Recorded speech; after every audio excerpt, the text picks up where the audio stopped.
Good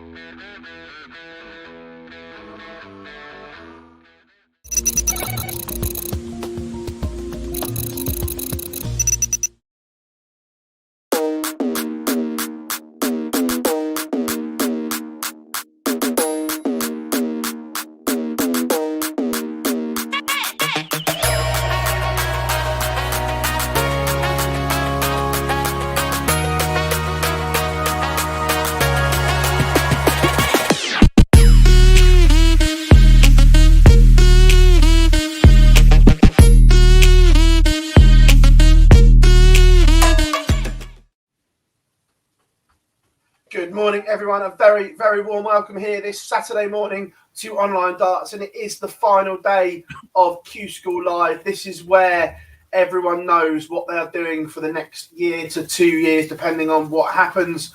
We started it together, and we are going to finish it together. Myself and Job are here to bring you through everything that happens today on the final day. Good morning, Job.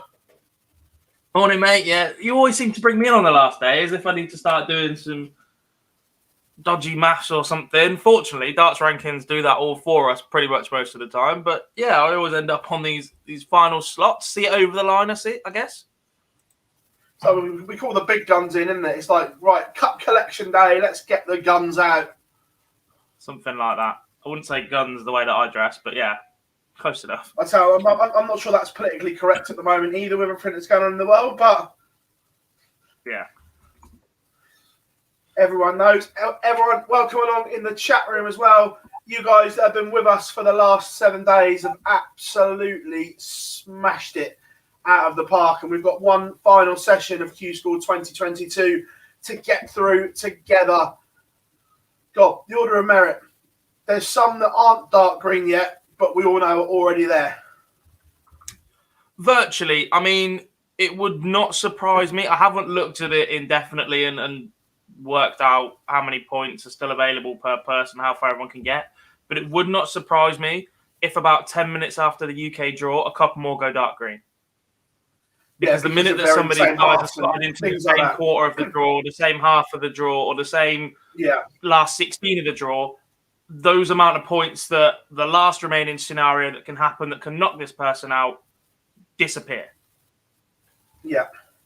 Yeah, no, 100% with you on that one. It's going to be interesting. Remember, chat room, keep going. I'm just setting up some links for social media and everything whilst we talk to you, because we started a little bit earlier this morning. We're working on the hop, as always, Gob. Standard. We'll expect nothing less from us. Now that you're on as well, and you've had time to digest it, thoughts on the newly formed Premier League? Well, it's not even 11 o'clock yet. You want to start that? I'm not a fan. In terms of the enjoyment that fans in the venue will get, good move, brilliant. But actually, I don't think the fans in the venue really care, to be honest. People turn up to the Premier League because it is marketed as a party. It's the opportunity for the darts to come to your hometown, especially if you're in the UK in particular, for a TV concept. The biggest criticism of the Premier League for the last couple of years is it has been stale. I don't see how this doesn't get boring very, very quickly. Yeah, no, I don't disagree. I love the fact that they've tried to do something new. They're obviously taking it on board, but I just don't see how it doesn't get just as stale just as quickly. If I understand that for the first 14 weeks, there's going to be the opportunity that you play the other 7 players in the quarterfinals twice, so it will mix it up constantly. But the opportunities to get the same matchups at the semi-final stage and the final stage, week in, week out, it's going to take the gloss off it. When Michael van Gerwen meets Gerwyn Price in a final of the match play or the Grand Slam or the Grand Prix, for example, it's special because it's a final and it means a lot. If these guys are doing it every single week for 10 grand, the gloss of your biggest games from every other event has gone. There's no, okay, well, I had a bad result this week. If I'm James Wade, for instance, but I've got 2 players that are near the bottom of the league next week, so I can have a crack at them. You've got to go through everybody all over again. From what we understand, they were having difficulties putting a number of players into a 10, and they've gone and cut the field at a time when people are asking, and broadcasters want the sport to be more open and inclusive and expansive and bring in the young blood. I understand that we can guess at 4 of the players based on the fact that they're all over the release and we don't know the other 4, but you'd be very... It would be very interesting for them to see them not go down the route of the other 4 players being in the top 8 or the top 10 from here on in, after announcing it the way that they have. Just out of interest, on that job, I know we talk about him a lot. If you are James Wade, are you disappointed that you're not on that poster, being the rule has always been the top 4 are in? They haven't announced it yet, and he's not on that poster. I think so. I think that tells James everything he needs to know about, well, he probably already knows, about how that he is perceived in the sport by those that matter at the top of it, etc. He was unarguably one of the players that the comments made by Peter Manley and Matt Porter were perhaps aimed at, where you have to do more to get into this event, which I think personality-wise on the dartboard, we've actually seen an effort from James to do that in the last few months. He's been much more lively. We've seen him react to tons more than he reacted to his 9 darter at the World Championships 12 months ago, whatever it was. So he's definitely trying to be a little bit more of a character on the Oki in search of this. But yeah, as you said, the top 4 have always been in this event. That is literally the only set-in-stone criteria for qualification for the Premier League. And he's not been included in it. That being said, look, Johnny Clayton is defending champion and won 4 televised titles last year. And there are 3 other top 3 players in the world. So 4 is symmetrical. It gives a balance, however you want to do it and whatever. But yeah, look, as a Wadey fan as well, you can't quite hide the disappointment if you're in Camp Wade. EU is underway, so we've got a feature match for you as well. Someone that's been on the tour, Benito van der Past, needs a good day today, Gob. He does indeed. Ranked in 18th place at the minute, 3 points. By the way, there's only 110 players in the EU today. I've counted it already, which means we've lost 18. Obviously, we've had 3 qualify automatically, and I can see that Van Dongen has withdrawn because he's already there mathematically. Other than that, it's just withdrawals all the way down. Nico Kurtz, Mindergas Barascus, Rene Idams are all not there. Christian Reiter. There's lots of players that weren't on any points. But it's just... Unless you've got a serious injury, the whole point and concept of Q-School is, on your day, you become a professional dart player. Aaron Beanie proved that. I don't get why you'd withdraw with 1 to go. Because you obviously feel that you've got no chance. That can be the only...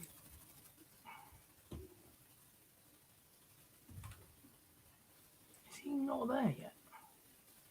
It'll be interesting to see. I'm trying to find out. I've sent a message to a few people to see if the ones that had mathematically already qualified been told not to play, or if it was their choice.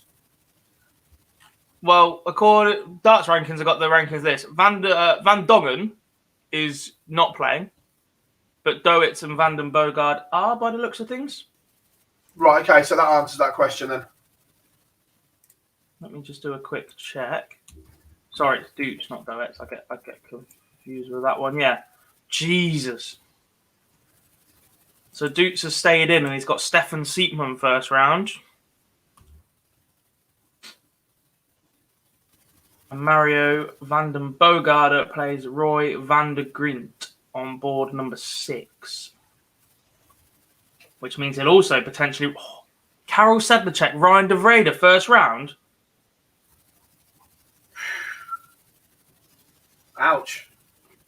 Pavel Zherkal, Mario van den Bogart are also on the same board. That is tough. Penny Nines, Martin Dracht.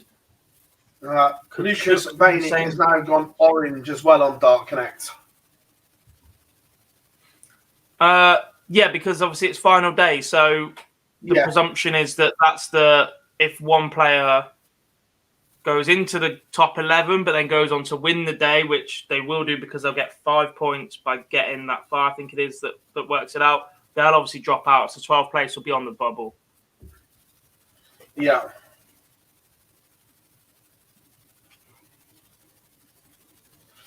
Everyone in the chat room, how are we all doing? Philip says, my question is, does the name the Premier League really fit into the new format now? No.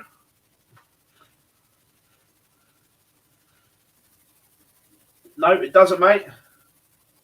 Adams and Kurtz have had to go back to work. Not quite true about Kurtz, mate. He pulled out was it day 1 or day 2? Because he's got a back problem.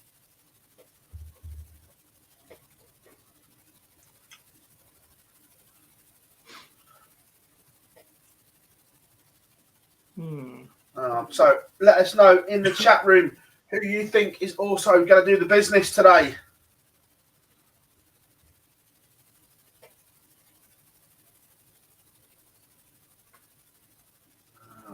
Just waiting for the boards to go up in the UK as well.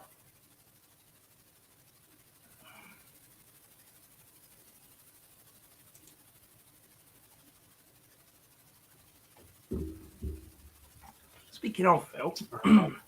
What's that, mate? Looks like. Speaking of, there's been a couple of photos flying around from Q-School this week of where you can see dartboards in the background. They don't all look like the brand new unicorn boards that are used on stage, and a lot of them have been turned. Oh, completely. I must admit, I haven't seen them all. I haven't paid a lot of attention, but that wouldn't surprise me at all.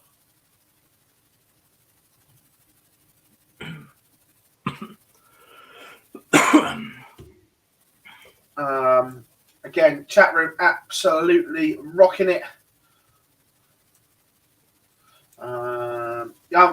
Question about Fallon. Yes, she can still win a card today. She will have to win it outright, but it is still doable. Technically, it is still doable for anyone in that field goal could win a tour card today. Yep. So it is not done for anyone.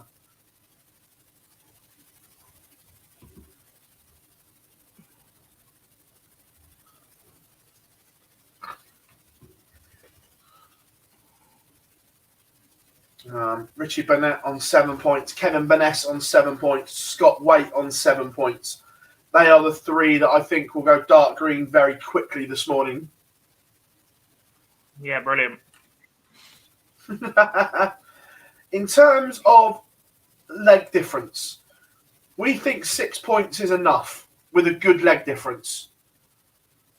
So it is absolutely imperative that this cluster on 6 points, especially George Killington, because he's worse off, if they lose in round 1, do not get hammered. Because then it's a long wait. Correct. The other thing, by the rules, unlikely but could happen, if you lose early, you've got to hang around as well if you're in green, because there is still that very 0.001% chance of a playoff. Yeah.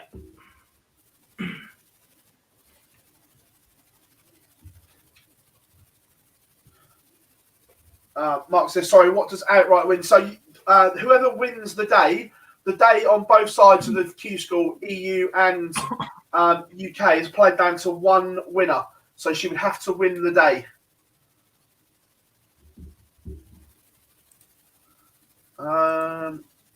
We're expecting the boards in the UK any time, and they are up as I say that. So here we go. Board 1 in the UK, standout, Connor Scott needing points, plays David Ladley. Tough one. Robert Thornton, Michael Flynn. Oh my God. Go on. Fallon Sherrock versus Jared Cole, first round. We'll come to that in a minute. Board 2 looks horrendous. Board 2 got Michael Huntley, Mike Gillett, Danny Lauby, Rob Collins, Kevin Lane, Shane McGurk, with Lee Cox with the bye. Ouch. Board 2. Board 3. Ted Everts, Ben Hazel, Leighton Bennett, Robert Owen, Scott Marsh. Board 4 is horrific as well. Gavin Carling, Don Taylor, Sean Fisher, Sean Carroll, Jared Cole, Fallon Sherrock and Ryan Murray all on board 4. Board 5. Someone didn't shake the balls up this morning. Ryan Furness against Sean McDonald first. Matty Dennant against Niall Cullerton. That is an ouch time. Matty Dennant lost first round, remember, last time, and he is sat on 4 points. Not the draw Matty Dennant wanted. Darren Johnson against Kieran Tian, with Nick Fulwell having the bye. Andrew says only 119 players in the UK, so 5 have dropped out. Board 6, Richard North against Keelan Kay. Dan Reid against Nick Kenny, the standouts. Board 7, Stephen Burton against Jenks. Board 8 is not that bad for Chris Gilliland and Scott Williams, the 2 standouts. Board 9 is, my God. Board 9. I was just coming down to that. Board 9. Jake Warburton, Beanie Highland, and Burness with the bye. Someone's just said in the chat room, Burnett is not in the field. Richie Burnett has gone home. He's injured, isn't he? So, in fact, he's done this with 10. Reese Hayden, Nathan Rafferty, Josh Payne, Greg Ritchie, Adrian Gray, Josh McCarthy is joined by Wayne Jones and Kevin Garcia. Holy moly. Board 11, Scott Waite, Robert Hogarth. Lisa Ashton will play Adam Atkinson, the winner to play David Bunpallet. Board 12 is not what you want to see if you are Scottish. Ian McKenzie takes on Reece Coley, Jacob Taylor, Cameron Menzies, David Wazowski, Darren Beveridge, and Gary Stone against Stu Wilson. I tell you what, that is not the board for Cameron Menzies when you need a point. After getting to the final on day 1, tell me Cameron Menzies is playing without telling me Cameron Menzies is playing. This would be the most Cammy thing to do, is not get a tour card after getting to the final on day 1. Correct. Where did we get to? 13. Leonard Gates. Steve Brown's on there, as is Matt Edgar and Connor Hoonigan. 14. Josh Richardson. Not good news 15. For Edgar fans, that board. That's tough. Leonard Gates played some sensational stuff yesterday. 15's not nice either, Phil. Chaz Barstow, Mark McGeaney, Aaron Monk, Lee Budgeon, Darryl Pilgrim. And then on 16, Killington, Portea, Graham Usher, Jim McEwen, Reese Robinson, Sean Griffiths, and John O'Shea. Tough. There's some absolute shockers. Absolute shockers in this board. Brutal. For some of these players that need a point. Or, I suppose, flip the coin, Gob. Not all of them can get points. So if not you're just below here, they're going to start taking points off each other. Expect darts rankings to go a little bit berserk for a while. Once certain players start losing and others start going deep, Gob, it's going to be a little bit. Having said that, you've just said that. Ted Everts now in 14 has just gone orange. That's the first change on Dark Connect. I think they've just set the day up because it wasn't fully all the way for the day's play. So that was at end of yesterday. You can see who's not in the field now. Yeah, they've set it up today. They've had a chance to see not in the field. So we've lost Burnett, who's the next highest to have pulled out. Andy Hamilton is not there. Yeah. Andy Paul Hamilton's going to have a fight with someone. Kevin McDine. He looked fantastic in stage 1. Yeah. McDine's gone home. Everyone else looks like they're still in the field, though. Yeah. Always Elvis says, if Denon got to 5 points, is that enough? Right now, no. It may be, but right now, I don't think 5 points will get you there. It may do. Just whatever happens today, follow whatever Matthew Denon does, because for the last 3-4 years in a row, he has been involved in a story with somebody going on from absolutely nowhere to win a tour card. Yeah.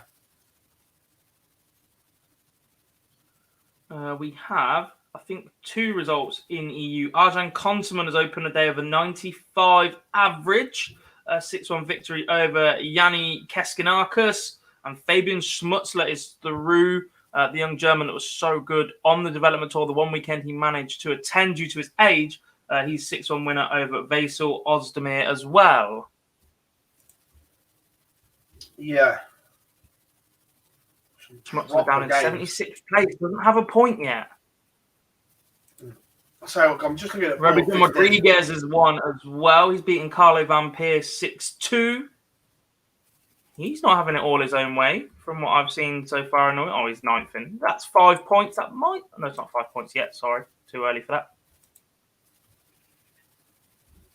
Lee Budgeon and Aaron Monk in that 1-2-8 stands out. Monk had a fabulous run yesterday. Don't get me wrong. He dodged some bullets along the way. But Lee Budgeon on 5 points plus 15. I don't think that's going to be enough if he loses. Nope.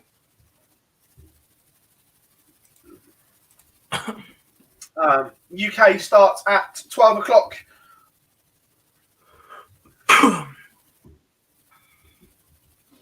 Ricardo Petresco is 1 away. 5-2 over Danny Van Tripp at the minute. God, we've been saying 6 points for the UK, and I still stand by that. EU, looking at it, 5 may get you in.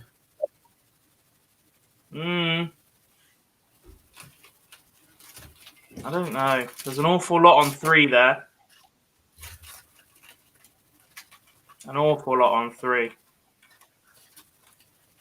2 points for them would be a last 16, so at least 8 more would get that, plus anybody else below as well. I'm not sure. You might get the bottom person sneak in on 5, but you'd have to have the best leg difference. Similar to stage 1, when we said one person would get through on 3 points or whatever it was. Yeah. Just looking, Tricol would need to get to the last 8 to get to 6 points.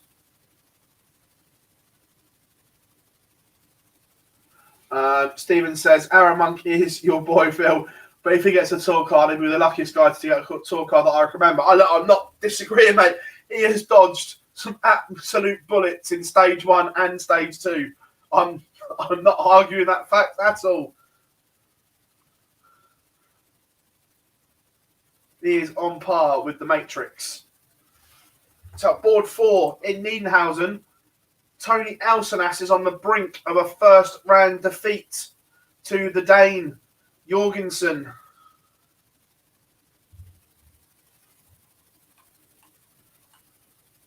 Been quite impressed with the Danish players this tour, this Q-School. Vladimir Andersen, Andreas Toff Jorgensen. The Nordic and Baltic region seems to be doing its bit now.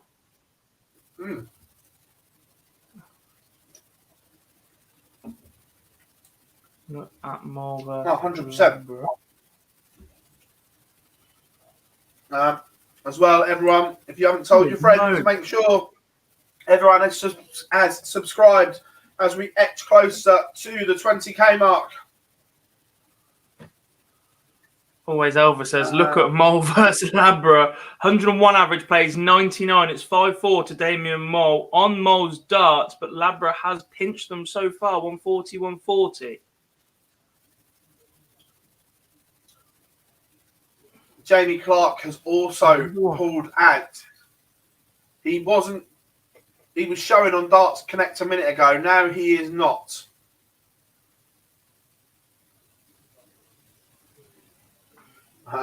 Big Johnny says Hamilton spent a lot of time apologising to Nathan and Matt yesterday. Look, I'm a fan of that. Look, in the heat of battle, in the heat of the moment, in any sport, tempers flare, and he's had time to reflect, and he's apologised. I've got no real issue with that. Have you, Gob? I think that's good. Not at all.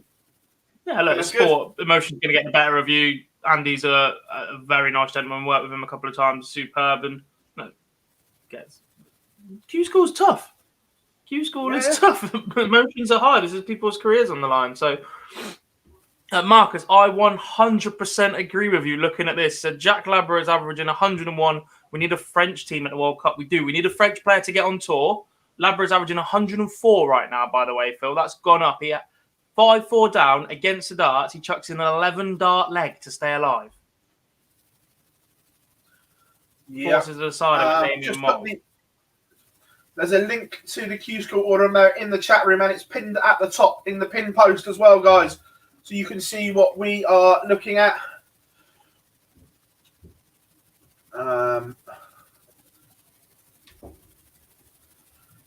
Good one from Jonathan here. And with the WDF, how do you think they go about it? Do they redraw it? Do they scrap the draw and go again? Because I don't know. You can't really put someone that's 50th in the rankings into Brian Roman's number one. I don't know. I think it depends how many they lose. Yeah. If they lose a significant amount of the number, then I don't. To try and drop players back in is a little bit of a farce. I think you'd have to do a redraw. The irony. How's he done that? Also, Karol Sedlacek is on the verge of defeat, but there is a big departure. There will be no card for Benito van der Pas. Big Ben has gone. So has Jacques Labra. He's just lost 6-5 in a deciding leg with Damien Moll. Averaged 103 and is out in round one in Q-School. That will not happen very often, especially not on the final day. A few more results in as well. Thibaut Tricot has won his first round game. Phil 6-2. Christoph Kachuk, a 6-0 winner. Martijn Dracht has beaten Kenny Nines. Kenny Nines used to be very, very prolific on the development tour. He will not be a tour card holder this time. Danny Tessman, 6-5 win over Andreas Winterling. Petretsko's already through as well. And as I said, that Patrick Peters, that result has just come through. Benito van der Pas, 6-3. Yeah, Johnny says he knew he was out of order, so we'll let him off. Yeah, no problem with that at all. A couple of people were asking that he had an argument and accused Nathan Raffett of deliberately slowing down and rattling his darts whilst he was playing. He got a bit leery. It happens in sport. He's apologised. He knows he was in the wrong. Good on Andy. We move on. Correct. Kevin Dukes is on the brink of loss, by the way, Phil. Yeah. He's already there. Lucky enough. He's already qualified. He is in dark green. He is on 8 points, but he is 5-3 down to Stefan Siepman. Ryan de Vrede has just beaten Karol Sedlacek.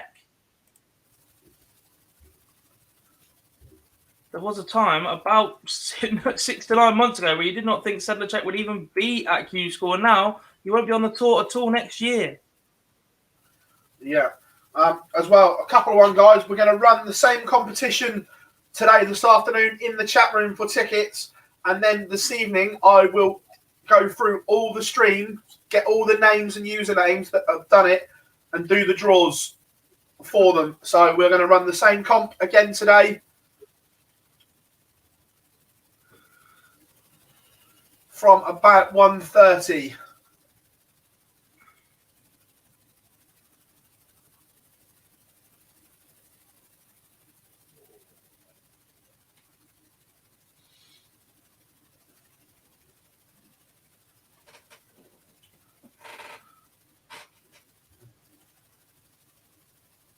Gillian Kuhorn is in trouble. He's 5-3 down to Jeremy van der Winkel. Davy Prouston has gone 2-0 up. Owen Roloff's been pegged back to 4 apiece with Patrick Boulan.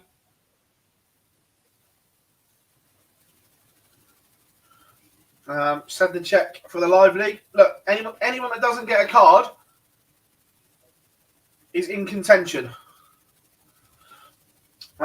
Morning, Darts Guru. Hope you are well. Morning, James.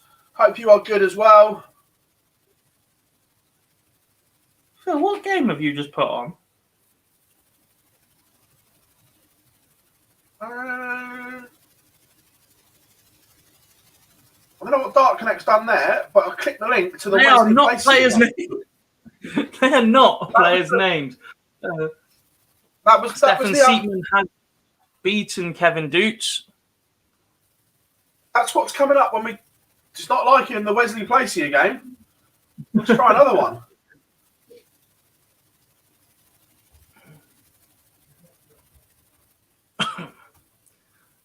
Get the Table says, where does the Evil Charlie nickname come from? Is it not a Phoenix Knights reference? I think so, yeah.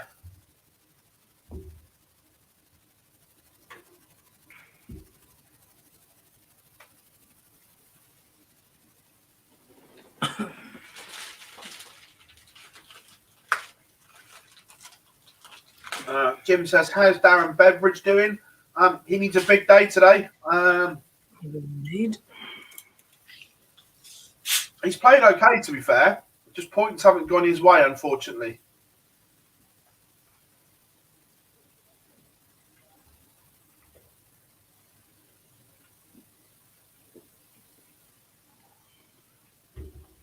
Andrew, I can answer that question. When does the World Seniors start? We get going first week of February.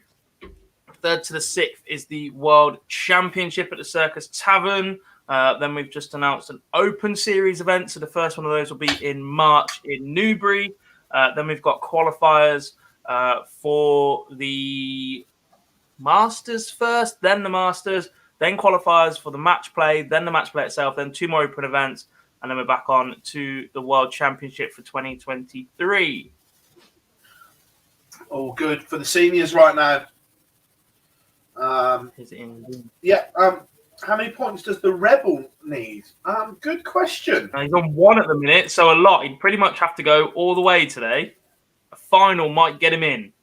Ronnie Highbrecht needs a big day. He starts today against Jens Ziegler.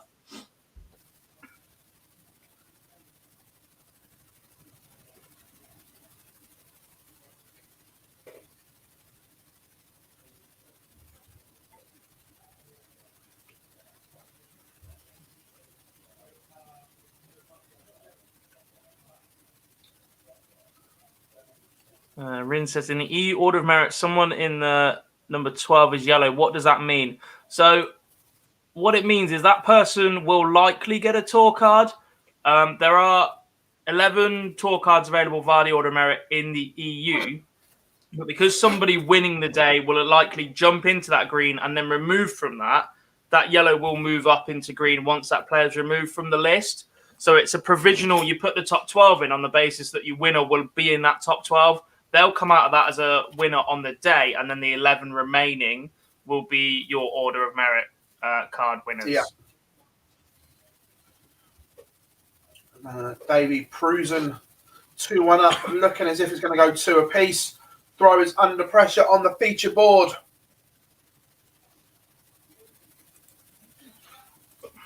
Raven says, Gillian Kuhorn has gone into a noble leg. He's currently on 3 points. He is indeed. He's just left 199. Van der Winkel, though, has left himself 159 with the dart. So big visit here for the aspirations of Kuhorn this year. Van der Winkel leaves 76. Needs a 2 treble visit here, does Kuhorn?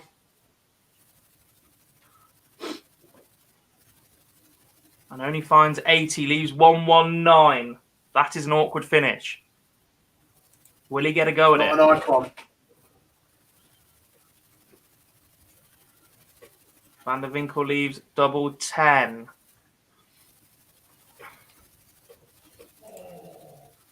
Luke asks, is Kevin Vanessa safe now? Not yet. Mathematically, no, but realistically, yes. How about Kevin? Yeah, brilliant.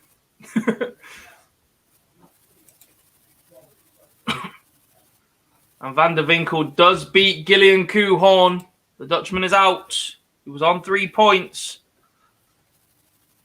Joins Kenny Nines and Benito van der Pass as those that were on 3 points. And Phil, as the more that are on 3 at the minute already start to drop out, the more those that are on 5 might start feeling a little bit better about their position in the order of merit.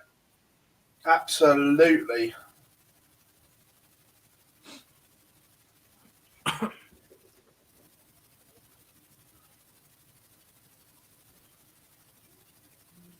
Jay says, so can you both name someone to come from behind and get a card?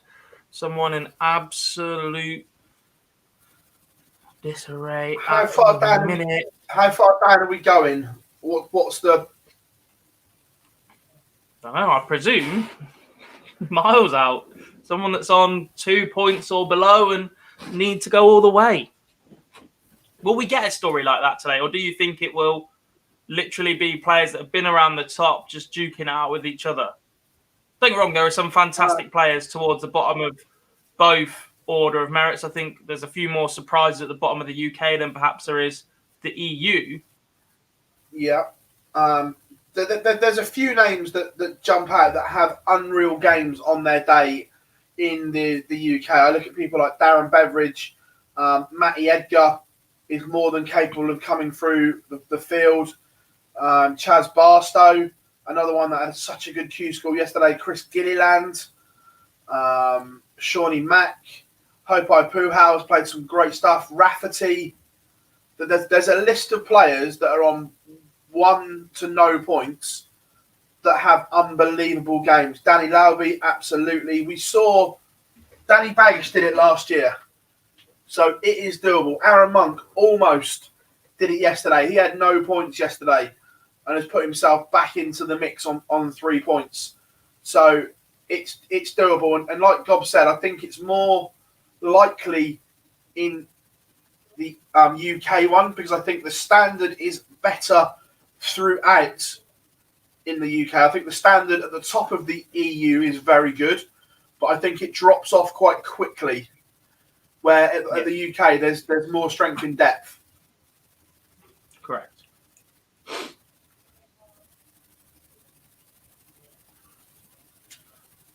One result that we've missed. Radek Zagansky has beaten Jamie Lawrence 6-4.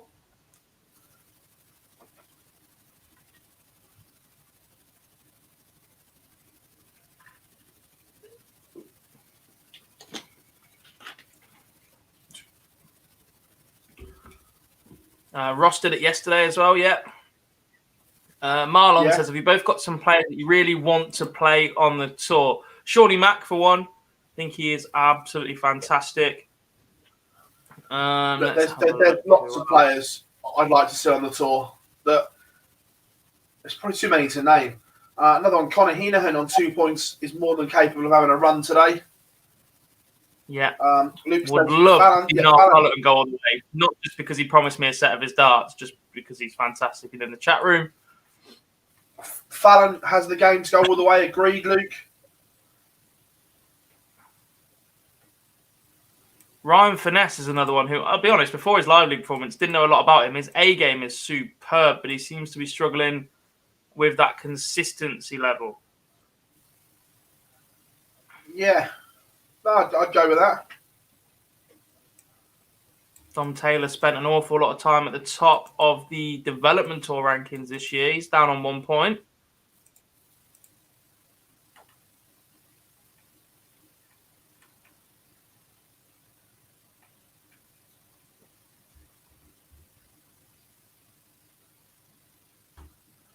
Just looking at some of the Q-School stats that are built into Dart Connect at the moment.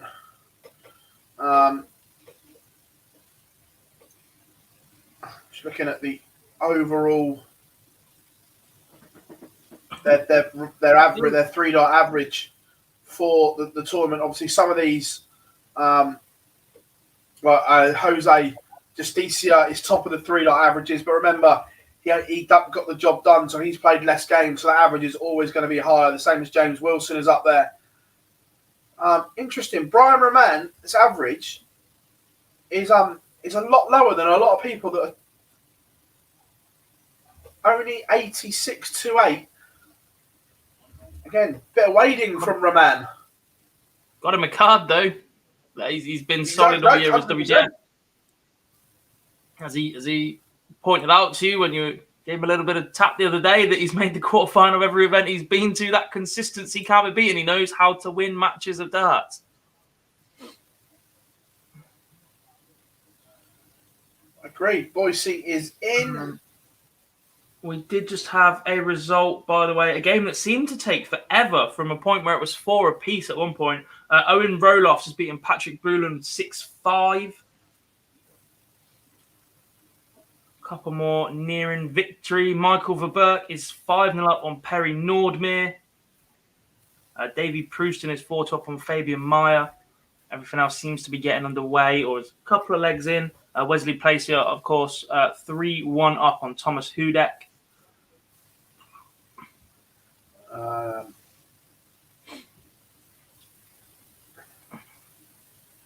Absolutely. Yeah, there was a couple that he had. One, remember, was the 77 that he got through. Yeah. Ollie says, why isn't Jarlif anymore? He just likes to take a break, mate. What's that? Ollie just said, why isn't Jarlif on Twitter anymore? He just likes to take a break. He's actually sat downstairs right now. He's at my house. He's off to MC some rugby matches. Nico Kurtz has come through stage 1, but got a back problem. I know he played day 1, and he might have played day 2 and then went home with a back issue. Daniel, thank you very much. Pulled out day 1, so Nico Kurtz pulled out day 2. Yeah. Michael says, noob question, what does Q-School mean? Does it mean you're in the Premier League? Not the Premier League, buddy. It means you are a PDC tour card holder. So it means that you play in all of the Pro Tours. You have access to the qualifiers for the European Tour, the UK Open, and the like. Boise is in. He is on his way to my neck of the woods as well. He's travelling for Mansfield versus Walsall. I've just lost the question now. He says, morning all. I just wanted a nice draw for Matty D today. Then ends up on board 5, which is a live league week. The talent on that board is unreal. Yeah. Finesse, Sean McDonald, Matty Dennant, Niall Cullerton, Darren Johnson, Kieran T and Nick Fulwell. That is probably the most stacked board we've seen all week, Phil. Yeah. There's one for you, Gob, from Alan in the chat room. Me and Mace were... We disagreed with Alan yesterday. What's your thoughts on it?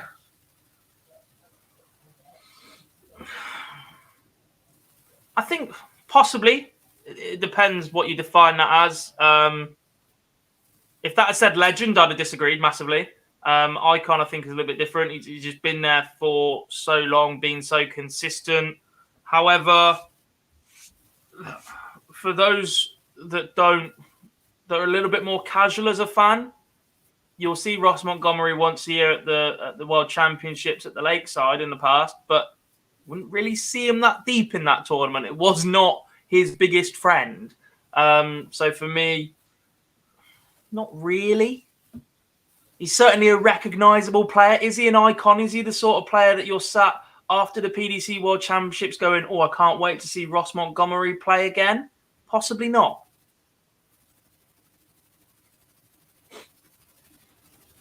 I know Jay, our friend over at Live Darts, dug the tweet up yesterday. The very famous Tommy Cox tweet back from 2014, I think it was. Jay. Jay. You know he's had that one stored, banked away for a long, long time. Davy Brusen is a 6-2 winner. And into the next round. Robert says, morning, fellas. Does the UK start at 12? Yes, it does, mate. So we're just patiently waiting for that. Oh, I tell you what, this is a good game. This is our next feature game. This will be good. Cursed it now. The one where they're averaging 105 and 102? No, I'm going for one that's only just started. That's Jose Marquez. I like that. I think this will be good. In that case, when players are averaging 105 and 102, I'd better keep some eyes on Roy van der Grint and Mario van den Bogarde, who is already there. In fact, Super Mario, we know he's going to do good things. He's there, he's run along, he's bumped up, he's got his mushroom. Now he's jumped up. He's going to get beaten in the final again and end up on 17 points and be ridiculous. He's got his fire flower now, and he's absolutely smashing people out of the way.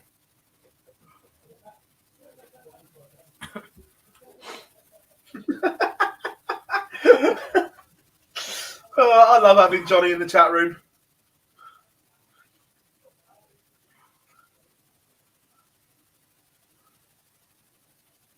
Mick, the players that don't win their tour card can play on the Challenge Tour for the year, and there is also many more opportunities open to them. And we floated this on day one, Gob, and with the greatest respect to some of these players, they're not going to break the top 32. And I don't mean that horribly, but they're not going to break it. So if you're ranked somewhere between 64 and 128, with the other avenues that are now available in darts, financially, you may be better off not having that card. Matty Edgar, I don't know if you heard, Matty Edgar was talking about it, and he said financially he would probably be better off going and doing some of the WDF events, the Live League and stuff like that. He said, but it's that hope, it's that dream that Barry sells you, that Ryan Searle's done it, changed his life in a couple of years. It's that bit that gets you hooked. Well, you're always in the PDC when you're competing against the best players in the world. You are one big win away from something special. You are one good day away from 10 grand in your back pocket and whatever else. In its most basic form, for a pro tour, you're 7 wins away from 10 grand. Yeah. 45 legs of darts. Matty Edgar summed it up well. It's that hope, it's that dream that gets you. But there's another one as well. Dean says, how about the top 4 ranked players in the Premier League? Then do a fan poll. That'll never ever. I don't dislike the concept, mate, but that will never happen. No. When you've got power, you don't give up power. Ask Boris.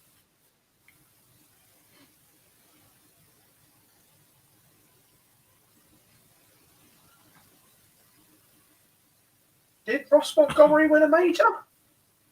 He won the Finder Masters, which is the most borderline. It's the most borderline definition of a video made. Borderline. The World Masters, the World Trophy, and the World Championships.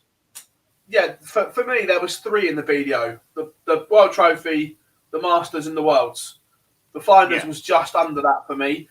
The Finders is in the same bracket as the Dutch Open and things like that. It's massive. Is it amazing? It's a very prestigious tournament. I'm not arguing that, but is it a major? Not for me. Wikipedia lists it as a BDO major. Yeah, but I can go and edit Wikipedia. As we saw, Wikipedia yesterday had Nigella Lawson playing in Cardiff. Please. I think I would have preferred that lineup to the format we've been given. Philip, would you invite Matthew Edgar to the Live League at 100%?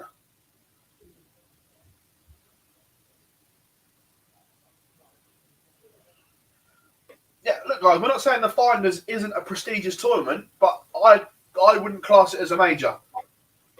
It's in the same category as the Dutch Open for me.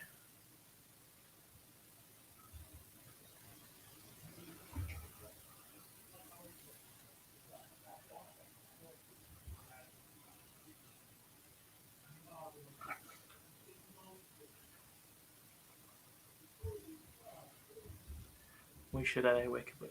you imagine how much fun we could have editing Wikipedia? Oh. We could put Jar in the Premier League. He can play Gezi in Cardiff. I think they're listening downstairs. I've just heard Nigella being spoken about, so they're definitely talking about what we're talking about at the same time. The cricket's finished now. Honestly, I've got my brother telling me to move my camera and tilt it up a bit, but I'm like, it's hiding specific parts of my bedroom, so no. What are the prize pools like for the WDF events? It varies.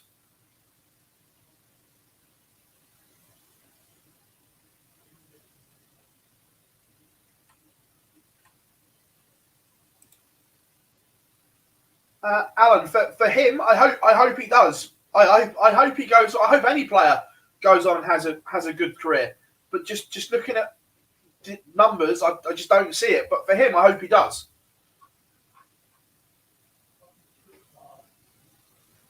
We touched on it earlier. Both Ben and Martin, we're not sold on the new Premier League. I like the concept. But only 8 players. I would have liked to have seen 3 different groups of 8. And then the final group is like a winners group. Yeah, God, I know it won't happen, but that's how I'd have liked it. Because they want the same players to play every night to carry the programming, as if we're not capable of watching a darts night or session that doesn't involve Marco van Gogh and Peter Wright or Goen Price.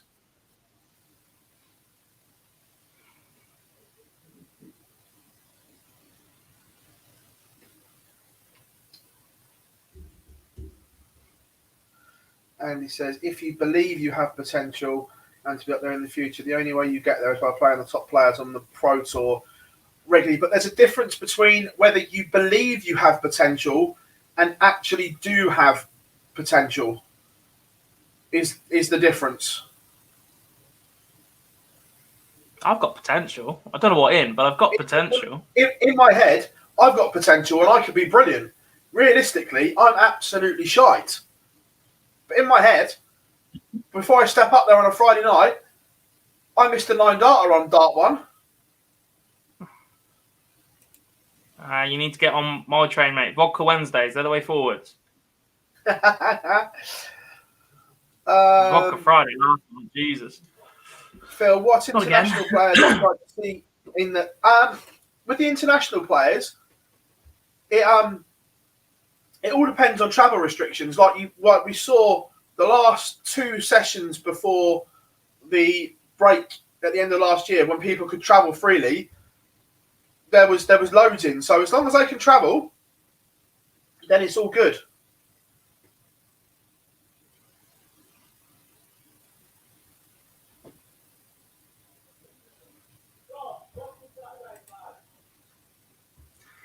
Apparently it's Vodka Saturdays as well. The same attitude towards all Scottish players, or just not Scottish players at all. Shawnee Mack, superb. Darren Beveridge, again, great player. I just look at digital numbers from what they're producing, and I just go off that.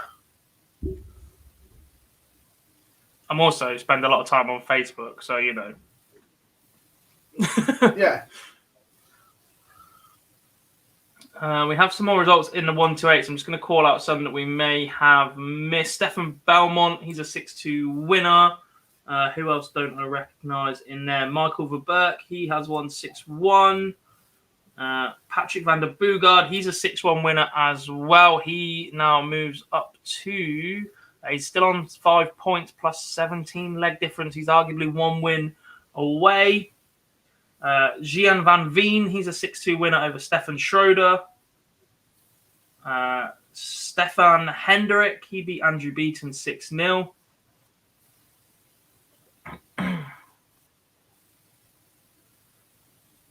Just looking, Chris Landman is in a noble, but he's been disappointing, Gob. After the Worlds, I expected more. Plays too quickly, Phil. Played too quickly at the Worlds. He's got no adjustment. He has no adjustment. If his first start is off, he struggles an awful lot. to set and go again. And Yeah, that means you that's struggle fair. with your consistency. You've got no basis. I'm not a hater of anybody. I'm just stating what I see.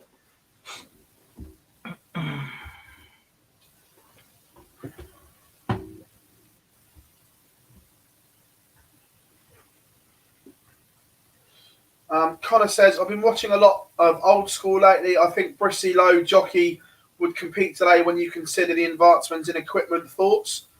You know, it's always hard to judge sporting eras, no matter what sport it is. But I would love to have seen Jockey and Eric, especially in this modern environment, Gob. I'll be honest, I haven't seen a lot of jockey play in particular. Eric clearly had talent, he had charisma, he had pretty much everything. Obviously, once he started with the dartitis, that was a little bit different, and I think it depends what you talk. If it's prime Bristow, then yeah, I don't disagree. But look, dartitis is caused by you putting too much pressure on yourself to miss, and if you couldn't handle it back then, I'm not sure you'd have been able to handle it today. Be interesting. I'd love to have seen Jockey in Glasgow for a Premier League night with 15,000 there. I'd walked on with 6 pints and he'd taken a beer carrier on and all sorts. That's the other thing. Obviously, the image has changed massively since those two were competing. That's why he stopped. Anyone that's not seen it, I think it's on YouTube. I don't think it's on the iPlayer anymore. But BBC did a documentary probably 2 years ago now. It was called What Jockey Said. It's about an hour and 20 minutes, hour and a half long. It is genuinely brilliant. And he said, Jockey openly admits that when they stopped the drinking and smoking on stage, he was like, nah, I'm done. Not for me. Went back to his council house in Kilcoddy and locked himself away, which is a massive shame. But Jockey, Jockey was an icon of the sport. Yeah. Vincent van der Meerville is out. The Dutchman has just lost 6-5 to Michael Hurt. He was in 37th spot on 2 points. Was very impressive in stage 1. He is gone. There was another result that just came in as well. I'm just trying to find it. Chris Landman was the 6-5 winner over Torsten Riddell.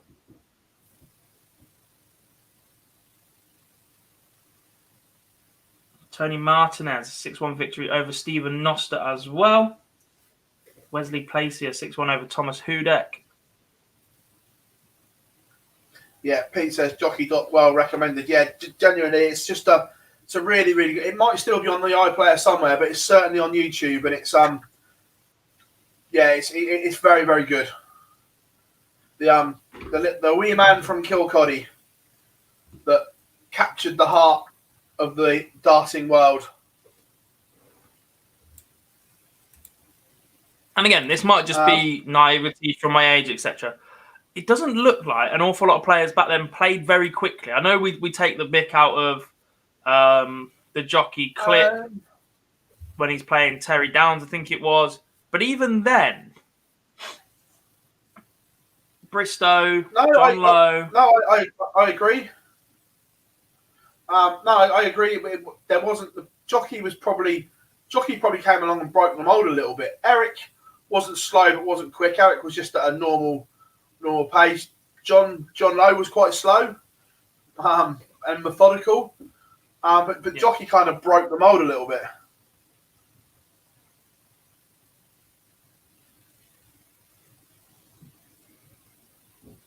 Certainly a lot more thinking time back in the darts.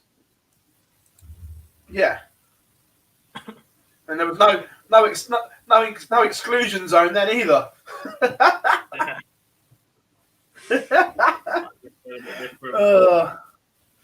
Ronnie Hybrex is on the brink of victories, 5-3 up over Jens Ziegler. Phil, your decision to put this game as the featured game, this should have delivered. This should have delivered. Yeah, on paper about this game should have given us a fantastic battle. We've got low 70s averages. On paper, this was it, and this has turned into a boring 0-0 draw.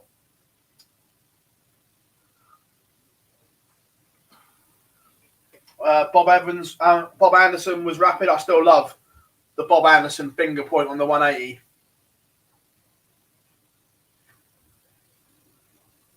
Have you seen that tie getting underway now on board 2? Willem Mandegers against Wouter Vase.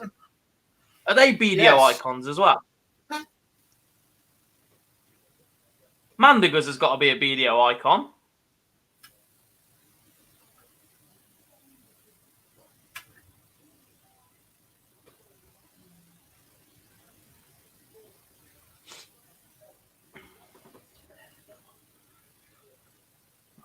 Sam says, I feel Niels Hines underway. He's 1-0 down to Cristo Reyes. All-time top 10 Premier League lineup beat. Are we talking players that have played in it, or anyone that we'd like to see in it from any era? Because that's obviously different, because the Premier League has only been around since 2005. So are we talking only players that have been in it, or players that we'd like to have seen play in it?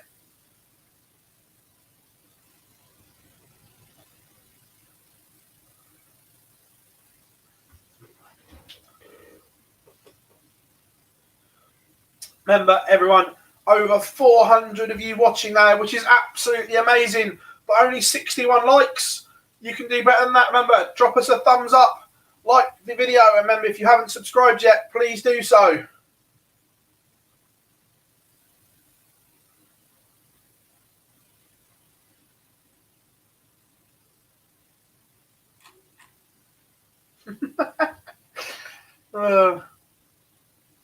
I'm with you. I'd scrap the top 4 as well.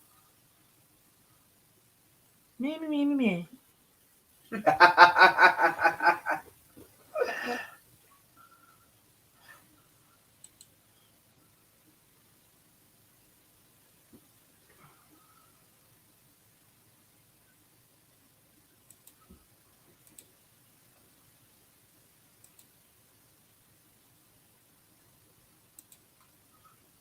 Is Bobby George an icon or a legend?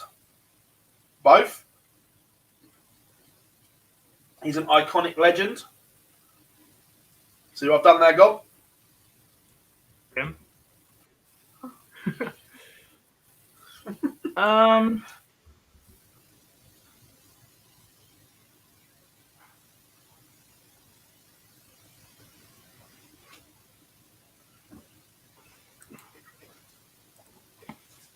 I don't know. As a pure dart player, he'd probably slot icon. But in terms of changing the sport and adding the razzmatazz,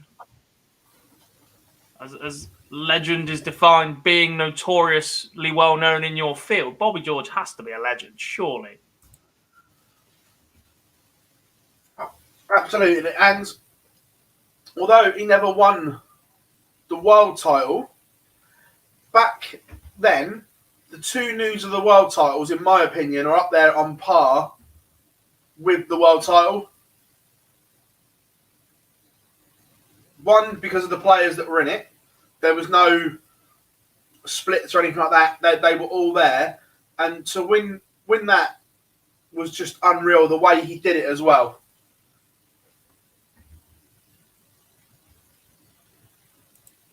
When I can't remember which one it was. I was like 79 or 86. He won it without dropping a leg. That is unreal.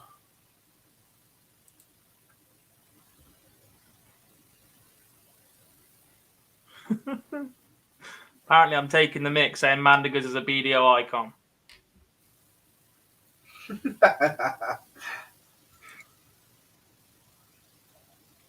Since 2015, both players at the BDO World Championship have made the second round once and the quarterfinal once. They've lost in the prelim round the same amount of times. They've lost in the first round the same amount of times. They've been on the screen for people watching this in the last 6 years the same amount of times and have got the same distance.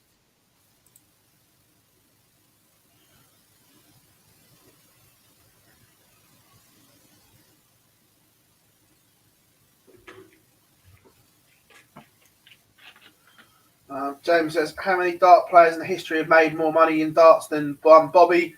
Taylor, MVG. Has anyone else made that money?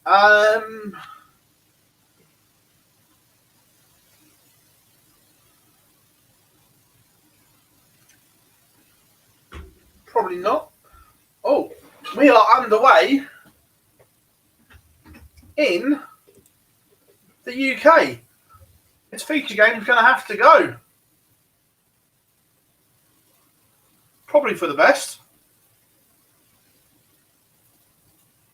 Yes, 3 games underway. Richard North, Keelan Kay, Gavin Carlin, Dom Taylor, Josh Rock, Scott Williams all underway.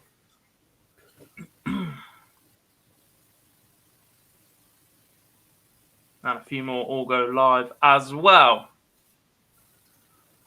They didn't even go to warming up. They just went straight to game on. Yeah, there was nothing warming up. That's what caught me on the hop. It was like, where have these come from?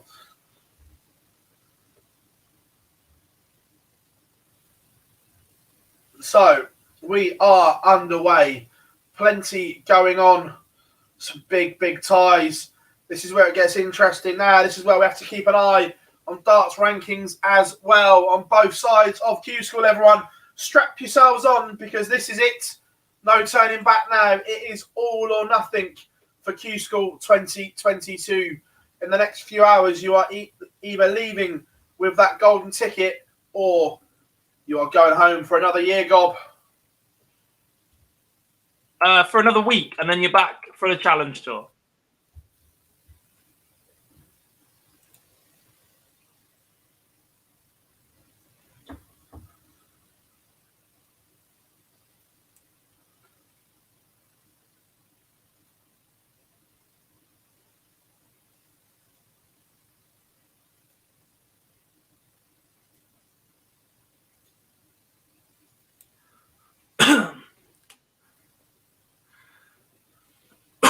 Landon, my thoughts on the Premier League are I don't like it. It's going to get very, very boring very, very quickly. I think for weeks when the players have to then leave wherever they are later in the evening on a Thursday night as well to get to Euro tours that effectively go through a similar... Depending on who's in the Premier League, by the way, Phil, there is absolutely no reason why we couldn't see a last day consist of exactly the same players to then go and do exactly the same 3 days later on a Euro tour. But come Tuesday, they're going to be absolutely knackered and then have to get ready to go again and travel on the Wednesday for a Thursday night. Yeah, 16 weeks of that format is going to drain the players an awful lot. Yeah, no, look, I don't disagree. And I fully understand that players can be more selective with what events they attend, etc. Especially the players that are going to be likely, the top 4, etc., can do that. But then in terms of order of merit for European tours and qualifying for the European Championships and qualifying for order of merit for the Pro Tours and the Players' Championship finals and being seeded in a good position on that one, this one event disrupts an awful lot of the season when you think about it like that as well. Yeah.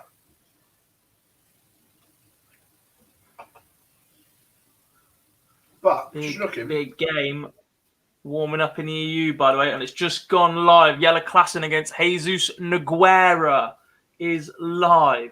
Sebastian Bielecki is live as well. He's 1-0 up on Fabian Stutz. Max de Jong has just beaten Daniel Closer. Jose Marquez 5-3 up now. That was our featured game. We've just moved that off. Michael Ringu is 5-4 up against Danny Janssen. Jerry Hendricks is in trouble against Thomas Hayek.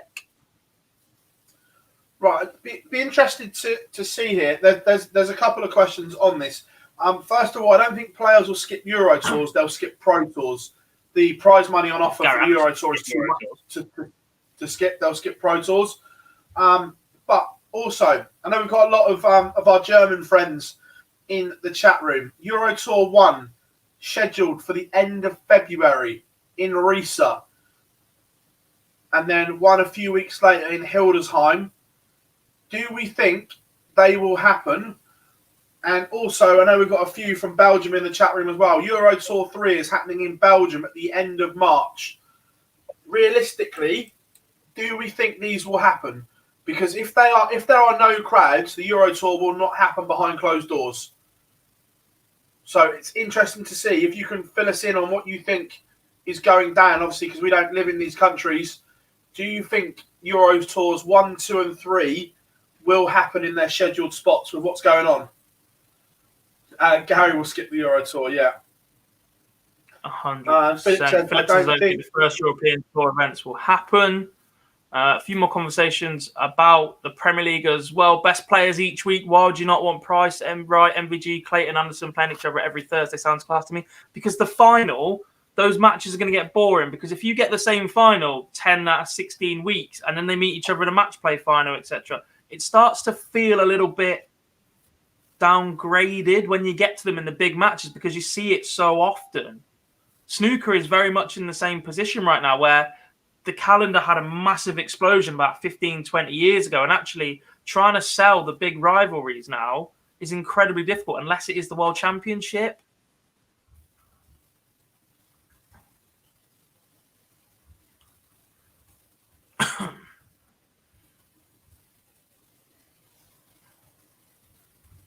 Yeah, Johnny says everyone's biggest complaint about the World Series is it's boring seeing the same players in the last 8 or 4 all the time, and now they're making that the Premier League. It could be a ratings disaster. In terms of on-the-night entertainment, if you are a fan in that building, perfect. You get to see your favourite players go again. If they win, crack on, perfect. But other than that, for those at home, on TV,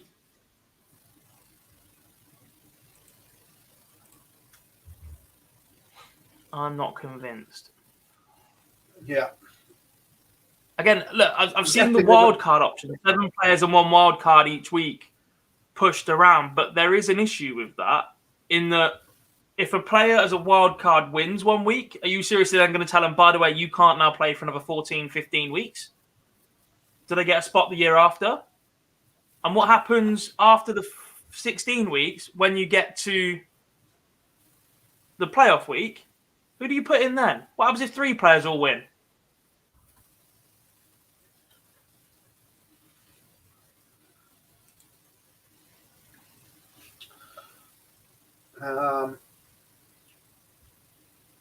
Lee says, I want the PDC to come to Madison Square Garden.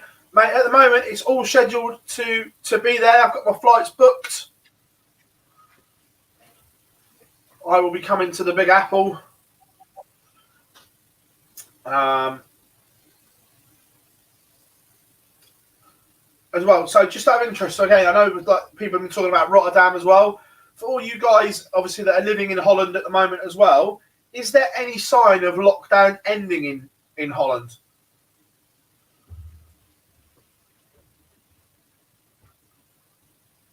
Scott Waits is doing an absolute number here on Ryan Hogarth. So is Leonard Gates on Owen Emmett Bowen.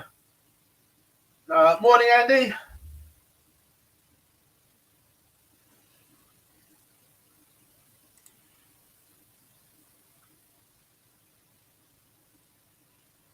Shawnee Mack averaging 96, nearly 97.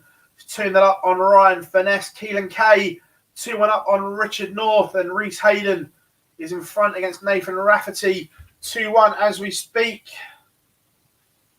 Michael Ringoot has beaten Danny Janssen. There was another result a minute ago. Where did that one go?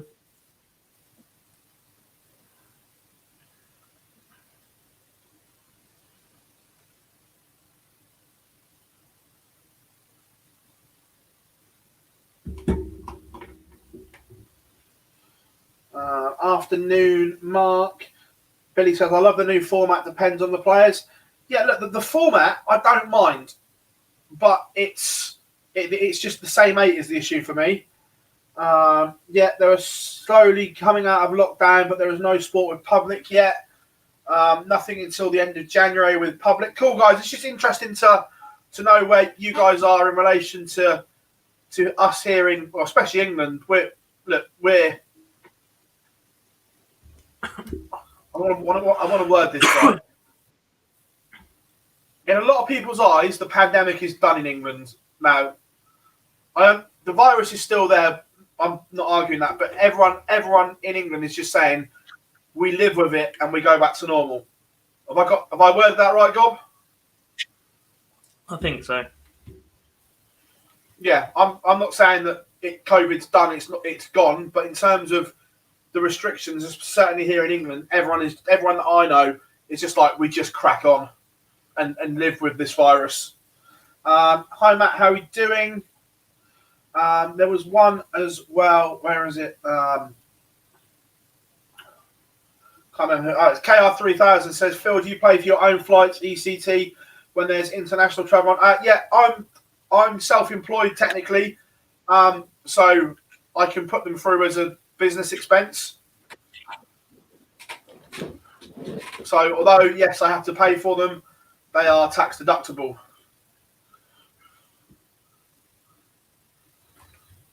Awesome. Wouter Vase has beaten the BDO icon Willem Mandegers 6-2.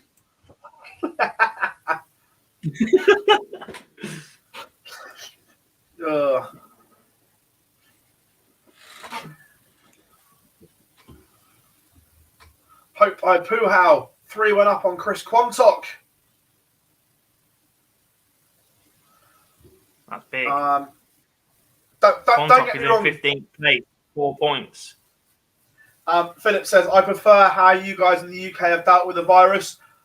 Look, we've been a little bit lucky that it's been stumbled across.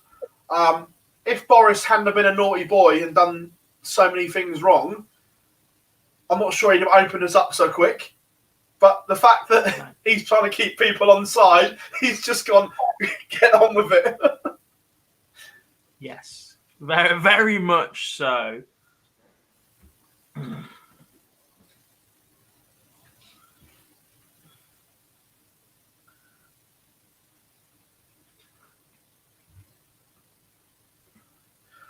Look, Frank, we're not getting into a political debate. That's just my opinion on it as well, that this virus is going to be here forever.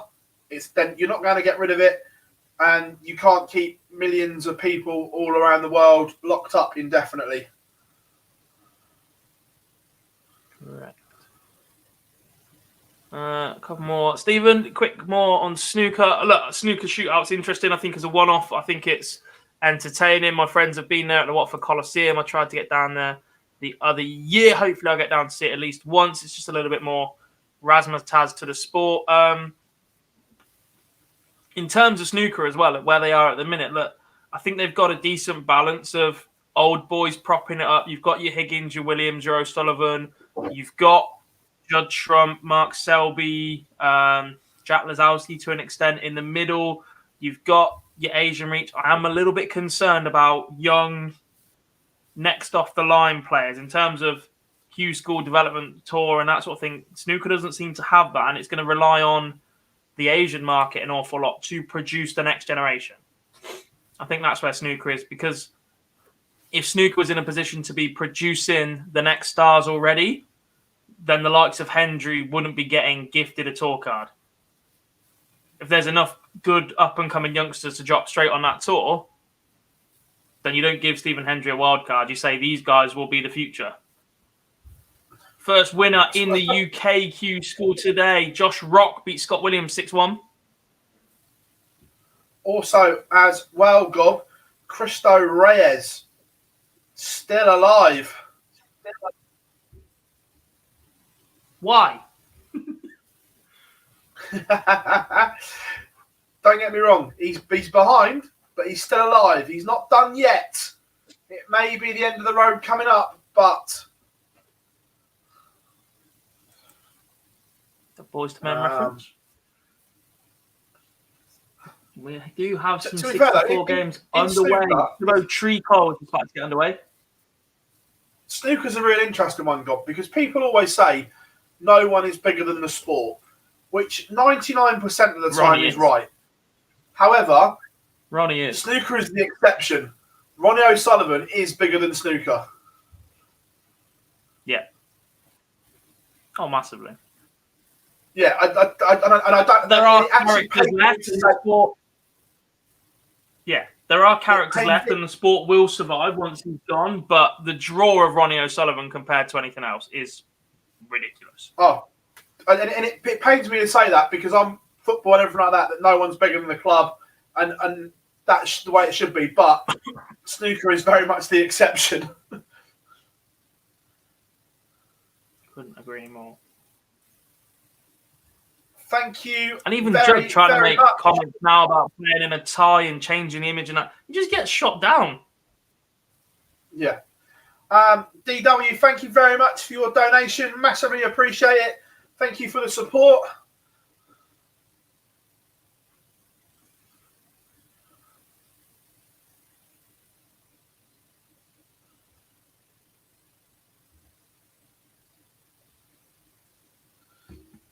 That's close, you know. Steve Champ says Lewis Hamilton is bigger than F1. I think that one is very, very close as well, to be honest. Yeah. No, I agree. There is a fantastic grid at the minute. You've got Sainz, Norris, Russell, Max. There is a very, very good balance on that grid right now, but Lewis Hamilton is still very much the main attraction.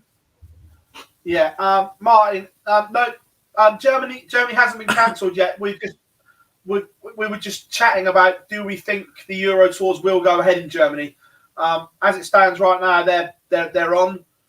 We were just having that conversation, and arguably one of the biggest surprises in Q-School is about to happen.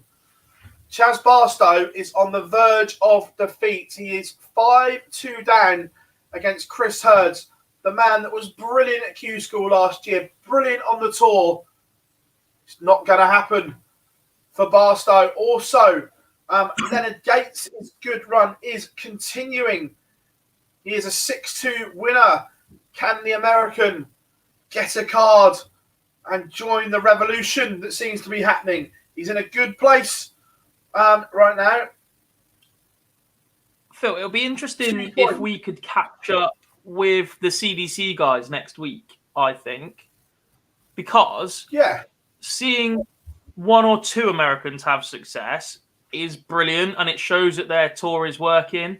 If, and it is quite a big if at this moment, but if Van Dongen's already there, Matt Campbell's already in, Jeff Smith's already a tour card holder for another year, Leonard Gates is looking pretty sharp, and Danny Lauby has the ability to go all the way today.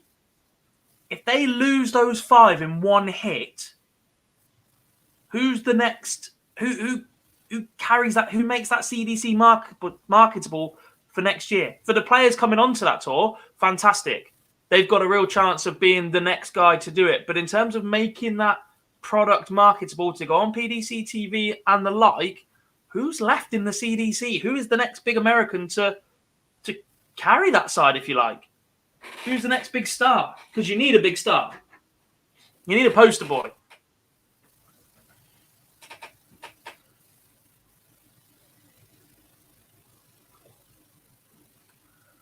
I am just putting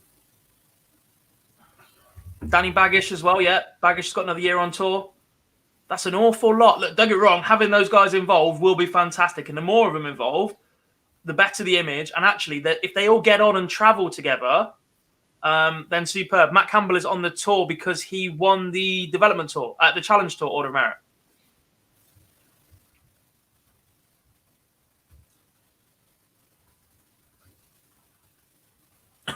Few more quick fire results. Gavin Carlin has beaten Dom Taylor 6-1.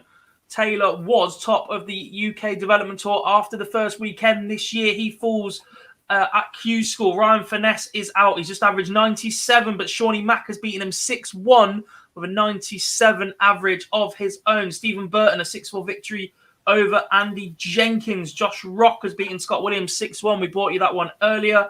Nathan Rafferty is through. Phil, he's beaten Reese Hayden 6-3 on board 10.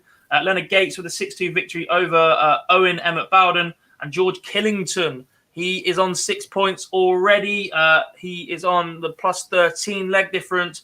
He has just won 6-1. So if it does go to count back, these are the sort of games that get involved. And a plus 5 at that point will be massive for him as well. He is pretty much a win away from a tour card right now. Mike Gillett has just beaten Michael Huntley in an all-Welsh battle as well. That's a 6-2 victory there. Niels Heinso has just beaten Cristo Reyes, Phil. He's gone. 6-5. Deciding leg. Reyes is gone. He will not get his tour card back. And that is not a good day for the Spaniards. Jesus Nogueira is 4-3 down to Jelle Klassen. We've already lost Tony Alcines. And we've already lost Cristo Reyes. Tumbling.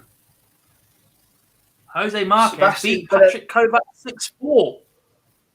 Bilelecki is gone as well. The young Polish star.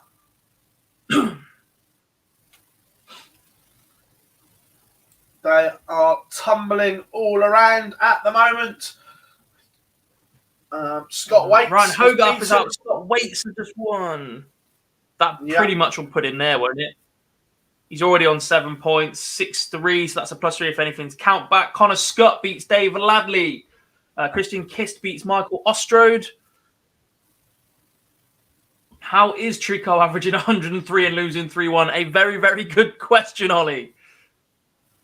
Vladimir Anderson, he is currently in 5th place on the order of merit. He is 1-0 down to Krzysztof Kachuk.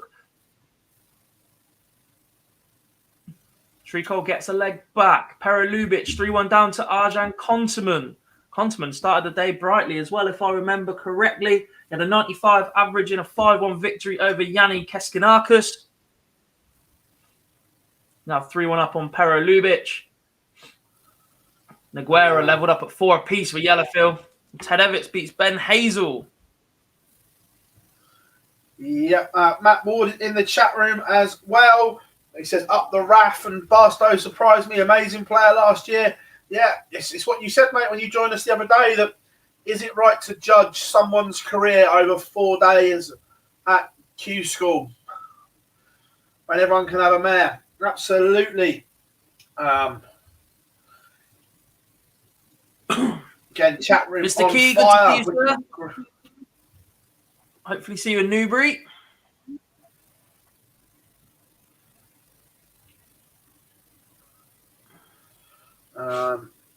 Dragutin Horvath has leveled up 5 apiece. That one goes to the Noble with Michael Rastovitz. Arjan Konteman, 3-1 up on Pero Lubic at the moment, averaging 97 and change. Very, very tidy. Tricol has one back. Surely Tricol can't keep playing this well and losing, Gob. I hope not. I seriously hope not. I mean, look, France is not too far away for the Live League and other interest that way, but we just, to get a Frenchman on tour would start something, you feel. You look at Jacques Labre that we were talking about earlier. The man averaged 103 and lost. And Tricol goes 4-2 behind. We have a noble team, Richard North, Keelan Kay. Yeah. Hope I Puhau is 5-3 up for Chris Quantock, and that is now a result. That is 6-3. Good news for the Oceanic regions. Joe says, energy drinks for the final day, Phil. There's always an energy drink in my flat. That's one of my bad habits. That, folks, is a bad result for Chris Quantock. He was in 15th place. He was just outside in order of merit. He will not go any further.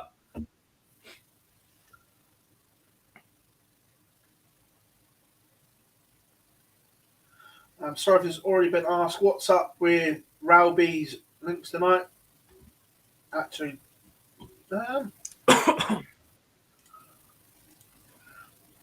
Rowby is 2-1 up,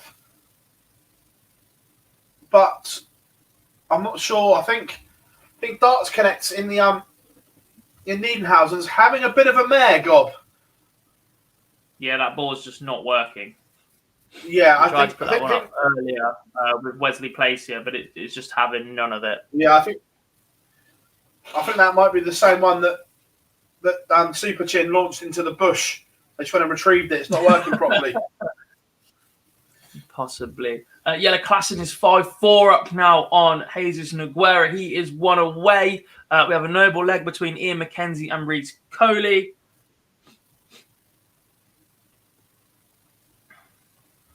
Lots of games just all got underway at once. Leighton Bennett's in action. Sean Wilkinson, Adam Mould, Rob Collins, Danny Lauby. Mark McGeaney was in fantastic form earlier in the week. Phil, one of the days he just went absolutely berserk. Sean Fisher underway. Justin Smith against Graham Hall. Diego Portela against Graham Usher. Charlie, if you're watching, cover your eyes. Steve Brown, the bomber, has taken the opener against Kaifang Young. And Ian McKenzie has beaten Reece Coley in a last leg. McKenzie took the last two to come back there. And he says North is such a good player on his day. Yeah, unfortunately, he doesn't have enough of those days anymore. Brutal game warming up. Mike Warburton against Peter Jakes. Matthew and Dennett also Niall Collerton also warming up. Jacob Taylor, Cameron Menzies. Jacob Taylor. Shut your eyes, Cammy fans. Tricol is on the cusp of an exit. He is 5-3 behind. Noguera is out. That means a win for Jelle Klassen. The Dutchman stays alive. The former world champion.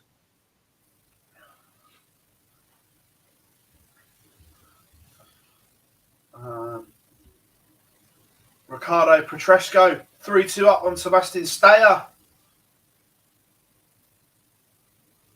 As games are going live all the time. Leighton Bennett is underway. The Mirror Man, Simon Stevenson against Joshua Richardson. Rob Collins has taken the opener against Danny Lauby.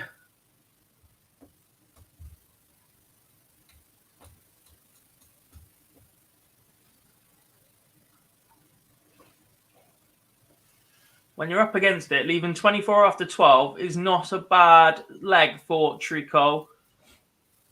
Needs to be getting back to 5-4. Needs a break to level up at 5 apiece, and he'd have the darts in the decider. That is 5-4.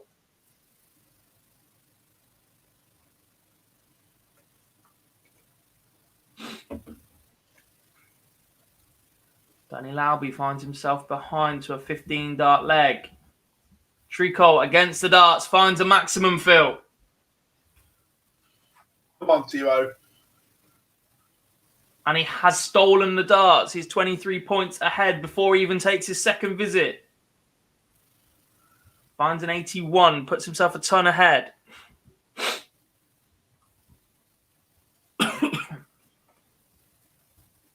$96 from Patrick Mart keeps him behind.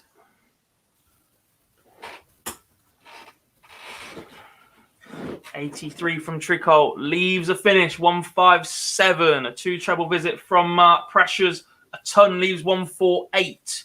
First crack at it then for Thibaut Tricol.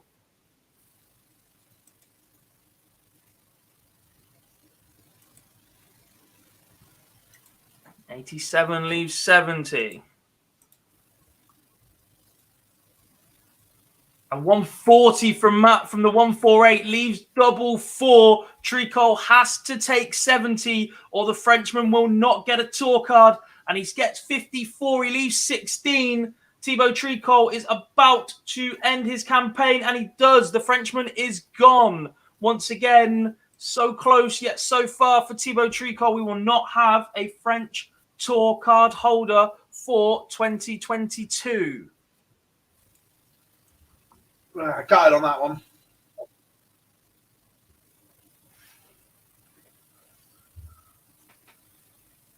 Again, chat room on fire here today. Keep them coming.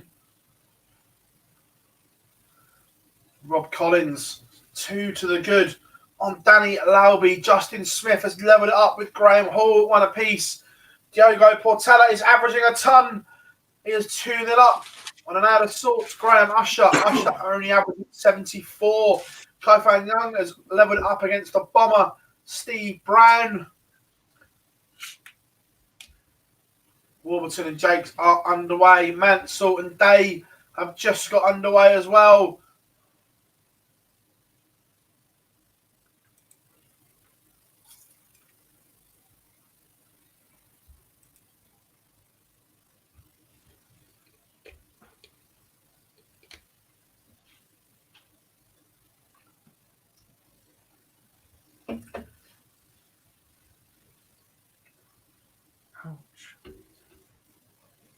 And again, Phil, Patrick Matt was one of the recipients of a bye from there not being 1-2-8 players in the field.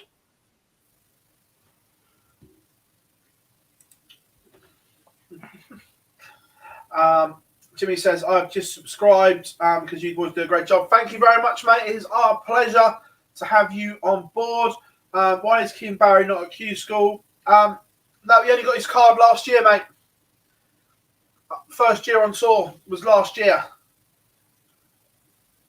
Billy says, been here all week, enjoyed every moment. Thank you, Online Darts team. Great to have you here, Billy.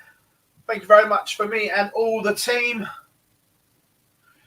Richie Burnett, yes, he did have the day off. He said to himself, 7 points plus 21 is enough. I will see you later.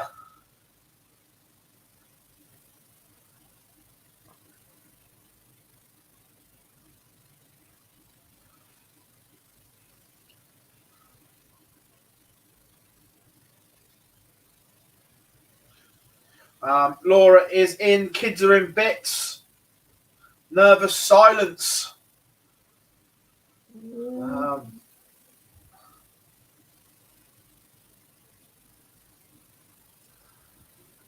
Just needs to tick them off. KR3000 says there's an argument for a 144 or 192 field Pro Tour. A lot of talent on display last 4 days. The issue is that those that don't win at the minute struggle to make a living out of it. Just up the first round wins and all that sort of thing. But unless there is a fund for first round losses so that these guys make a living no matter what, I don't see it. It's too much of an expense. We're already talking about how it might be more beneficial for players to be outside the 128 than be in that 92 to 128 position because they have more flexibility. They can play in events that aren't necessarily the PDC, earn a living from that.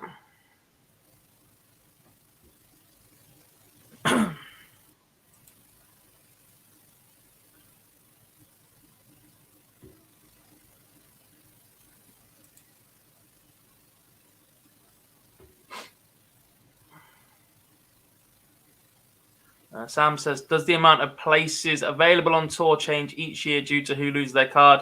Yes, so there's always 128 tour card holders in the PDC, but the number available via Q-School each year changes if players retire, give up, hand their cards back, or after 2 years aren't in the top 64. So if you're not top 64 after 2 years, then you lose your card.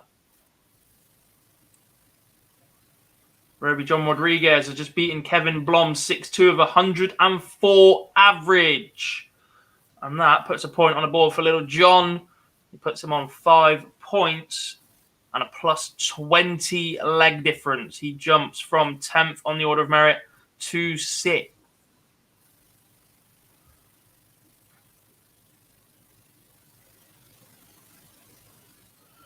Yeah, James, I don't disagree. James says Pro Tour is too big at 128. I think it should be 96 cards. Bottom 32 cards are losing a fortune to play.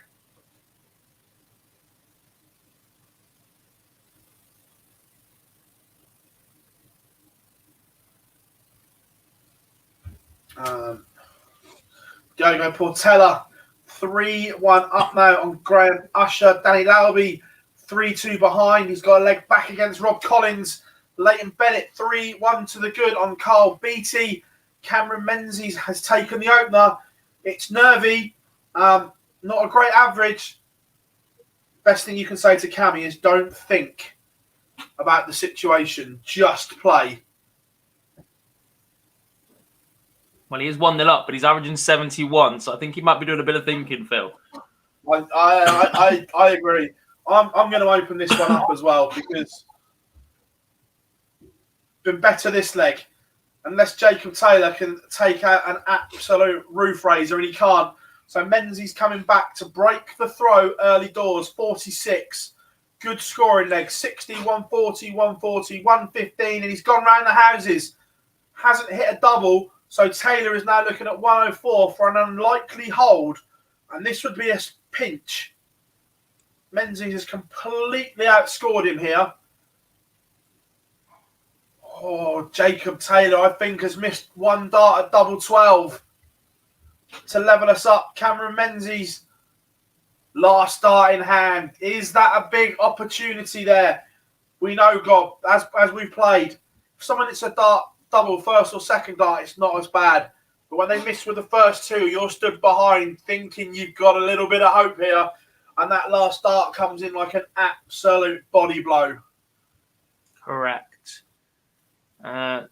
Sam says 2 points, probably good enough for Cammy today. One will get him to 6, and that is the projection. Just need a decent leg difference in doing so. So he'd need to win his next match as a minimum.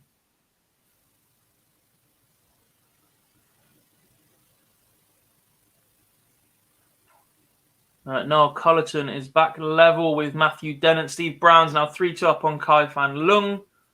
Diogo Portela still leads 3-1. Justin Smith 3-1 up. Rob Collins is ahead against Danny Lauby. Is the young American about to miss out once again?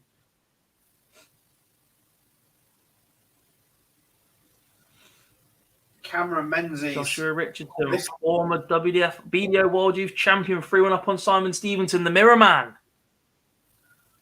This is the Menzies we all know. Ton, 62, 139 to leave 100 after 12 on throw with Jacob Taylor nowhere near. Menzies tees up tops. I'd like to think that was good board management and he hasn't gone chasing a stupid treble after the first two. So Menzies looking at tops for 3-0. And it goes in 1. Cameron Menzies is halfway to victory.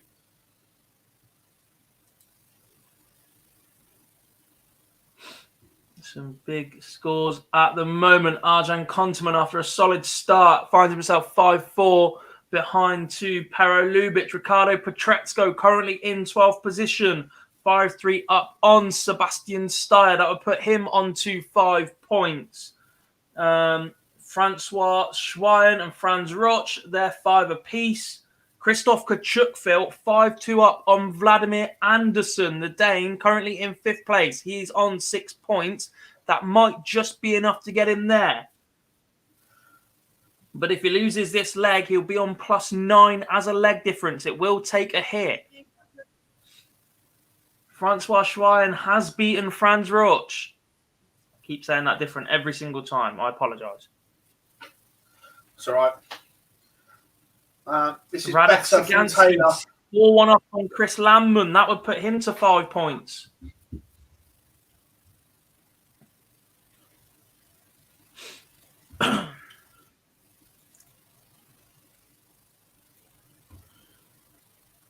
Okay, not at the races this leg, but he's on the Taylor throw, so not the end of the world. But you don't want to be giving your opponent a sniff. Correct.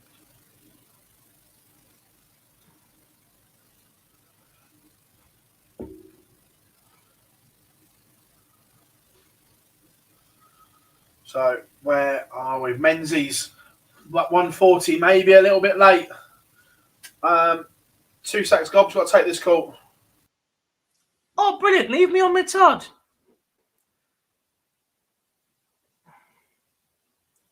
Thomas says, is Edgar playing yet? No, not yet.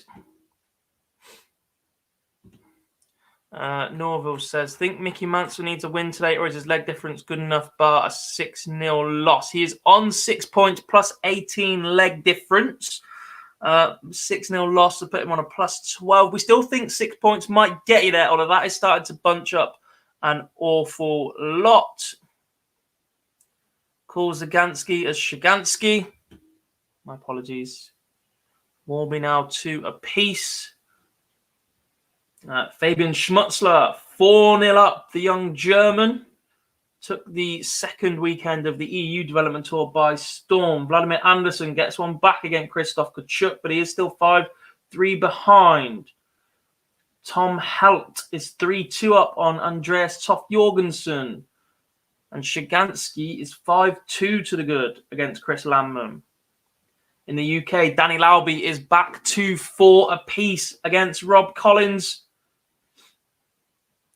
Roxy James Rodriguez finds himself behind to Damian Mole. That is not the draw the RJR trio would have liked to see. And a big game getting underway right now. Wesley Placier against Jimi Hendrix. Sam says, is Danny Jansen safe? Pretty much. 7 points should be enough. He hasn't gone dark green on Dark Connect yet, but it should be enough. He's got a solid leg difference as well.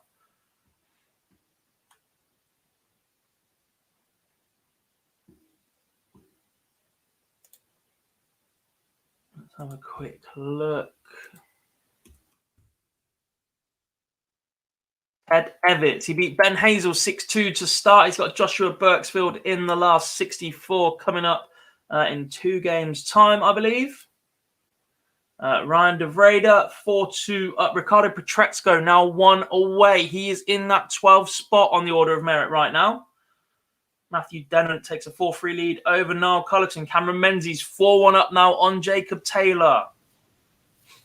Yes, he is. Mark McGinn 4-2 up. Gary Blades 3-0 up on Davy Kerwin.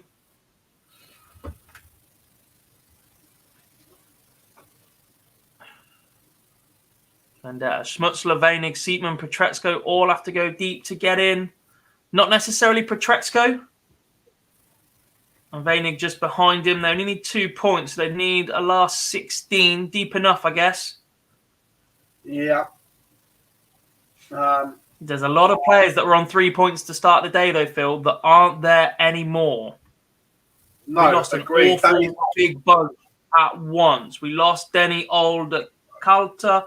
We lost Thibaut Tricot. We lost Jesus Noguera. We lost Kenny Nines. We lost Gillian Kuhorn. And we lost Benito van der Pas and Daniel Closer. They were all on 3 points to start the day. Haven't moved anywhere. And suddenly that 6 starts looking better. Vladimir Anderson, he is out. The current ranked number 5th player takes a -3 on his leg difference. That'll put him on +9 now, but he is on those 6 points.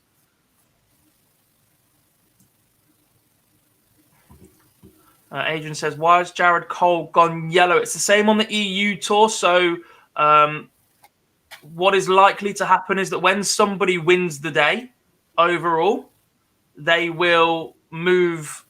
It's likely that they will be in one of the places at the minute. So they will be in green. Once they do, and they get removed from the order of merit in this manner, that yellow spot then becomes the next one up. So yellow is effectively 13th place once the winner of the day is removed from the event and the order of merit.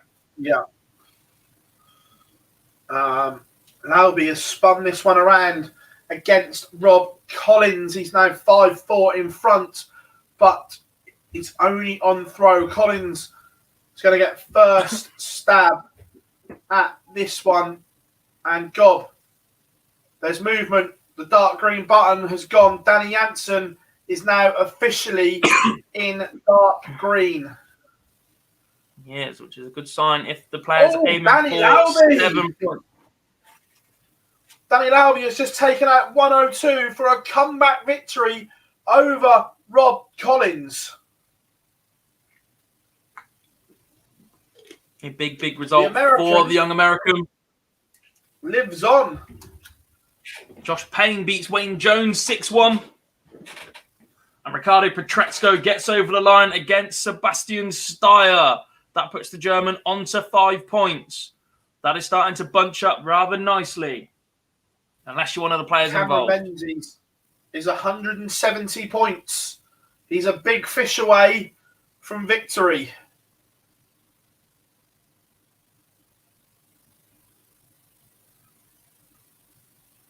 Less 72 left.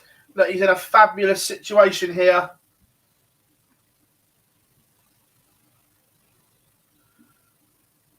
Taylor, only 44. Is that his race run? Cameron Menzies, 72 points away from victory. Should get at least one match start. Does get one match start and seals the deal. Cameron Menzies is now 1 win away from that magical 6 point mark. He is Indeed. Steve Brown is one leg away from an exit. Scott Taylor, though, has just beaten Tom Lonsdale 6-3. Mike Warburton and Peter Jakes are having an absolute ding-dong battle here. 2 breaks of throw in the last few legs, 1 apiece. Warby is going to have to find a break of throw in this game. Yes, indeed. Ryan DeRaider wins 6-2. Sean Fisher beats Sean Carroll 6-4. Matthew Dennett, Noel Cullerton 5-4 to Matty Dennett at the minute. He's always involved in the Q-School story. Is this the year that he just progresses nice and easily? He's currently in 13th on 4 points.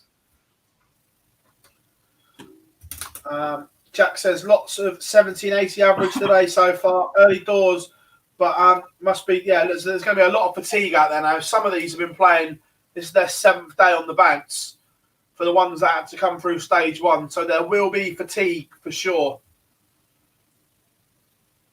Indeed.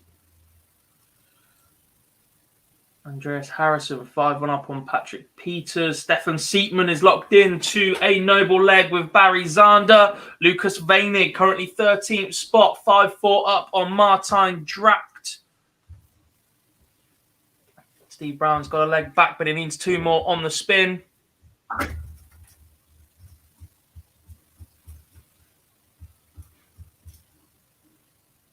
Matthew Dennett does beat Niall Cullerton. 6-4 victory for the Englishman.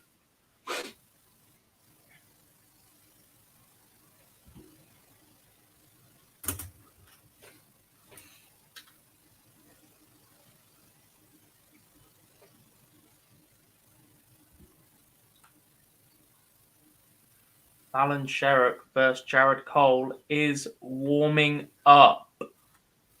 Alan, if you listen to the show regularly, I do say an awful lot of the tour can't hang in the top 32. We've said it for a long, long time. That the bottom end of the tour over the last 2 or 3 years, Gob, isn't great. We've openly said that, haven't we? This isn't new, Alan. We say this an awful lot. That the bottom end of the Pro Tour, the standard isn't great. Yeah.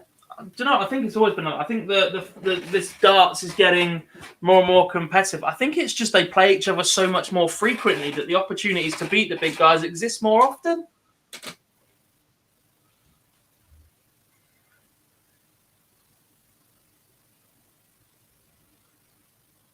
Any first round players? Ricardo only needs to win 1 more game. Petretsko, yes, that would put him onto 6 points.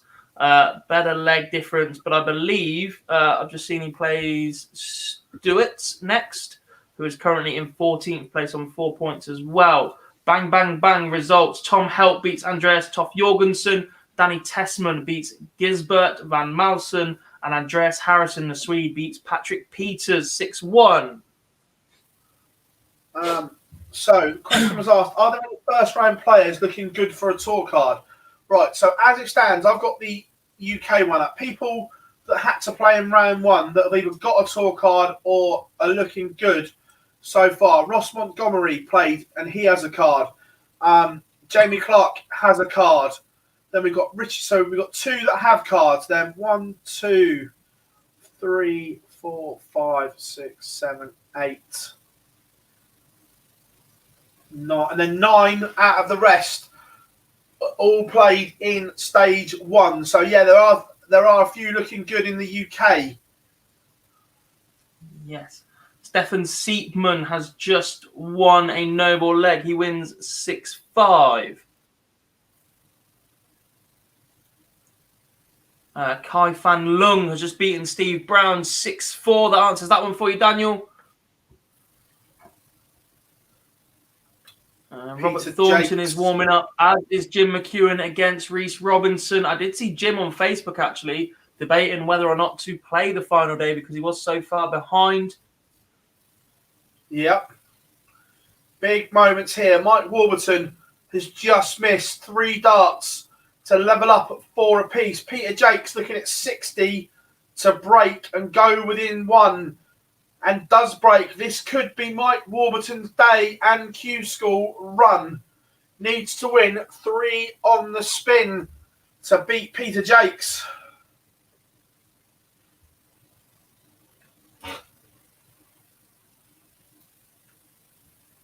Lucas Veinig has just beaten Martijn Dracht. That puts him onto 5 points, bunches the pack a little bit more. Puts him into Gary 10th Blades instead of 13th. Is a 6-1 winner. David Woronowski has taken the opener against Darren Beveridge. Decent standard from both. 107 Woronowski, Darren Beveridge 95. Justin Smith has levelled up with Graham Hall. This one's going to a noble.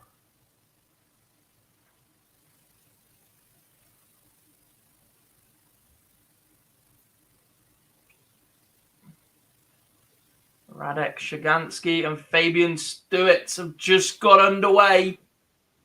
Austria versus Poland. Current number 8 against current number 14. Damian Moll is 5-3 up on Roxy James Rodriguez. Moll is currently in that yellow spot. He's in 12th. Roxy James a little bit further back. Don't forget Rusty Jake already has a tour card. Roby John is currently in 6th spot 2. Looks like the oldest of the RJR quad will not be joining them on tour at the minute. Interesting one. Sam says, if you averaged 85 all year, would you make the top 64? No. No. Fallon Sherrock is taking the opener against Jared Cole. Go and look at the opening year of Aaron Beanie on tour. That'll tell you everything you need to know about what averages you need to find. Mark McGeaney beats Lewis Dare 6-4. Spartan. Is he the Spartan? Gladiator. Gladiator. Close enough. They're all similar.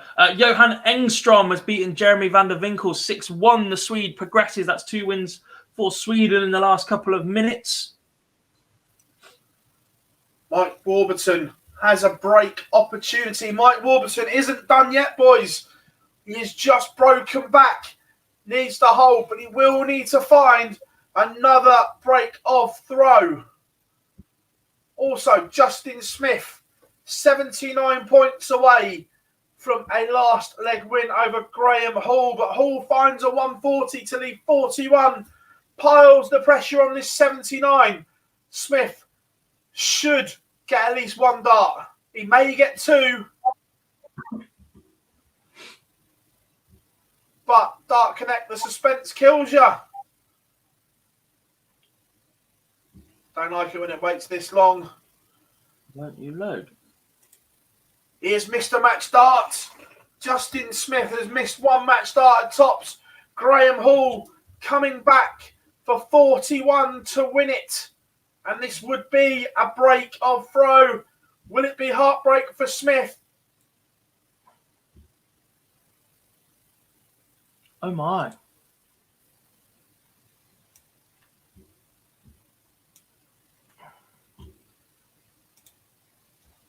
No, 2 match starts missed for Graham Hall. Justin Smith is coming back for tops. How has he managed that?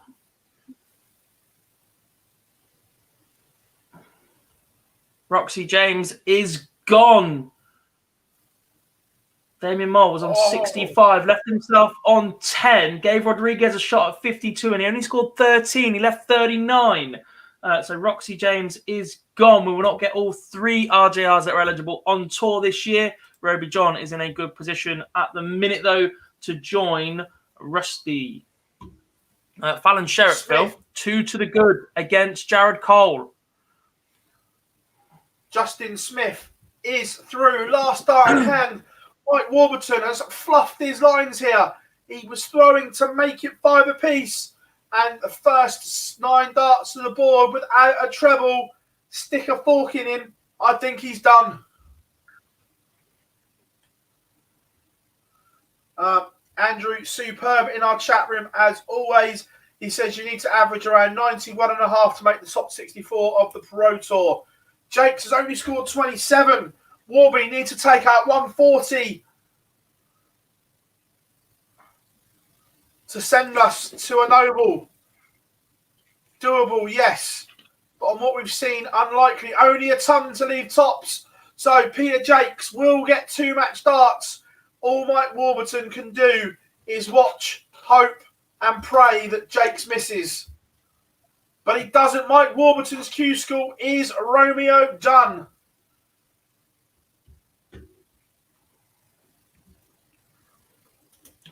Nathan says, hi, mate. Did Cameron win? Yes, he did.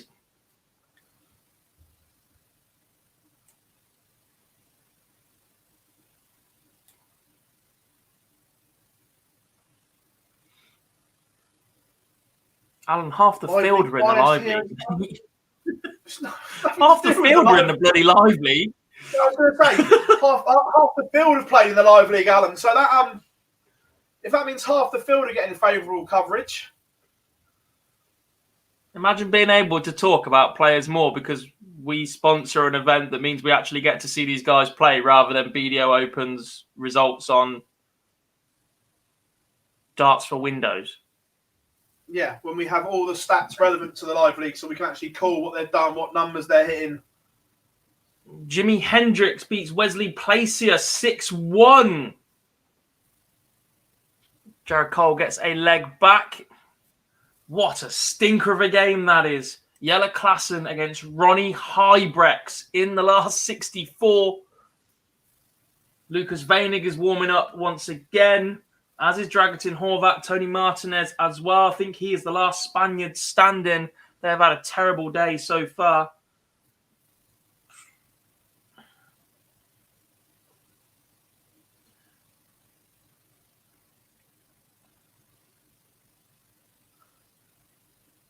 So, Gob, at the moment in the UK, 24 players on show, 13 have played in the live league. It's over half, mate. Good numbers.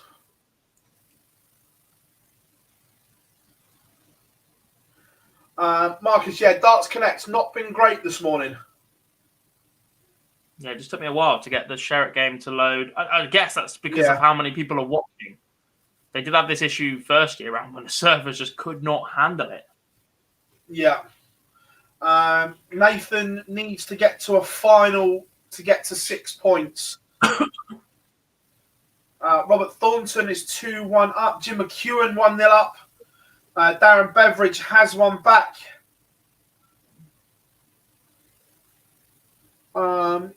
Christian, can anyone send me a link about the live league? What info do you want?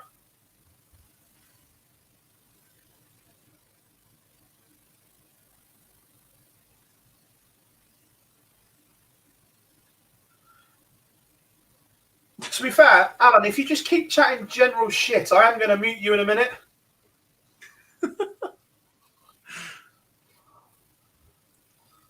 Can't keep the BDO out of my mouth.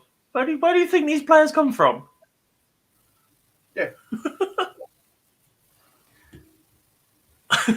Fallon takes a 3-1 lead on Jared Cole. A lot of pressure, a lot of eyes on that board right now. Fabian Stewart has taken a 3-1 lead over Radek Shigansky. Darren Beveridge has levelled it up. It was 3-1 behind against David Woronowski. That is now 3 apiece. Kevin Garcia is 4-2 up on Greg Ritchie. But all eyes on Fallon Sherrock. Lisa Ashton has taken the opener against Adam Atkinson. The Lancashire Rose is on the move. Chris Gilliland is underway, but all eyes on the Queen of the Palace Gob as she's halfway to victory. She is. Cole fired a maximum on his darts after a 41 opening, but a 97, then a 180 of Fallon of her own. Big 140 from Jared as well. This is bubbling into a nice game. Philip says, where is Richie Burnett, guys? Has he not turned up? He has not. He has not played today. Pretty much certain that he's already there on 7 points. Sat in second position on the order of merit. An awful lot would have to go wrong for that to not go dark green very, very soon. A slip from Cole as he just finds a 1-2 at 45. Fallon Sherrock 1-2-4 for a 12-dart leg for a 4-1 lead. Again, lots of you in watching. Welcome along to all our first-time viewers. Make sure you drop us a subscribe. No, Hendo hasn't lost his tour card. Don't get me wrong, he needs a big year coming up, but he still has it at the moment. Someone asked me what's for lunch. A couple of fruit bars and that on the go today. What else did we have? There was one. Edgar playing really well at the moment. Beveridge is on an absolute charge here now. The Scottish player that we obviously don't like because we don't like all Scots is flying right now. Maybe they just get battered everywhere they go. Scoring phase of this Cole Sherrock game has been fantastic, but once they get to the finish line, they are struggling a little bit. Sherrock's had 6 darts from 1-2-4 and left 34 and goes inside on that. Jared Cole wants 32 for a 19-dart leg. He left to finish after 9. And it does go 3-2 Fallon's darts. Andrew says, sorry, I'm late. Not a problem. Better late than never. As a wise person once said. Jesse said, guys, if you had to choose between Fallon or Lisa, who deserves the card? Deserves the wrong word there, because if you win one, then you win one. You deserve to win one. Yeah. But if I had to choose, who would I give one to? We all know the answer to that. I don't need to upset the chat room anymore. Connor Scott won his first game. Beat Dave Ladley 6-3. Can't be too far away from playing again. I think there was a bye on that board as well. In fact, it might have just been 6 on that board. Good question here from Jack. And again, I don't mind answering this. Phil, what is the dream final for today for you and 2 viewerships? Look, for me, I genuinely don't mind who the final is personally. Maybe I'd quite like Aaron to get to the final. Obviously, I've known him since he was a kid. But in terms of numbers, you've got it bang on. For the dream final, for analytics, numbers, and everything else, would be Fallon against Matthew Edgar. Let's not hide the fact that numbers would go through the absolute roof if that was the final. When Fallon was about to qualify on day 3, we shot up by nearly double what we had people watching us at one point.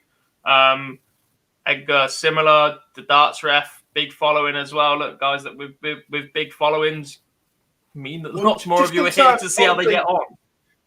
I see all the analytics from the live league, and on average we have between 700 and 1,000 people watching the live league at any one time.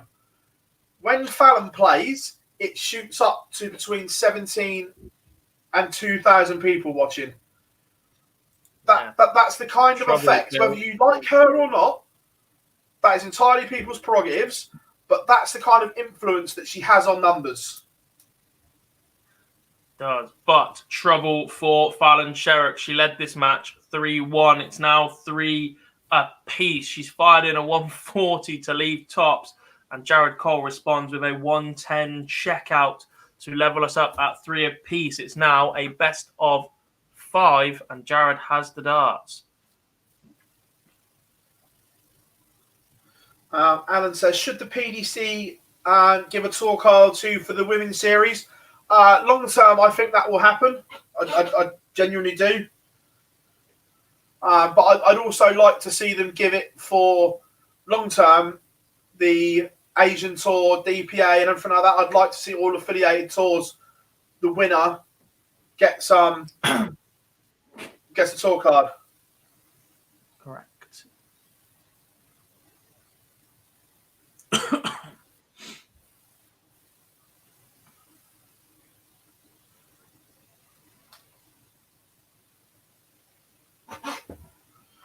Kai Gotthard is going well over in Nedenhausen as well. Dragutin Horvath is 2-0 up. Christian Kist 3-2 up.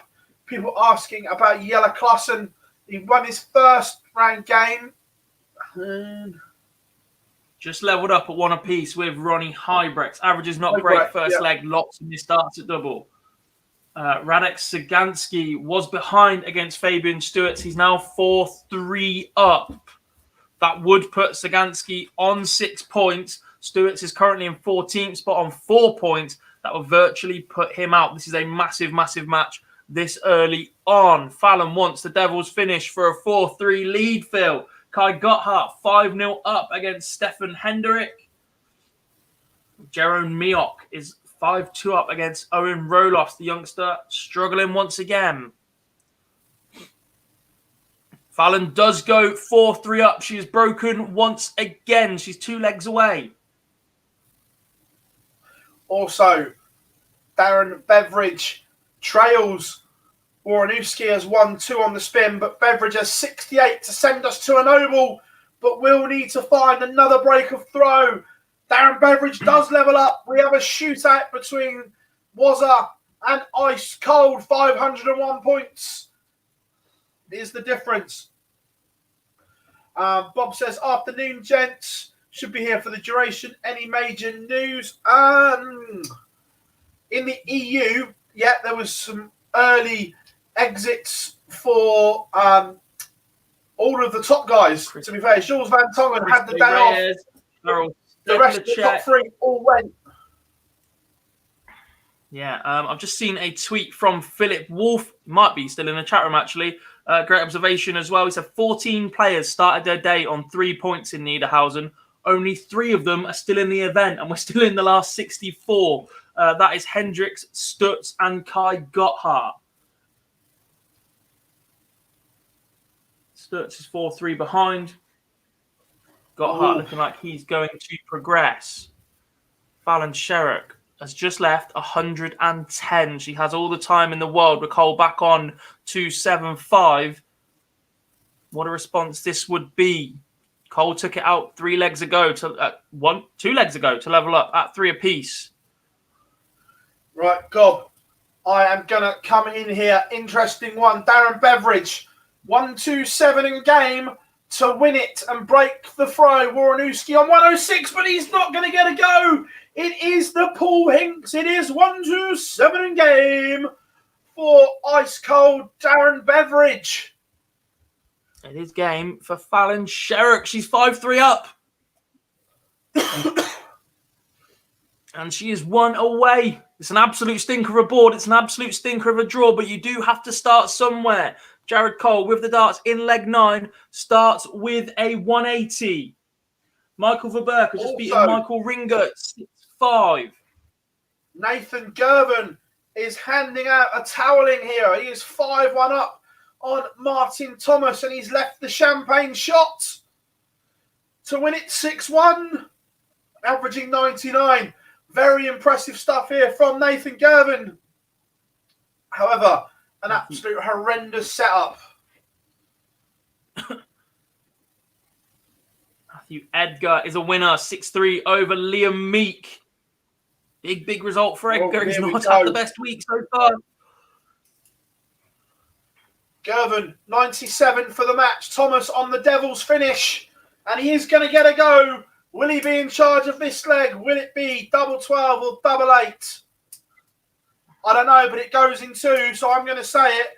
Big 9, double 8, shake his hand. Correct. I'm going Jared Cole, 1-5. Jared Cole, he's 16 after 12 on his darts. Fallon's back on 2-4-4. Can she pressure this? 180 would do that. A 140 leaves 104. Jared Cole, 3 in hand at double 8. Goes first dart, 5-4. This is the leg then for Fallon Sherrock. She leads 5-4. She has the darts. Jared Cole breaks this leg. He will have the darts in the decider. And she opens up with a 140. Also, jumping in quickly, Aaron Monk is 3-2 up on Lee Budgeon. Big gain this one. Budgeon in green at the moment, so needs to win. Monk just outside the green. Huge for both. Sets up a 1-3-4 to the 89. Big moments here.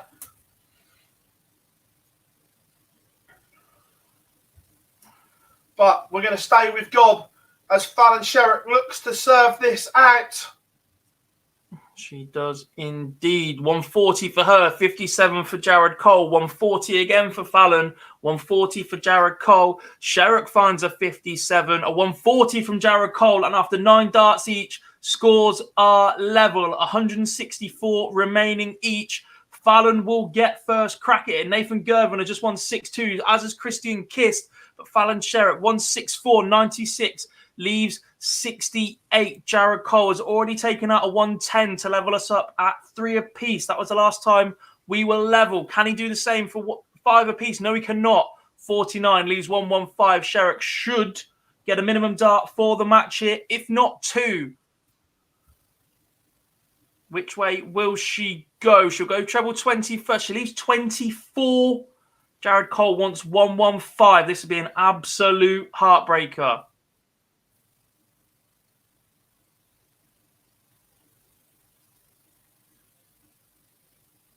Big moments in the EU Q-School Order of Merit as well. And the 115 from Cole goes with 5 apiece, and Jared has the darts in the decider. Fallon Sherrock is on the cusp right now.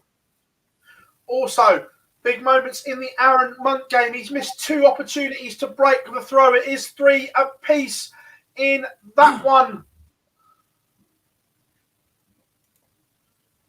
Wow. Huge moments all around. Wouter Vase has just won 6-3 over Stefan Belmont. Radek Shugansky, 6-3 ton, followed by 96. Sherrock, an 83 for her second visit coming in now. Needs to find 2 trebles. Finds a 180. Superb darts from Fallon Sherrock. Leads by 63 points. Cole, just a 57. Fallon has the dart. She is 10 points ahead. Plus these. Needs to leave a finish. 60 is no good, and she finds another maximum. Unbelievable. 83, 180, 180 in the decider to leave 58. What can Cole do? Finds a ton to leave 148. Sherrock then should get 2 at tops for the match. 58, 18, double 20. And it goes in 2 darts. Fallon Sherrock survives against Jared Cole with a superb 11 dart leg in the decider. It's a 92 match average for the Queen of the Palace against Jared Cole. The youngster, the former MAD world champion, is out. He will not get a tour card. Fallon Sherrock stays alive. A reminder, though, she will need to go all the way. Cole was on that 14th spot. He stays there just for now on leg difference, but he will drop the minute anybody from outside starts making their way into the top 13. A superb deciding leg from Fallon Sherrock. I'm going to jump in there, Gob. A couple of quick ones going on. Lisa Ashton is 3-all with Adam Atkinson, but her throw is under pressure here. Atkinson was on for the magical 9, didn't hit it, but is in prime position to break the throw. I'll tell you if he does in a minute. Aaron Monk is 4-3 in front. He's in a real ding-dong game here with Lee Budgeon. Could go either way. And Lisa Ashton's throw is broken. She is now under it. The Lancashire Rose needs to find something and find something big. Also, Chris Gilliland is up against it. He trails Jordan Brooks 4-2. Aaron Beanie is 4 up. And someone else who had a great chance, who is in green, only on 5 points, Dan Reed, is 4-0 down to Nick Kenny, not doing his chances any good whatsoever. Chat room on fire. Give yourselves a round of applause. Andrew says, real stones from Sherrock there. We've also got another one. Wow, clutch leg from Fallon.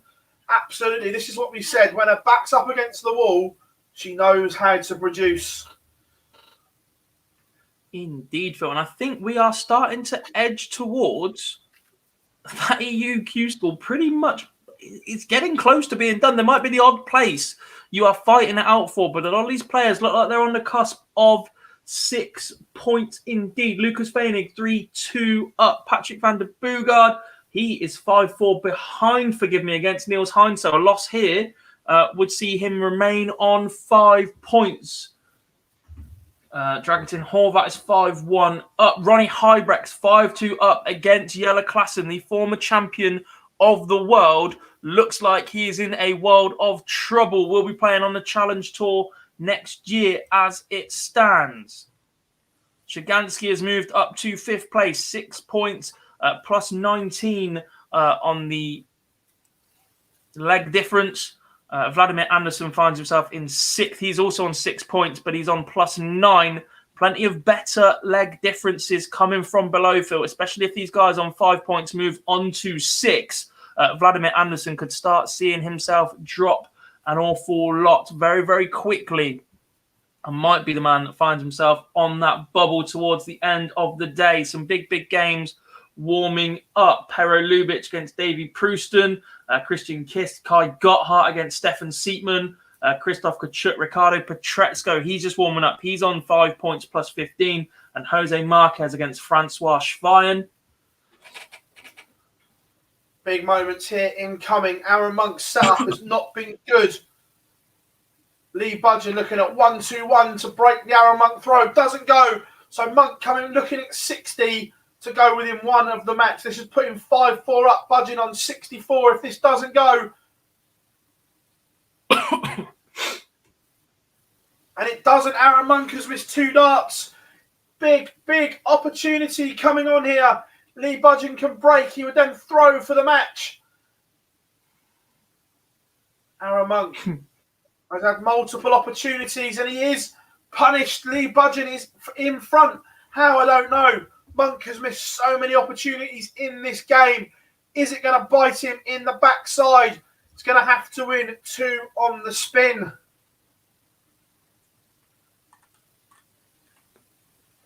Raven says today really is the best day of Q-School. Yeah, not just because I'm back covering it either, because it is just hectic. Players' careers are on the line right now. It is indeed. Machej, sorry, Mock there says, guys, do you think Shiganski will have a tour card? I think he's pretty much there, buddy. He's on 6 points, plus 19 leg difference. Even a 6-0 loss in the next round will put him on plus 13. At the minute, just 7 points to go in dark green as uncatchable, totally in the field. But I think Radek Shiganski will be a tour card holder for this year from here. Lucas Bailey, head back to 3 apiece. Lisa Ashton needs to be perfect from here. She needs to win 3 on the spin. But on the throw here, looks as if she's going to get one of the 3 she needs. Leaves tops after 12. A very impressive scoring leg from Lisa Ashton. But Adam Atkinson has got darts at a 164. A big, big ask. If this doesn't go, the Lancashire Rose doesn't go. So Lisa Ashton wants tops to get one of the 3 back. Again, welcome along, and it does go. Super darts from Lisa Ashton. Right, business end. Lee Budgeon has got the Della, the 138 to win it. Monk sat on 111. Can Budgeon do the Della? No, he can't. Leaves tops. So, Aaron Monk, 111. And it goes. It's a big 3-figure out from Aaron Monk to break back. We are going all the way here. We are indeed. Big result in the EU. Patrick van der Boogaard has just lost. He is on 5 points. That drops him to plus 15 leg difference. Can he cling on? We think 6 is the magic number in the EU. Vladimir Anderson will not mind seeing that. There is somebody now below him. It was on Anderson on 6 points plus 9. Jelle has survived 6 match darts or so already. That's not a good sign for him. What else do we have going on? Roby John, Jimi Hendrix going at each other. Jimi Hendrix in 14th spot. Roby John in 8th spot in the last 32 match. Davy Proust and Pero Lubitsch, they're going underway as well. Kai Gotthard, he was comfortable a minute ago. He must have got over the line. He's warming up again against Stefan Sietman.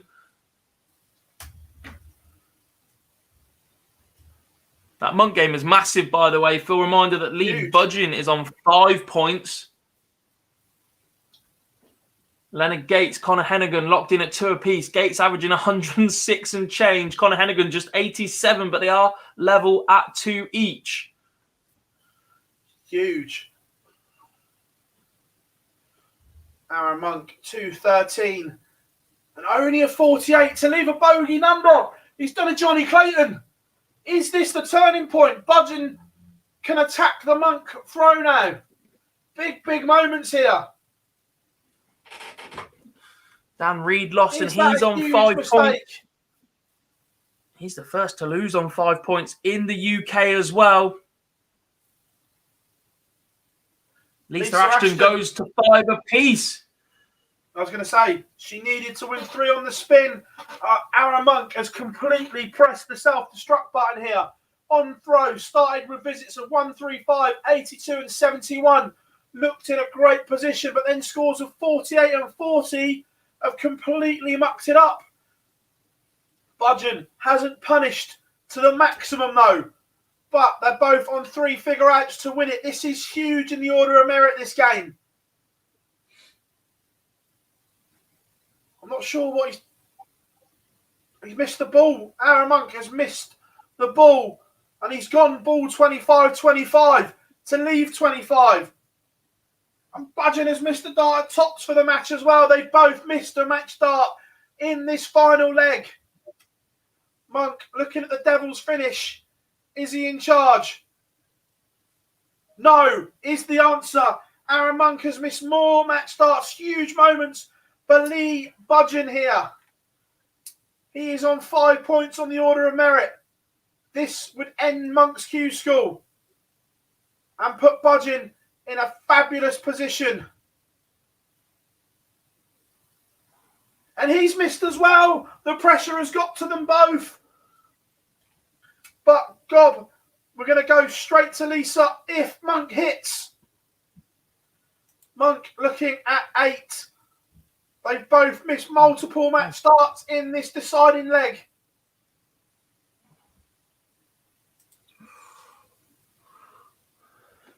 Monk, last starts in hand. Aaron Monk has ended Lee Budgeon's Q-School. He will have to hang around now and wait. But there was an amazing comeback also from Lisa Ashton. She trailed 5-3, needed to win 3 on the spin, and the Lancashire Rose has produced the goods. The final leg, 180, 140, 55, 108, 18 in 1. The Lancashire Rose produces brilliance when it matters, Gob.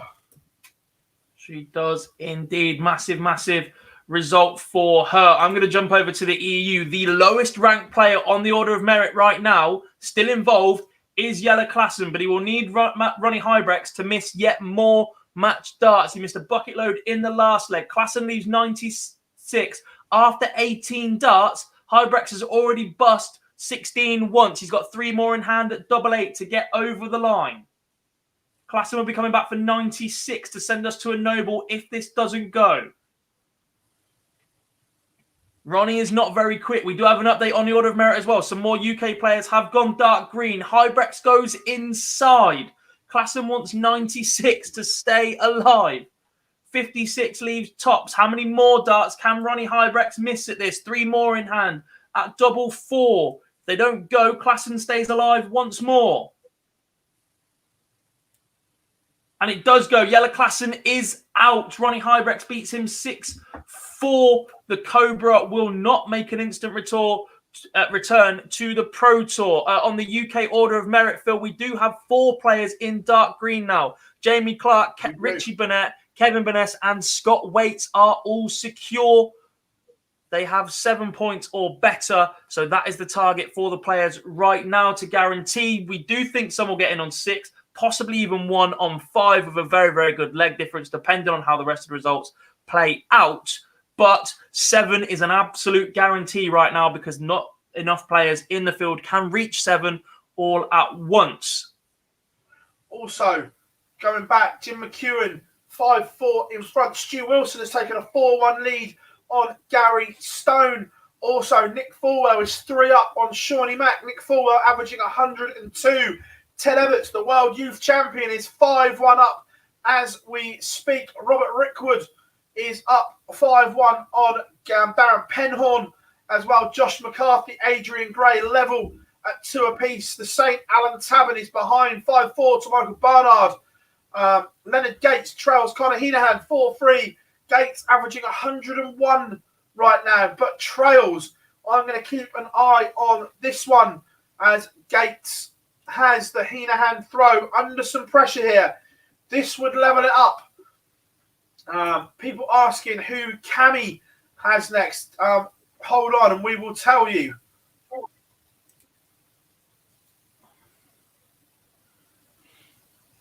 Cameron Menzies will play Ian McKenzie in a Scottish battle next. And, of course, Menzies needs to win to get to that hallowed 6-point mark after getting to the final on day 1. Yeah, question in the chat. I think it was, can Lisa and Fallon both get their tour cards? Yeah, Lisa needs to make the last 4. And in doing so, she would likely accumulate enough leg difference that would put her on 6 points. Fallon has to win outright. So those two are in opposite sides of the draw. As a minimum, Lisa would have to make the last 4, get beat in the semi-finals or beyond, or Fallon would have to win outright today to secure her card. Connor Scott looks like he's very close to securing his. He is on 5 points. He's 5-3 up against Thomas Lovely, and he has the most impressive leg difference in the field that hasn't qualified already. He's on plus 27. The only man with a better leg difference than that is Jamie Clark, and he is already in. He's on 10 points. This would virtually put Connor Scott just over the line. It would. Also, John O'Shea is warming up. The reigning, defending windmill world master. Had that title for a long time. He has. That's a BDO major. And he still has the trophy at home in Cork. Yeah, good luck getting it back from him as well. To be fair, he's already said that he's going to give it back to WDF for their Masters as the trophy. Oh, what a guy.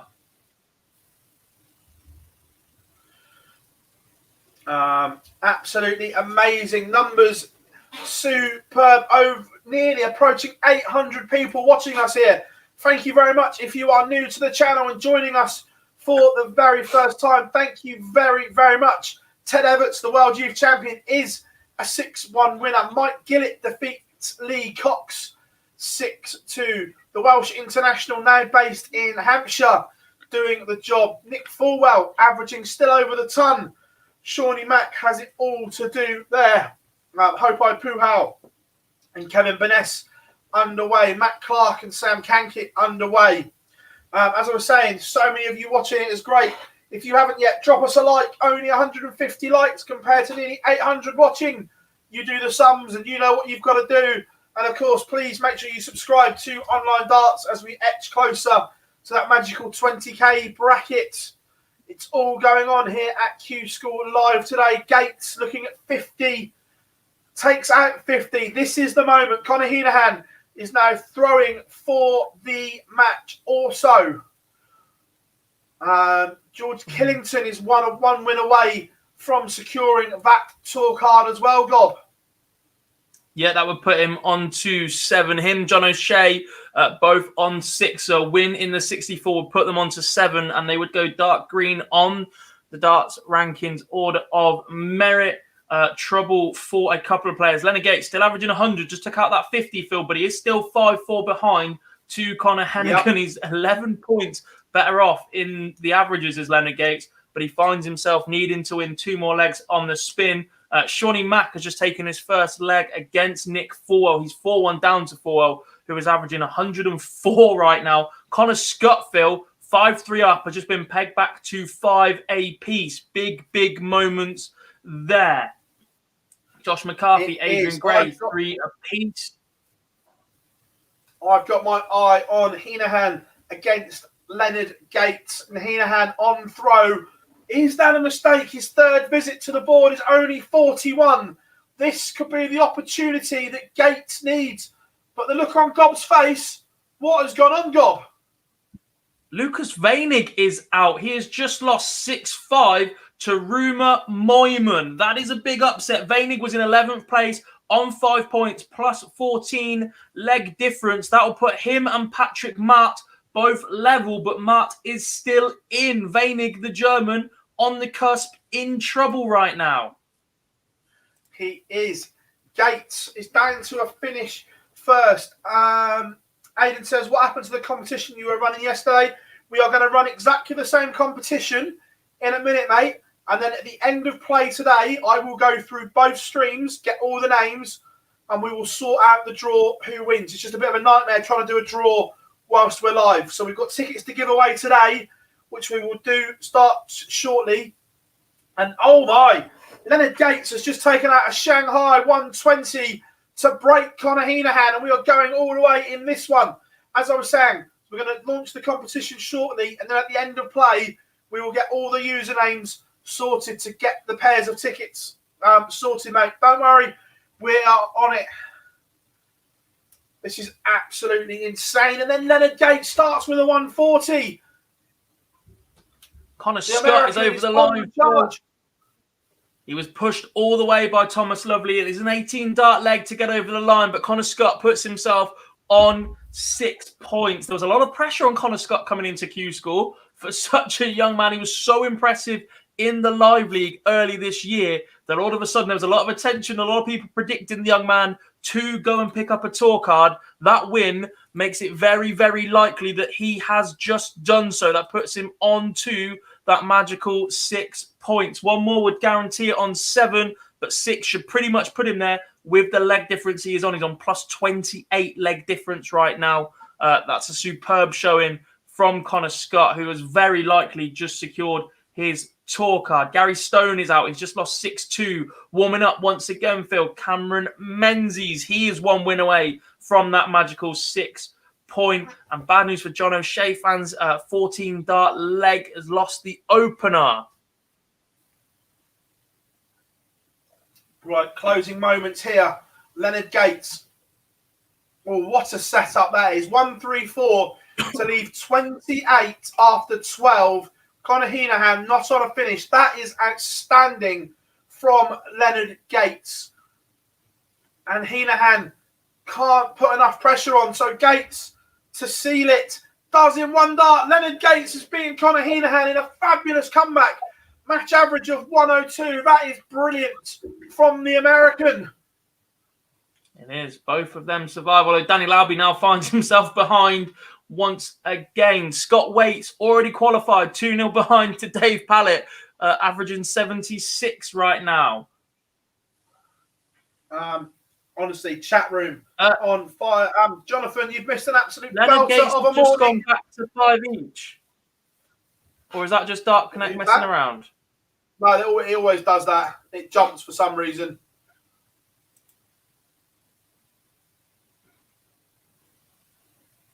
Now it's disappeared. It's come up as a win. There we go. Just a little bit nervous. Somebody had made a mistake. Jack says, do players at Q-School watch their mates and cheer them on after they get knocked out? Or is that unprofessional? A little bit of both, mate. It completely depends. I had a friend that was playing in stage 1.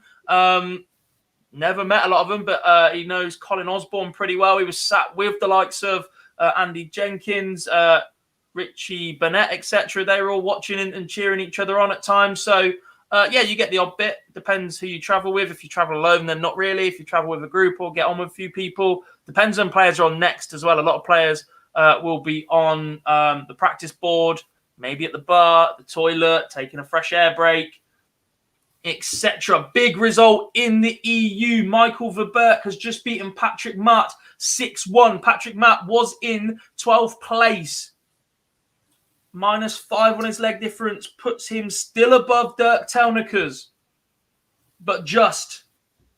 And it's very likely he will not pick up a card anymore. Josh Rock, by the way, 5-0 up on Ben Quemby. If I'm not mistaken, he looked superb earlier on in the day as well. Yeah, 6-1 victory over Scott Williams.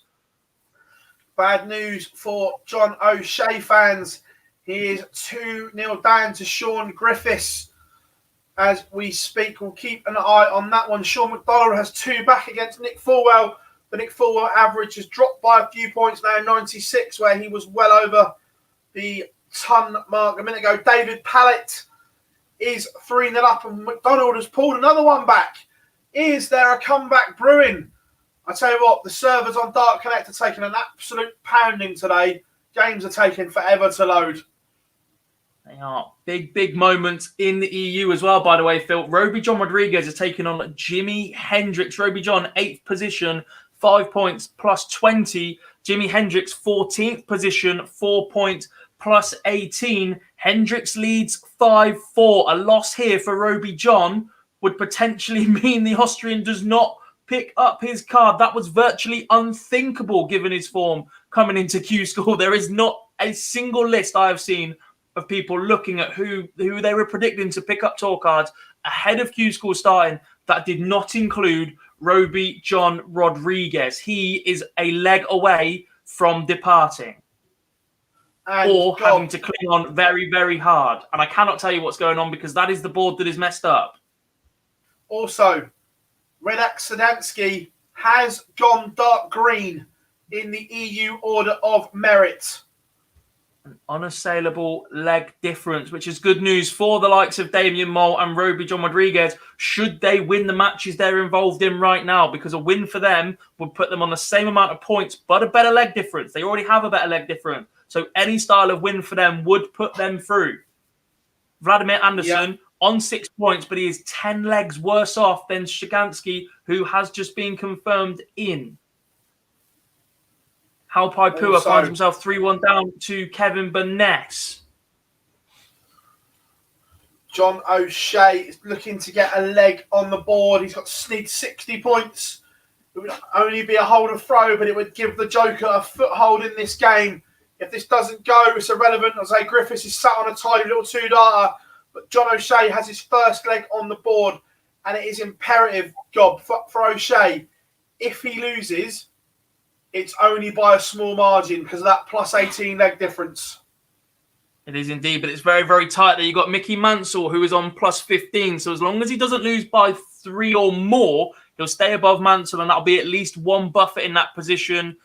You've got Lee Budgeon below Dan Reed, currently in green as well on 5 points. So there is a little bit of work room at the minute, but as the day starts to unfold and players start going deeper, trouble might appear. Davy Prouston has just beaten Pero Ljubic 6-2.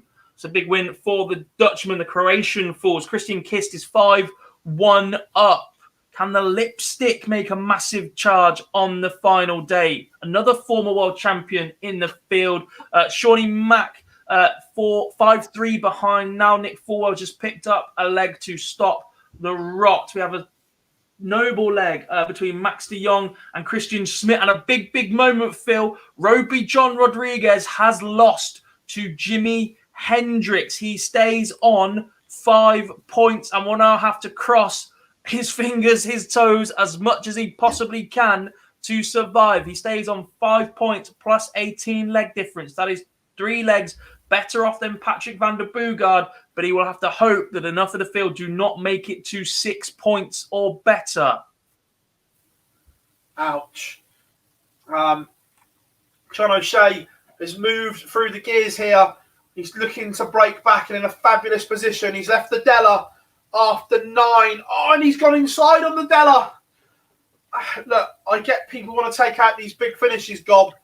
Lucky enough, Griffiths isn't on a finish, but O'Shea went inside to leave 9. Not the best board management. Horrid. Because horrid as a finish. Griffiths has now left a doable 117. If this 9 doesn't go, it does go. O'Shea's tied it up, so he's got away with it. We've questioned the board management from many players at times. These finishes, although they look great and they give you confidence, at times play percentages, lads and lasses. Indeed. Cameron Menzies is also underway. This is the game. Remember, Cammy got to the final on day 1 and hasn't picked up any points since. The two lowest ranked players in the EU are doing battle with each other right now. Christian Smith, Max de Jong. In fact, no, Christian Smith's just won that game, sorry. I believe. Let me just find that again. It's moved, which knocks de Jong out again. Both of those players would have to go all the way. Francois Fallon now the lowest ranked player, but he's 5-3 up on Jose Marquez. Christian Kist 5-2 up. Kai Gotthard 1 away against Stefan Sietman. It feels like he's been on that cusp for a while. Wouter Vase 4-2 behind to Christoph Kachuk. If he gets back on the tour, interesting moments. Who will be Christoph Ratajski's World Cup partner, as Radek Shagansky has just picked up a tour card? That'll be an interesting battle to start the year. Kai Gotthard does get over the line 6-4. Dragutin Horvat still in the hunt. He'd have to go all the way today. Ryan de Vrede 3-0 up. Damian Mold 2-0 up on Ronnie Hybrex. The Rebel would have to go pretty much all the way as well. And Johan Engstrom 2-1 up on Tony Martinez. He's got a Spanish flag next to him, but we do believe he is Belgian. I know a lot of people keep calling us up on that. That is the last Spain flag involved in the EU Q-School at the moment. That puts Gotthard onto 5 points. That group bunches once again. Also, John O'Shea, 101 for 3 legs on the spin. Griffiths is also on a manageable out. Gotthard takes out the big fish to win it as well, the chat room are telling us. Unbelievable. Unreal. Laura, how are the nerves right now? Is Bennett still an arse? He's a kid. We were all asses at 14, 15 and 16. We all thought we knew best, but at heart, he's a nice lad. I'm not even sure he's, Griffiths, I'm not even sure he's that. It's just, look, Griffiths misses the best players in the world for the last 5 to 10 years that the players have grown up watching, a Van Gerwen, your Price, even on TV, you've seen your Hybrex. Gary and Phil are probably the ones that never really did it, but everyone else has always been a bit of a character, a bit emotional, big celebrations when they win, and suddenly someone copies that at a young age and gets slated for it. Look at the role models, folks. I'll come back to that in a second. John O'Shea has missed 2 darts to go 3-2 up. Will he be made to pay? No, Griffiths is missed as well. You say that, Gob. I think we get the best version of Gary Anderson when he does give it a bit, though. Every now and then we see some celebrations and he give it. And when he does, that's when he's at his best for me. 100%. Peter Wright, when he gets a little bit fired up, better player. James Wade, when he's been more fired up, a better player. Dimitri van der Berg, when he's a little bit more flamboyant, a better player. Yeah, no, I'm not disagreeing. John O'Shea leads 3-2 on throw. The Joker pinned 5-5 at the first time of asking. Matthew Edgar is also 2-0 up as well. Cameron Menzies is 2-2. Danny Lauby is level at 3 apiece with Kevin Lane. It's all going off, boys. Scott Waits is getting back into this game. Shawnee Mack is in a noble as well. 5 apiece. Absolutely massive for Shawnee Mack. Stones, he was 4-0 down. He was indeed. Christian Kist beat Tom Helpt, by the way. Jesse van der Kroon says Fabian Schmuttler is also a kid, but he's also no arse. Yeah, but we've also seen him at one development tour. He hasn't had the opportunities or the fame that have been projected onto somebody so young who is 3 or 4 years ago, which is when this started. When you're telling somebody from the age of 10, 11, they are the next world champion, that is a lot of pressure.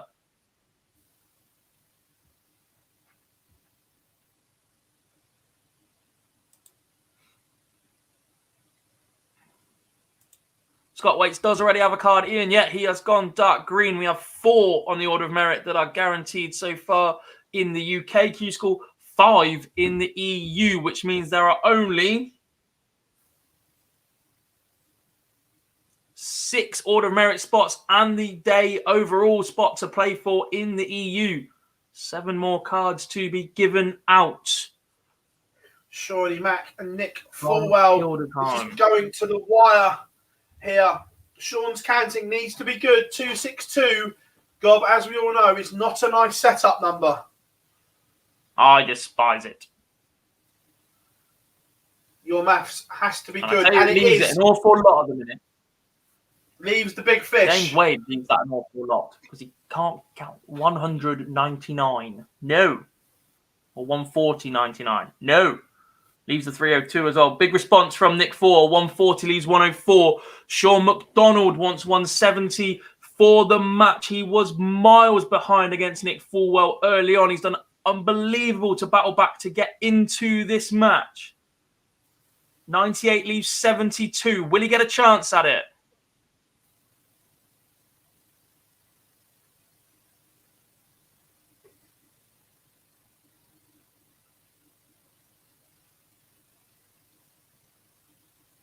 $56 from Fulwell leaves 48. The Punisher, as Paul Nicholson dubbed Shawnee Mack. You miss, I hit, gets a chance at 72 for the match. He was 4-0 behind, was it, Phil?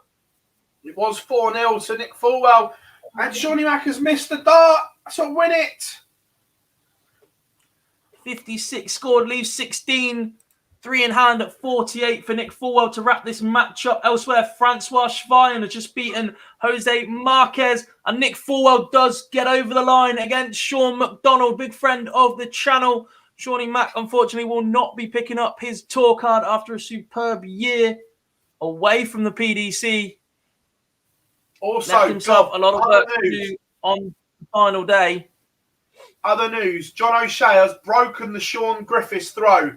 The Joker is 2 legs away from being there or thereabouts. This will do his leg difference the world of good. And also, Scottish fans, brace yourself.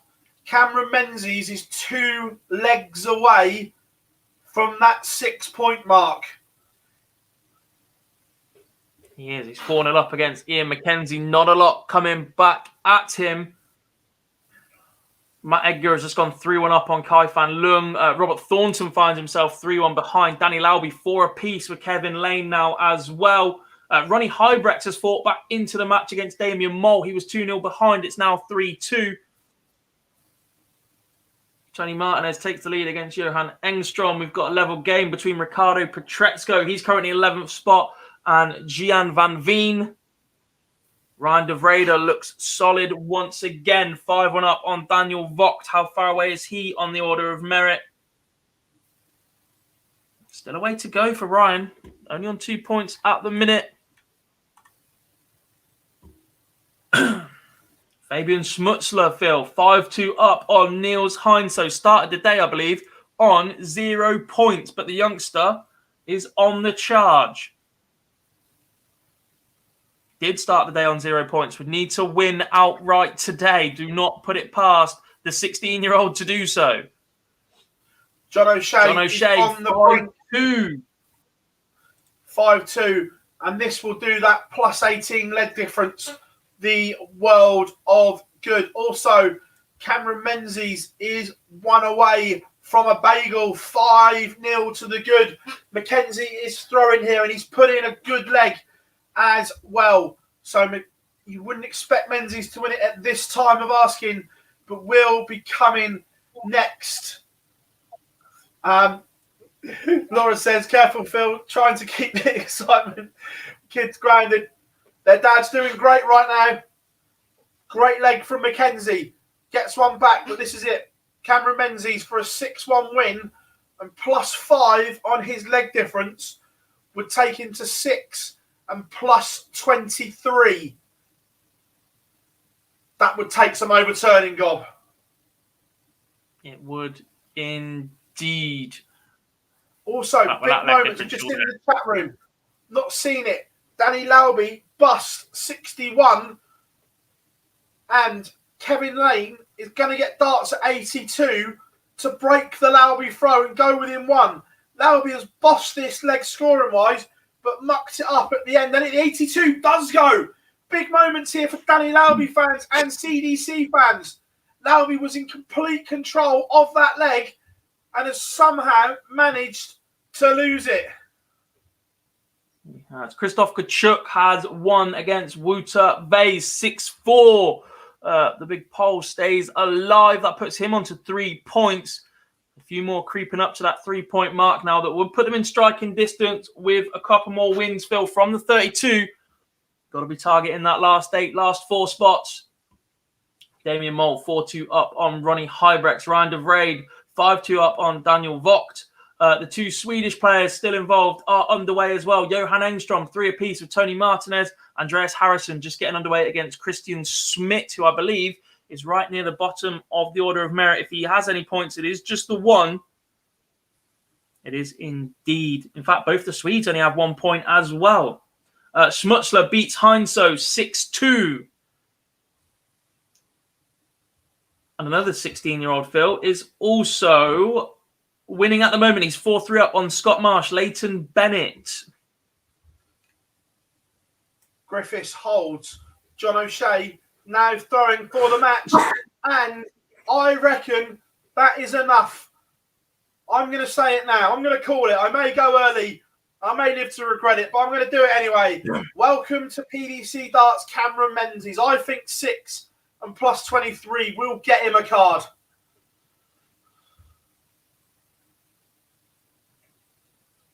I may have gone early, but I think that's enough.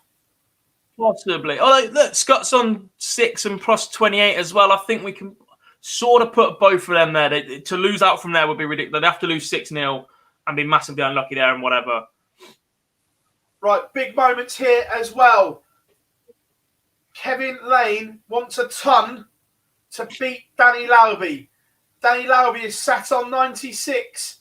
If this doesn't go, big moments here. But it does go. Danny Lauby departs. That is it for the American. Kevin Lane in the last 2 legs has taken out 82 and 100. What a killer. Aaron Monkfield opened up with a 13-dart leg. Also, sorry to the O'Shea family. This may be going a little bit longer. Yet Sean Griffiths is on the verge of breaking the John O'Shea throw to go 5-4 behind.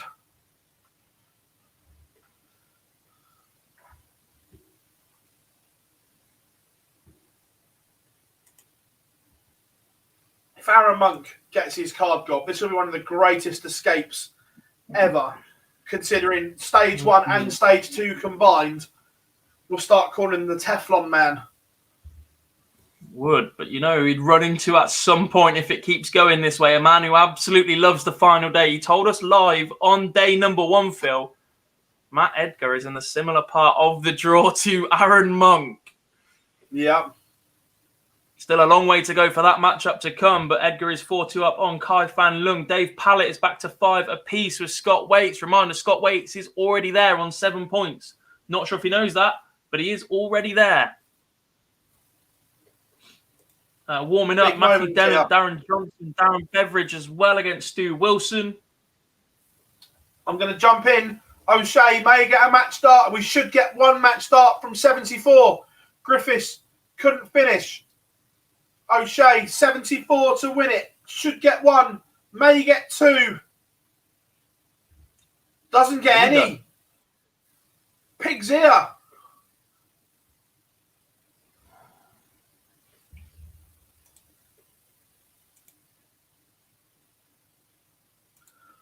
Matthew Edgar is in control as we speak. And Sean Griffiths does break. John O'Shea missed a huge trick in that game. Will it play on his mind?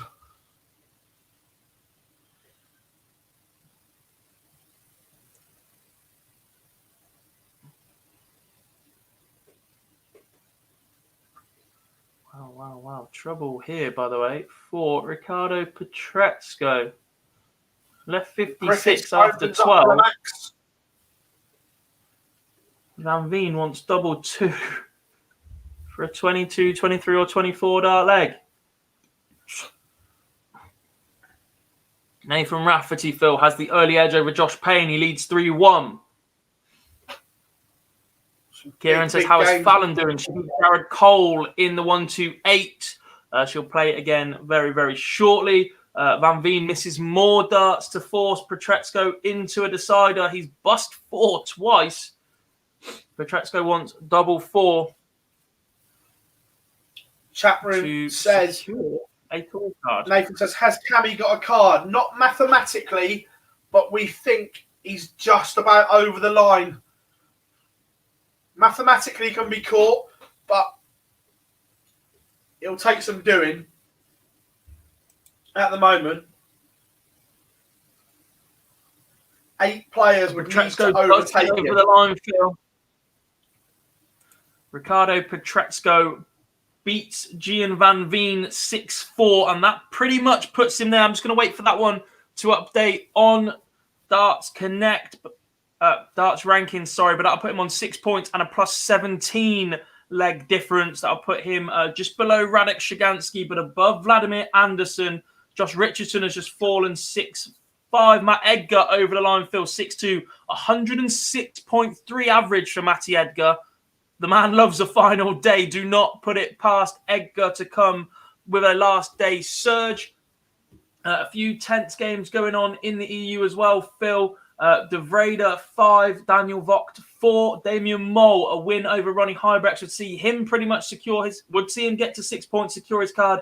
He's 5-3 up. Engstrom Martinez from 3 each. Tony Martinez leads 5-3. Warming up, Davy Proust and Christian Kist. Kai Gotthard against Dragutin Horvat. And Jeroen Miok against Francois Svajan as well. Also, John O'Shea and Sean Griffiths are going all the way. O'Shea has the darts and starts with a 2 treble visit. And Griffiths doesn't find a treble. What a game that is. Next, Edgar against Gates. Massive. Ronnie Hybrex, Phil, is out. He loses 6-3 to Damien Mole, who picks up a card with 6 points. He will jump up to 5th on the order of merit. Congratulations to the young Dutchman. Ryan De Vrede beats Daniel Vogt 6-4. That pushes him up to, I believe, 3 points. It does indeed. Dave Pallett has just beaten Scott Waitsfield in the UK. I've just saw another result pop up as well. Can't remember who it was. Recap a few results in the 64 in the UK in case we've missed them. Mike Gillett beating Lee Cox. Kevin Lane beating Danny Lauby. Ted Evans a 6-1 win over Joshua Birksfield.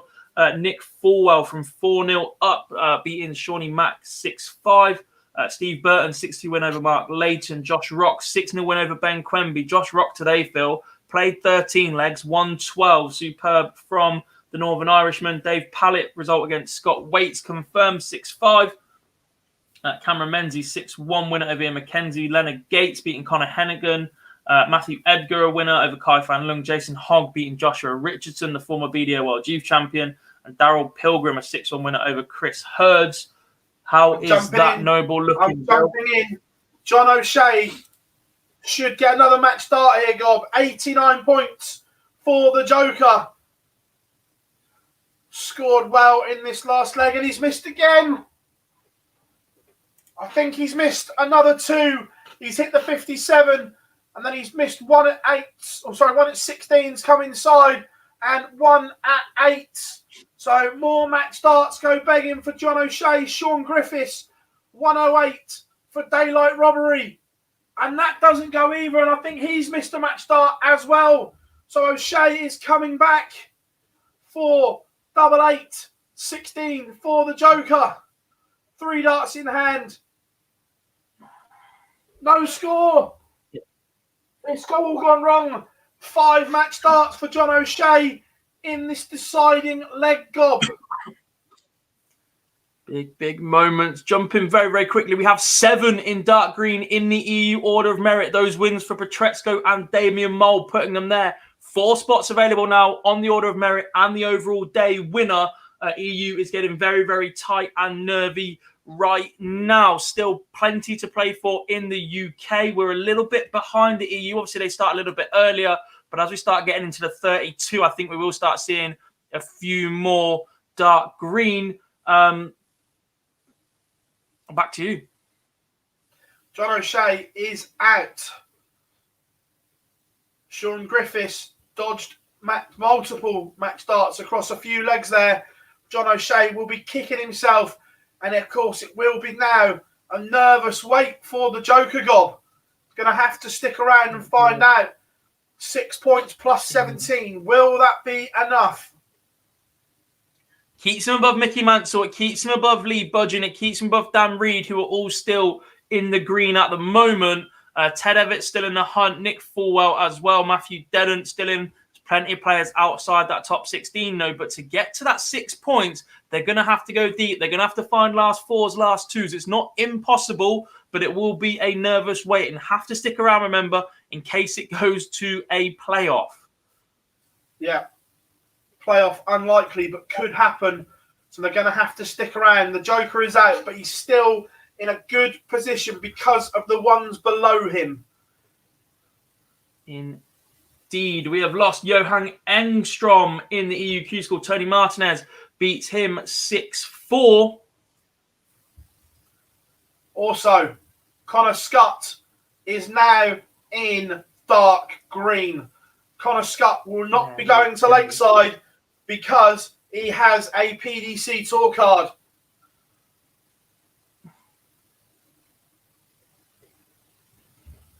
Wowzers, wowzers, wowzers. It's all going on here at Q-School 2022. Nathan Rafferty has dispatched of Josh Payne. Not the Q-School Payne wanted, but Rafferty's dream lives on.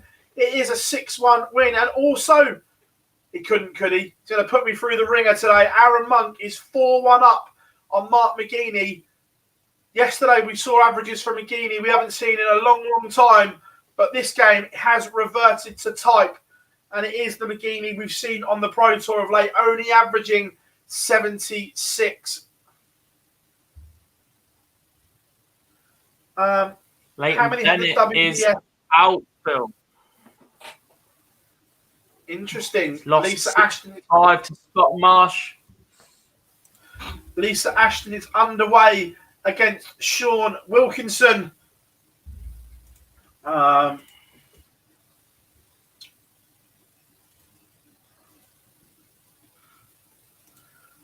Just waiting. George Killington is playing as we speak. And Robert Thornton is out, Phil. Result. I was going to say, Thornton is gone. Killington is 1 win away from going dark green, but he faces Diogo Portela.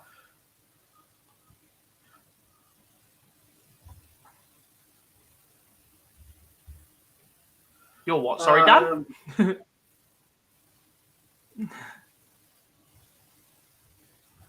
Olaf, where exactly can I see those colours and ranks? If you go into the pinned comment at the top of the chat room, the one that's in highlighted blue, there are 2 links in there. The first one, tv.dartconnect, is where we are watching the live scores. The second one will take you to darts rankings for the Q-School. If you use the 3 bars in the top left-hand corner, you can flick between the UK Q-School, the EU Q-School, and any other order of merit related to the PDC. It's a fantastic site. The guys there are superb.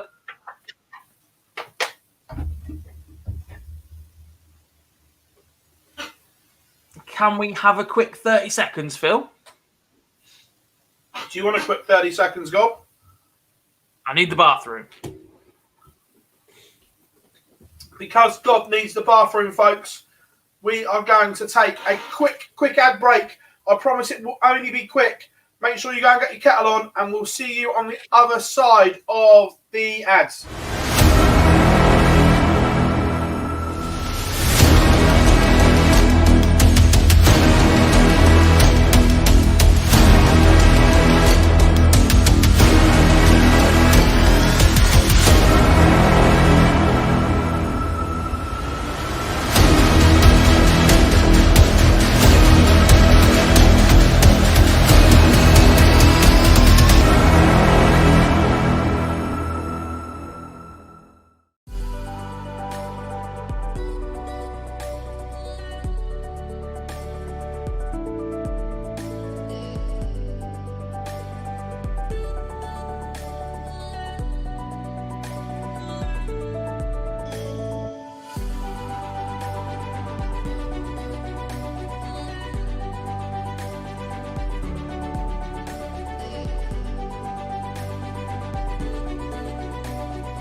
Welcome back to Online Darts, everyone, and we are here for the final day of Q-School Live. Remember, it is all on the line today, all or nothing. Cards will be handed out on the order of merit, and it's been some day of darts so far. Warming up is an absolute belter of a game. Matthew Edgar against Leonard Gates. Cannot wait for that one. Going to be good. George Killington, Diogo Portela are underway. A win for Killington will give him a tour card.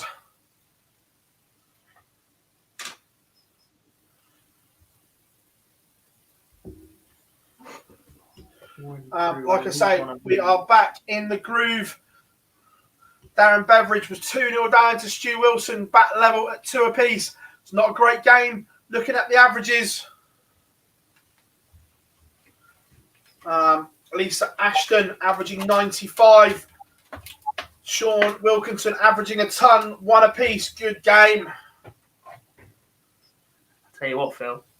EU is about to get very, very messy indeed. There are 4 players in light green right now. 3 of them are out of the tournament at the minute. There are 4 players still involved that currently sit in that top 11, and they play each other. So we're going to lose at least 2 of them. So those guys clinging on in the light green can't rely on favours from all 4 of them. At least 2 of them will progress, but at least 2 of them will fall. That will start affecting leg differences. So Anderson might start being in a slightly better off position. And a loss for Jimi Hendricks would put him below Roby John Rodriguez and potentially Van den Bogaard with a dodgy leg difference. But that is about to get very, very tight. There's still an awful lot of players, Phil, outside of that top 11 or 12 players in the order of merit. Well, speaking of the order of merit, Gob, people have asked and we shall reply. So as it stands, everyone, this is how the UK order of merit looks. Everyone in dark green is secure, has a tour card. Then we see George Killington is playing now. He's 1 win away. Cameron Menzies, we think, is there anyway, but he is officially 1 win away. Then we've got a cluster of 2. O'Shea and Mansell, both out. Ted Everts is still in on 5 points. Budgeon, Reed, all gone. Fulwell, still in. Matty Dennant, still in. Then we've got a cluster underneath, Gob, that are in and around. A win for Aaron Monk. Again, no poor leg difference is Aaron's problem after the couple of days. Nathan Rafferty is making a move. But realistically, anyone in this clump down here is going to have to get to a final or win it. Pretty much. Lisa Ashton there on 2 points. Matthew Edgar on 1.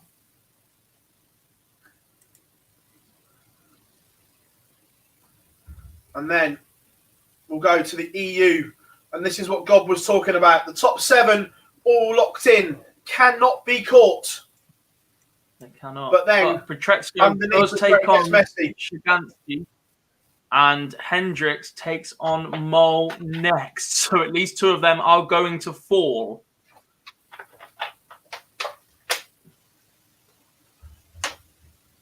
A win for Hendricks would put him dark green. A loss would put him in trouble. Especially if it's by 3 legs or more and he falls below Roby John Rodriguez. A massive, massive game coming up in that respect. If you are Roby John, you are sweating right now. Indeed. Again, Christian Kist. Could we see him pull off something special? Who do we have on 5 points? We have Kai Gotthard on 5 points, Phil, and he's 1-0 up on Dragutin Horvat as well. So he might be getting involved in that mix. It looked like he's going to jump from 13th outside to secure.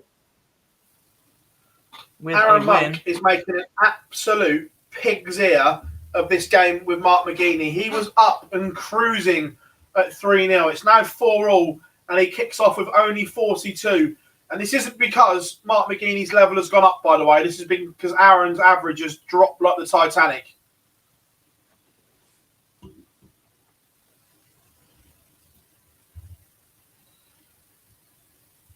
Yeah, Jeff, there's 17 cards on offer for the UK, 15 for the EU. There's 4 daily winners, and then the rest are allocated via the order of merits. There's 13 order of merit spots for the UK and 11 for the EU Q-School.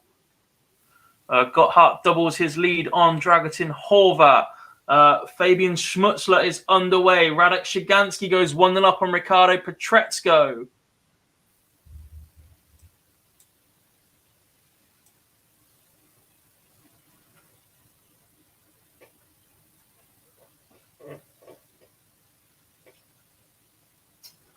Matty Dennant 4-3 up on Darren Johnson. Nathan Gervin has just leveled it up with Robert Rickwood, both mid-90s averages. Again, welcome along if you are new to online darts, bringing you unrivaled coverage of Q-School and the rest of the darting calendar through the years. Our next live stream from here will be the Pro Tour weekend. The Live League returns soon as well. Gavin Carling has defeated Sean Fisher. Stu Wilson has a 2-leg lead over Darren Beveridge again. Portela has broken the Killington throw and leads 2-0. Are things twisting and turning yet again? Justin Smith 2-1 up on Michael Barnard. Lisa Ashton 2-1 behind.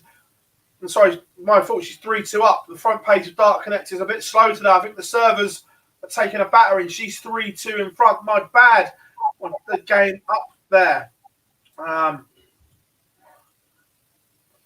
Yeah, as I was saying, if you are new, please make sure you subscribe to the channel and drop us a like. Aaron Monk he's in free for all right now.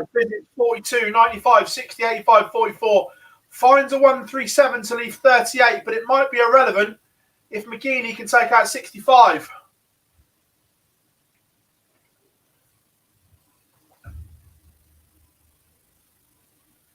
He can't. Is this a lifeline for Aaron Monk? He was cruising in this game. The wheels, literally, it's like watching Ollie Solskjaer's Manchester United have fallen off. He needs more than the last die in hand. How big is that for Monk? I know, but that's rich. Comparing it to a Solskjaer team dropping off after the last 3 years that you're lot have had. Oh, we're horrendous, but we haven't spent, what is it, £1 billion on transfers. So that's just funny, isn't it? We haven't got an £80 million centre-half that I can turn quicker than. Matthew Dennant wins 6-3 over Darren Johnson, Phil, and surely that's 5 points for Dennant now. Still not quite there. Surely he can't have Heartbreak once again. Dennant's still not there. Afternoon, Oscar. Hope you are well. Darren says, superb channel, guys. Our pleasure.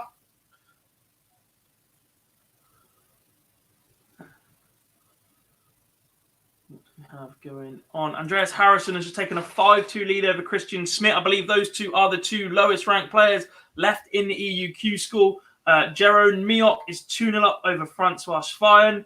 David Proust and Christian Kiss 3 apiece at that one. Kai Gotthard 3-0 up on Dragutin Horvat. A win would very likely put Gotthard in. Fabian Schmutzler 2-0 up on Michael Verbert. Ricardo Petretsko leads Radek Shiganski 2-1. Jimi Hendricks takes a 1-0 lead over Damien Mole with what I think is an 11 dart leg. 136 average.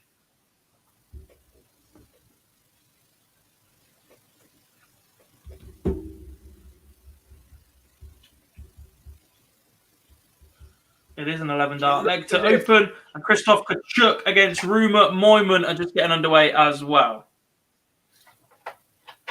It looks as if Monk and McGeaney are going to go to a noble. And I say that, McGeaney 44 to leave 92. Monk on 190. 140 here puts all kinds of pressure on that 92. 96 to leave 94. Not much between them. Afternoon, Andrew.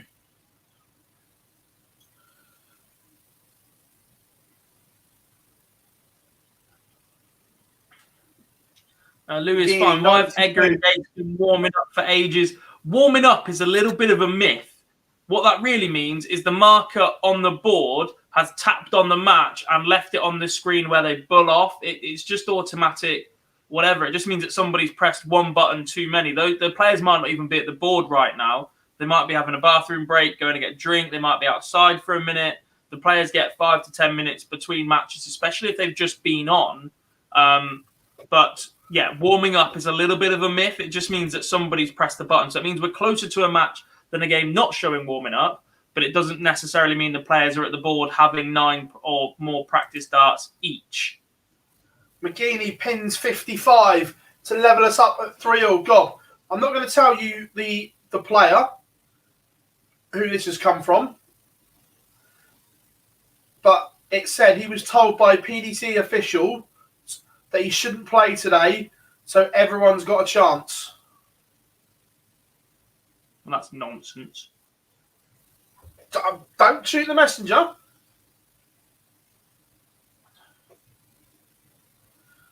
I tell you what, this game has been dog and duck, and they both kick off with maximums. Unreal. I don't agree with it. No. That's only agree with it. I'm just telling you what was said. Don't shoot the messenger. The only way I agree with that happening is if there is a top-up list that make it up to a 1-2-8 every day. So if in stage 1 you finished top of the order of merit that didn't qualify for this, you're ready to go for day 2. If anybody doesn't play in day 1, you go into day 2. There should be a list of 10 to 15 players that hang around for the 3 to 4 days for that chance that they're one day in stage 2, because that's all it takes. These fields should be at 1-2-8 every single day. Right. Business end going on here. Monk has left 105. McGeaney has left 63 after 9. Finally poised. Monk, I'm not sure if he's left 38 or missed a dart at 38.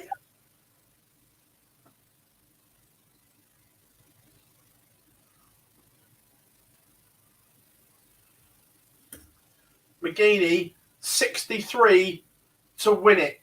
An unlikely win, and he's mismatched darts, so Monk comes back.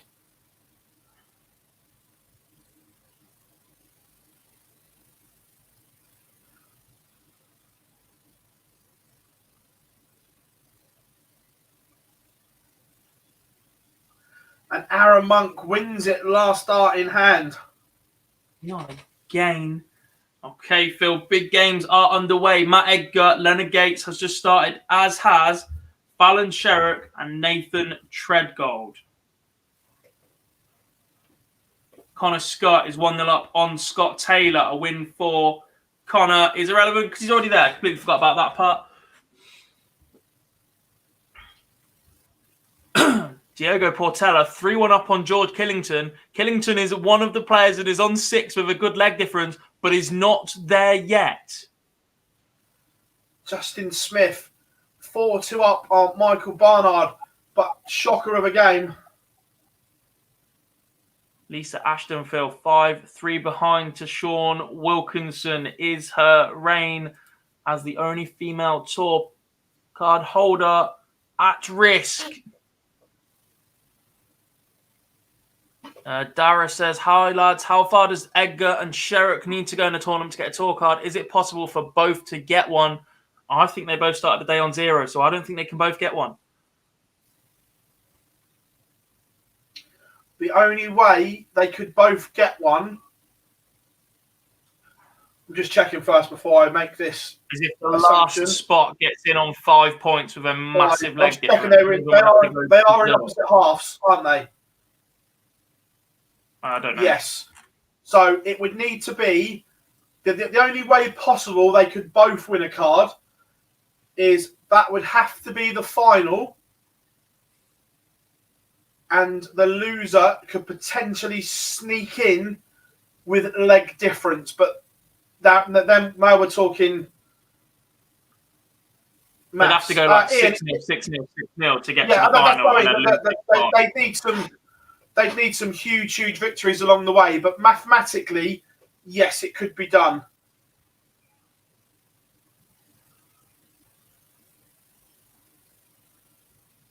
What do you think of the Fulwell Dennant game next? Huge for both. Lisa Ashton has one back. She's back to 5-4. Andrew says there are only 110 in EU today, Gob. 18 plus players waiting around on the off chance of playing one day. Not necessarily, because some of those would have come in earlier. You would have had players join for it's still an awful lot of players waiting around. And the last day, Exodus. Normally in the UK, you get similar because it falls on a county weekend. So players with no chance are just going to play challenged or disappear to play for their A teams. But yeah, look, if you want to be a professional, you've gone to Q-School. You take one shot at it rather than none, wouldn't you? Yeah. Especially as for those first couple of days when they're not playing, the PDC could pay them as markers. Yeah. Christian Kist beats Davy Prouston in a noble leg. The lipstick is still alive.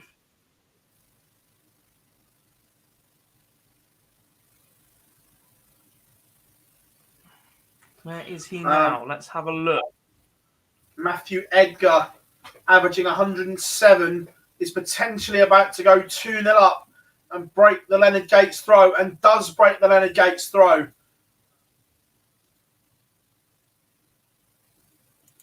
Fallon Sherrock is one down. The first leg was an absolute stinker from both. It was only a hold of throw. Lisa Ashton up against it. Phil, she has the darts, but she has just left 180 after 15.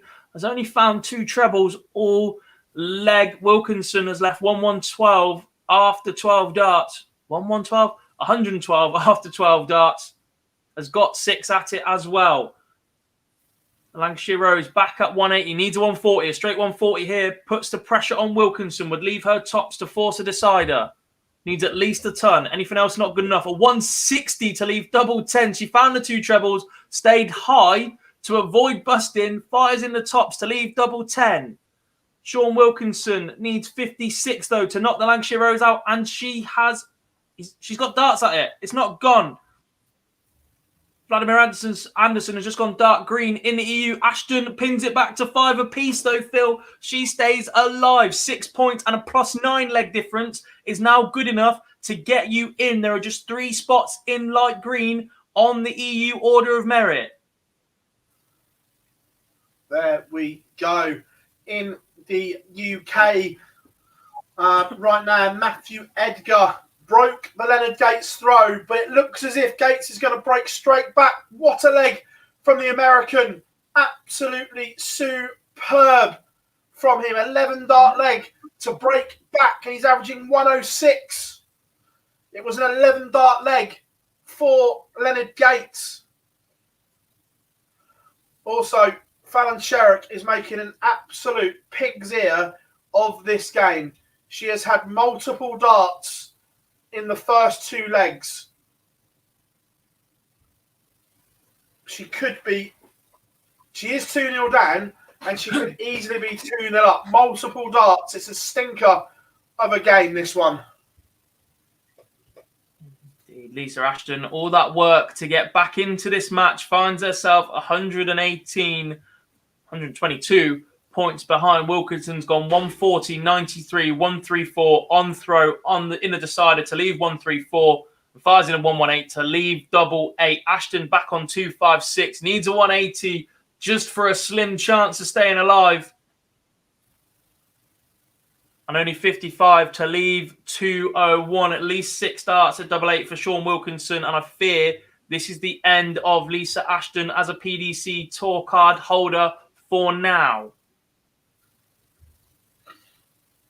Goes inside, leaves 8. But as I said, Ashton not on a finish, 201. Darren Beveridge, I'm not sure how he's gotten over the line against Stu Wilson, but he has. Not a great game, but ice cold, found a way to win. Fallon Sherrock is staring down the barrel here of a 3-0 deficit. Also, Ashton is Gates out, Phil. Who's that? Is out. Lisa Ashton falls. She fired in a 139 to leave 62, but first start for Sean Wilkinson. The Lancashire Rose has lost her tour card. She will not be back on tour this year. Remember, though, it does open up other avenues for Lisa. It's not the end of her career by a long stretch of the imagination. Leonard Gates now looking at double 18 to pin this one back to 2 apiece, and he's come inside. Big moments here for Matthew Edgar. He's been outplayed for the last 2 legs, but may get that 2-leg cushion back intact here. And he does. Matthew Edgar has dodged a bullet there. Should be 2 apiece, but it's not. It's 3-1 to Edgar. The big moments in the EU then, Phil, as well. We've just had wins for Radek Shigansky. That's over Ricardo Petretsko. So Shigansky is the highest rank on the order of merit still in. Fabian Schmutzler has just won 6-2 over Michael Verberg. Kai Gotthard, he was cruising against Dragutin Horvat. They're in a deciding leg. Gotthard leaves 88 against the darts. Horvat wants 135. Gotthard, Phil, is in 13th spot. A win here puts him in. It would put him dark green. A loss here, lots and lots of trouble. Horvat leaves 25 from 135. He has missed the ball. How do you... No idea. Gotthard wants 88. And he only finds 17. What is that? Is that Kai Gotthard's chance of a tour card gone? Horvat, 25. I'm not even going to say the line.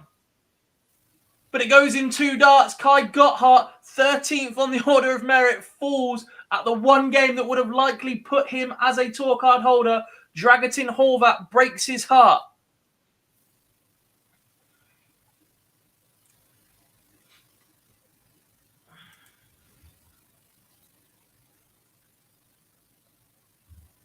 Not updated yet.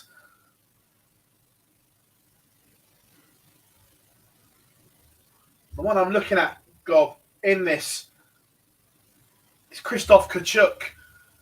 He could he? Starting the day on 1 point? Don't do that to people, because the Raven Effect's just done exactly the same, because the one I've got my eyes on is Fabian Schmutzler. He also started the day on no points. He's into the top 8 now. He's just beaten Michael Verberg from board 4, so he would play the winner of Jerome Mioch and Ryan de Vrede, which hasn't even got underway yet, so a big wait for him. I tell you what, Gob, there's an interesting one developing here as well. George Killington Diogo is a leg away from defeat. Again, it would be an anxious wait. If he loses this leg, he drops below John O'Shea and would go level with Mickey Mansell.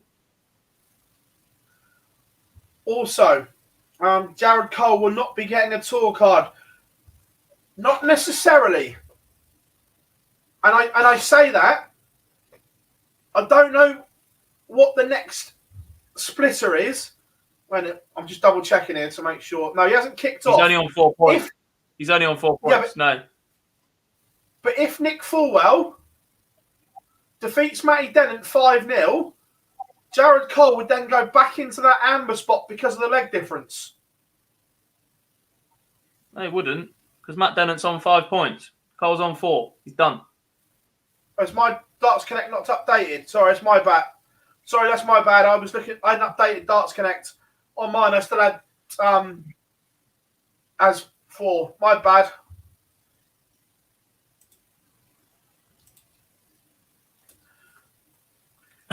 Ian, I get you don't like Fallon, but don't worry. We're still see her in the World Series, the World Championships, and the Grand Slam of Darts, so it's all good, mate. And on the live stream when we cover the Ladies Series every weekend. Woo! Yeah, and on the live stream there, So you'll still see plenty of her. It's all good.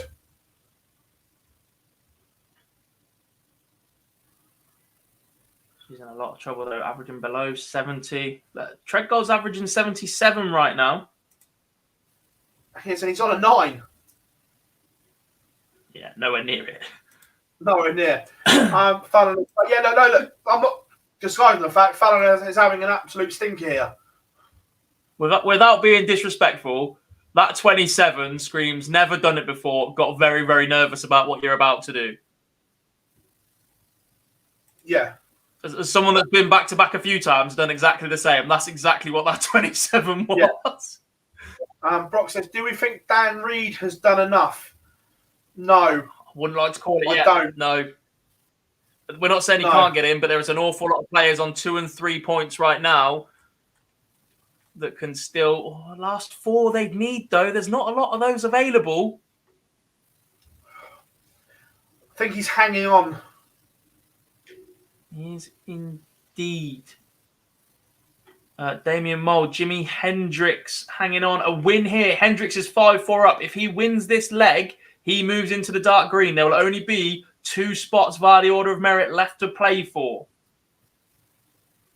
There will only be 2 players in that order of merit. Top spots at the minute still in as well, which means that the likelihood of that yellow spot getting a card as well would slip. If everybody else on the outside is still in, that would knock Lucas Veinig out. Andy says, why the World Championships? Because I don't mean this horribly or disrespectfully, but we saw the gulf between the rest of the women and Fallon and Lisa in the Ladies Series this year, Gob. In a year, across that amount of, is it 20 Ladies Series events this year? That gap doesn't become small enough. Over 20 events, Fallon and Lisa will finish 1 and 2 in the Ladies Series order of merit. Correct. Very, very likely. Leonard Gates in a lot of trouble against Matt Edgar, 5-2 in that one. Interesting, Phil. We haven't spoken a lot about Nick Kenny today. He is 1-0 behind to Matt Clark right now. But in the last 64 on social media, he's like, is it my day tomorrow? Do I believe? A lot of people replied no. But Nick Kenny was certainly feeling it last night, hoping he was going to get going. Sherrock wins that leg. Treadgold was on a 9. Sherrock now back to 4-1. Portela 5-4 up on George Killington. Reminder, Killington needs those 2 legs to get to what we believe will qualify, and that'll be on 7 points. Portela wins now. That may have just saved him over Mickey. If Killington loses now, the leg difference would only put him below John O'Shea. It would keep him above Mickey Mansell, which would be a little bit of a buffer for George Killington. Hello, Missy. Great to see you in the chat room. Christoph Kachuk has just beaten Rumer Moyman. Cameron Menzies versus Darren Beveridge is warming up. Big match for Beveridge. That Menzies is pretty much there, although a big left leg difference loss here. He can lose 6-0, which would put him level with John O'Shea. A couple of legs, and I think he'd be there. Hendricks beats Damian Molefield. That gap to pick up a card via the order merit in EU has just shrunk again. Hendricks moves on to 6 points. There are only 2 light green spots remaining. We are pretty much waiting for an outside winner. Portela does win 6-4. That puts Killington back down to 6 points plus 16. He drops to 8th. John O'Shea moves up 1. Good news for the O'Shea clan. Be very, very unlikely for O'Shea to be involved in a tiebreaker now with 2 players below him on a leg difference step 1 either way. Also, Matthew Edgar throwing for the match here. This game all spun in leg number 4. It should have been 2-2. Matthew Edgar ended up going 3-1 up. This is where this one's turned, and he finds a 180 when it really, really matters here. Unless Gates can take out 161. What a party piece this would be. It doesn't go. So Edgar, 78 to win the match. Also, in the UK, hold on to your horses.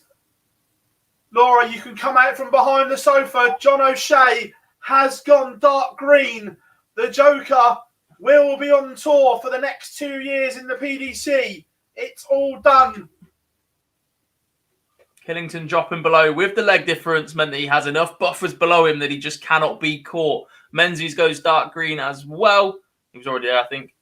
Ted Evitts is a couple of legs away, I believe. Matt Edgar beats Leonard Gates. There will be at least 1 star left in the CDC, unfortunately, for Leonard Gates.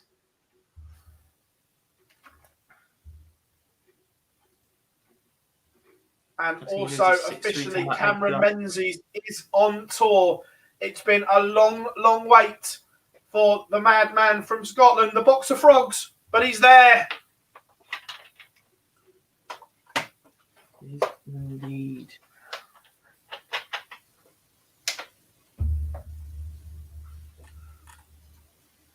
Also, in the EU,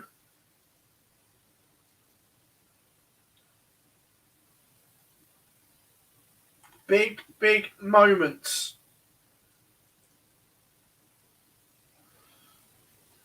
Rowby, John, are you sweating yet? How about the form of Shagansky right now?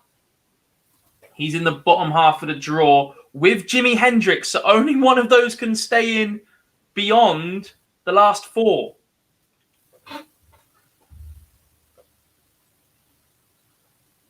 Laura says the kids are dancing. There is last 2 points available for somebody outside as a minimum. And if they meet there, there'll be 2 more in the last 4 as well, which would be 5 points. A lot of leg difference starting to come into play now. Christoph Kachuk's leg difference, by the way, plus 25 right now. He's warming up against Christian Kist, who is on plus 11 leg difference. They're both on 4 points.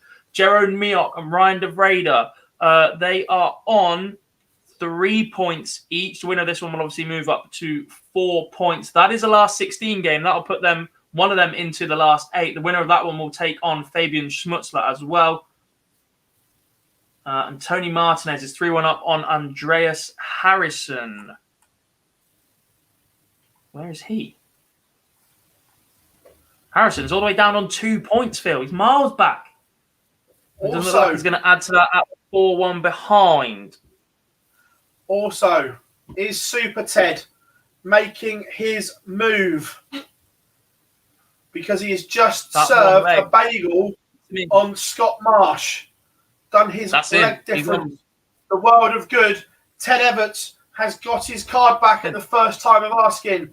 That puts him to 6. Plus 24. Plus 24. He is there. He has to be. Dark green. Ted Evitts. He is in. He is in. It's updated. Done. Dark green for Ted Evitts.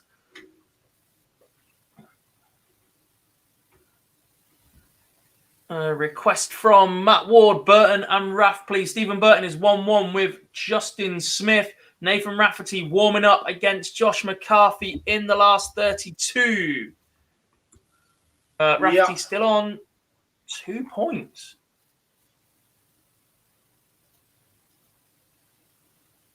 It's dwindling down. We need a final for Rafferty to get there. What happened to Burnett today? Didn't play because he'd already qualified.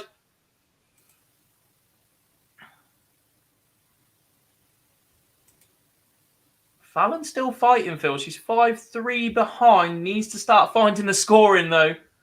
She's up their average from 67 to 80. If she loses it, the first 2 legs have killed her when she had multiple darts to be 2-0 up. That's where it's all gone wrong, this game. The first 2 legs have done her in. If this is where Q-School ends.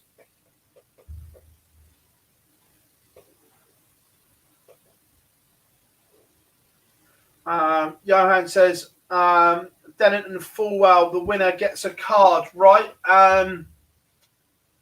5 plays 5, 6 points. Very, very likely, although leg difference potentially depends on how much they win by. If Fulwell wins, his leg difference might not be enough to confirm him. If Dennett wins, most likely, because a win for him would put him at least level with John O'Shea, if not better. Yeah, so a win for Denon. Although with pretty the caveat, much. you can lose in the round afterwards. Full well a win. The leg difference isn't there yet.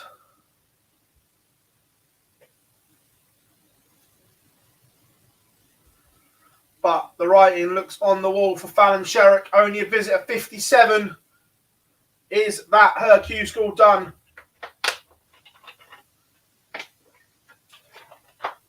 Remember, everyone, come and say hi in the chat room. Make sure you like the stream and subscribe to the channel.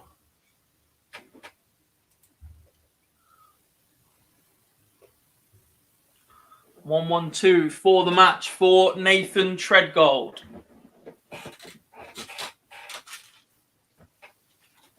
Sherrock sat on 101. Treadgold leaves tops.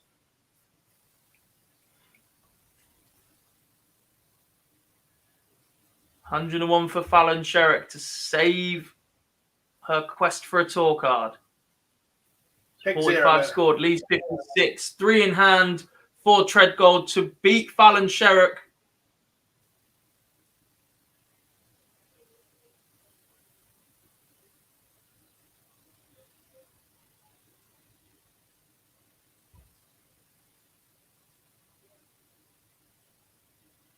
And he goes inside on tops and tens. He leaves double 5. Sherrock, 3 in hand, 56. 16 for tops, 20 for a favourite double 18 maybe. She went the 16 tops, goes inside and leaves double 10 as well. And surely now, this is the moment that Fallon Sherrock says goodbye to Q-School. Treadgold, 3 in hand at double 5. Last dart in hand. Fallon Sherrock has gone.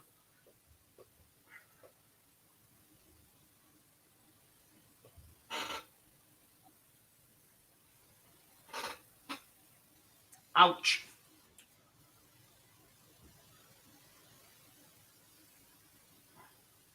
So, where else are we then? That one is all done and dusted. Cameron Menzies is 2-2 with Darren Beveridge. Remember, it'd be interesting to know. This game started. I don't think Callie would have known he was safe at the start of this game. I think he went dark green before this one went. Darren Beveridge averaging a ton.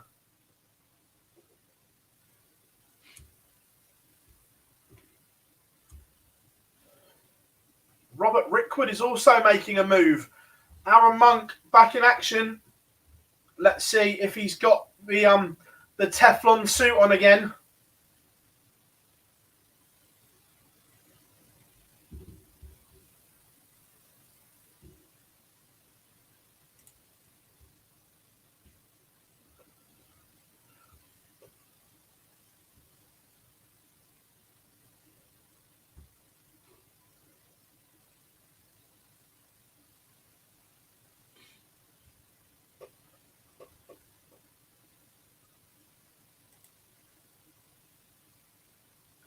In the EU, Tony Martinez leads Andreas Harrison 5-2.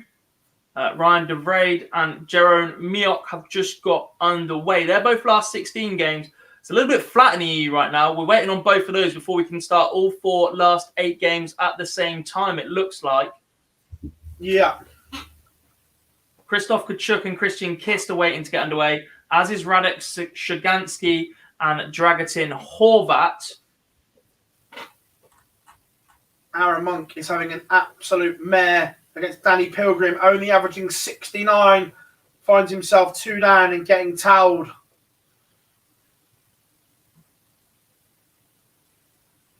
Josh Rock is a leg away from beating Jordan Brooks. 5-3 up. He's already lost more legs in this match field than he has all day so far. He's progressed 6-0, 6-1. Matt Dennett, Nick Fulwell, 3 apiece in pretty much a card shootout. Darren Beveridge, 4-2 up on Cameron Menzies. Still averaging a ton, is ice cold. Nathan Rafferty, 1-0 up on Josh McCarthy. 2 more youngsters going at it. Aaron Monk, 2 behind. As he used all of his lives today as Aaron Monk, averaging just 70 at 2-0 behind. to be fair, he used them all on Monday, Tuesday just to get to stage 2. He came from nowhere then. Johan says, Phil, question, has the media hype, particularly during the large events on Sky, finally put too much pressure on Fallon and made her a target? I don't think it's put too much pressure on Fallon herself. Has it put a target on her back? Yeah, potentially. I don't disagree with that, God. But in terms of herself, I don't think it's put pressure on her internally. No, I don't think so. I think it's just however you cope and focus on it, isn't it? She seems pretty content with it all. She's the best one to ask.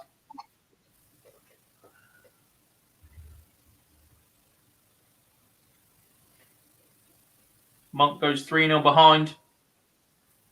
Sean Wilkinson 2-0 up on Dave Pallett as well.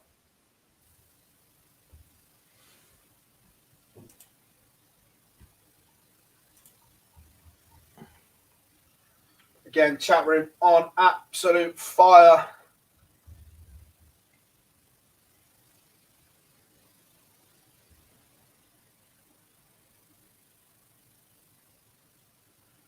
Tony Martinez, 6-2 win over Andreas Harrison. Puts him on to 5 points and a better leg difference than Roby John Rodriguez. Lucas Veinig drops out of that provisional 12 spot. Vanden Boogaard now on the cusp. Roby John Rodriguez clinging on as well. With a Christoph Kachuk and Christian Kist matchup, where at least one of those will move on to 5 points as well. It's all getting a little bit tight for Roby John Rodriguez. Can he hang on? Can either Shigansky, Hendricks or Martinez do enough damage for him from players that are already in the order of merit to prevent others getting into that top 11 spots? Jerome Mioch, 2-0 up on Ryan de Vrij.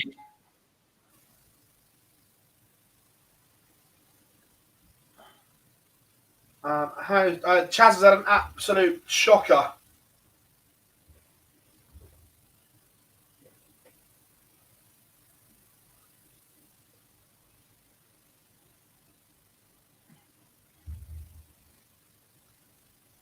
Matt Dennant slips behind to Nick Fulwell, 4-3. Justin Smith won away against Stephen Burton, 5-3 in that one now. Josh Rock being pushed all the way. Aaron Beanie takes a 2-0 lead on Alpai Pua, averaging 103, Phil. Aaron is getting absolutely towelled here. And Danny Pilgrim isn't having to play well either.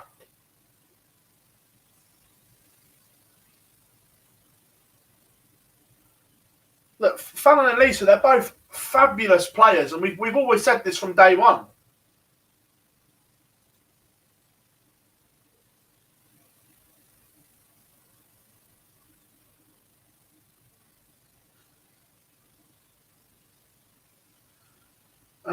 Good question here, and we can give you the answer. If a player retains their tour card like Scott Waits, does this mean he loses all his previous money from the last 2 years and start from scratch?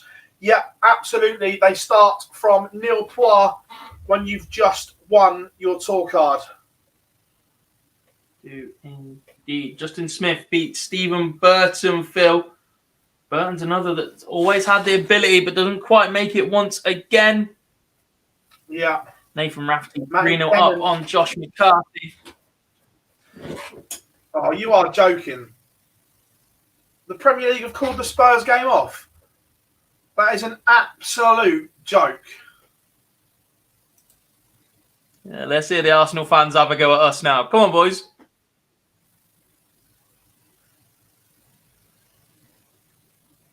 Josh Rock gets over the line against Jordan Brooks. Both teams have one COVID case. If Xhaka's not suspended, they've got enough players. What did we try? If they don't loan 2 players out in the window, they've got enough players. Oh, they did.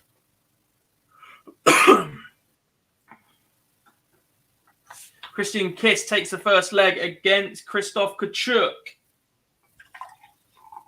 Dragutin Horvat, Radek Szyganski are underway. We are into the nitty-gritty now.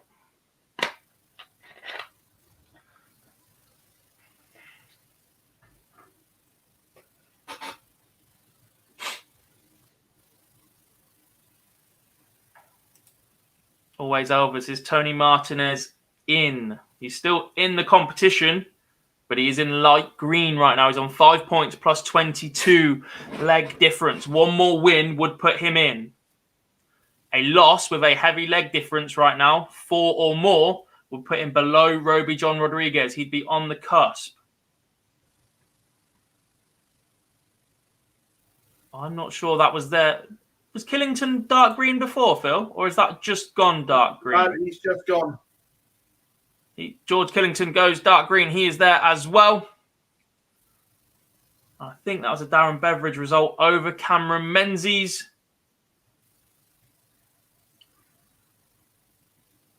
Nigel Hayden in the chat room. Hello, buddy. Thanks, lads. Loving the stream today. Feel the tension just sitting here.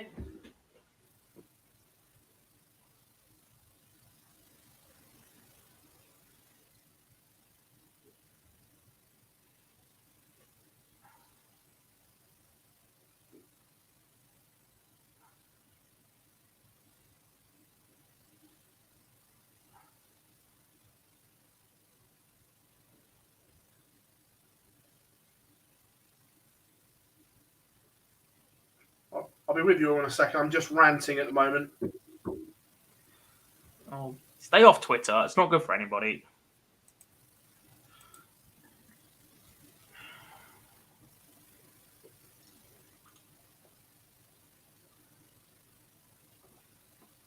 Matt Ward, all or nothing for Rath. It is indeed, buddy, but he is 4-0 up on Josh McCarthy.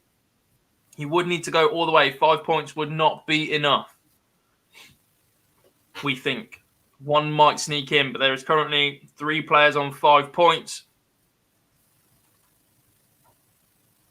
Aaron Beanie averaging 111 against Halpai Puafil. Halpai's averaging a flat ton himself. Cannot get anywhere near the prison officer.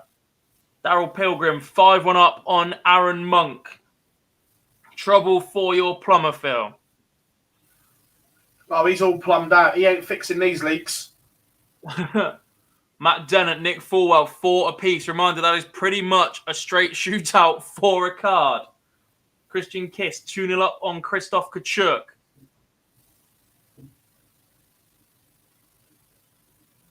Dragutin Horvat takes a 2-0 lead over Radek Szyganski. If you're Roby John Rodriguez, Tony Martinez, Patrick van der Boogard, you don't want to see that. You want Szyganski to go all the way.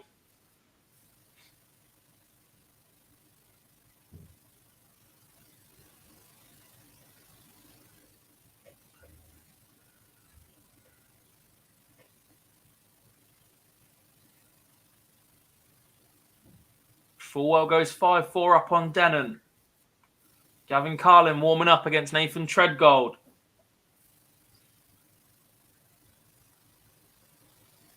Sean Wilkinson 4-0 up on Dave Pallett.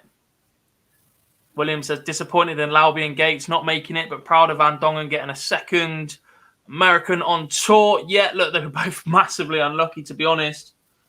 Gates going down 6-3 to Matt Edgar, who played superbly. Who did Danny Lauby lose to early on? He lost 6-4 to Kevin Lane. He did have chances.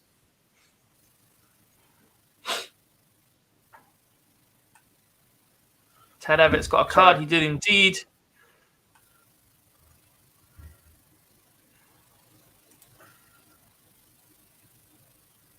Mickey Mansell very likely to be the next man to go dark green unless Matt Dennant recovers from 5-4 behind to Nick Fulwell. They are both from the same neck of the woods as well. Rick Wood beats Jason Hogg 6-4.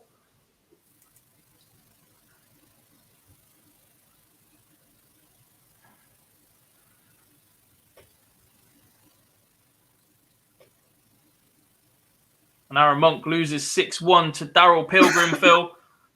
He is out for the day. He finishes on 4 points. Takes a big hit on his leg difference as well. He will not be getting there. Matthew Dennett, not again. He loses 6-4 to Nick Fulwell. He drops level with Lee Budgeon. That'll be 5 points and a plus 14 leg difference for the pair. I'm not sure about how head-to-head works, but that might be the playoff that everybody's been talking about is the very, very slim odds of happening. We have two players level towards the bottom of the order of merit. I don't know how the rest of their legs have worked out. 2 seconds. I will tell you.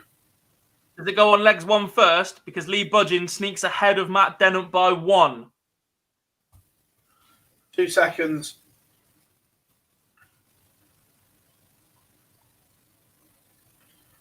Just finding the press gets release. a leg back against Aaron Beanie. Nick Kenny talking on social media about it being his day today. He is 4 apiece with Matt Clark. Lee Budgeon does have better legs 1 by 1. We will not get that playoff as far as I can see, Phil. Sean Wilkinson 5-1 up on Dave Pallett. Dragutin Horvat 3-0 to the good now against Radek Shigansky. Maybe the poll knows he's already safe. Horvat is averaging 95 and change, though.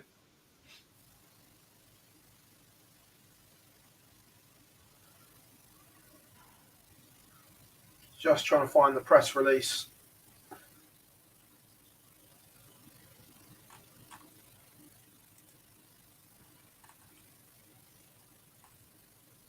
Here we go.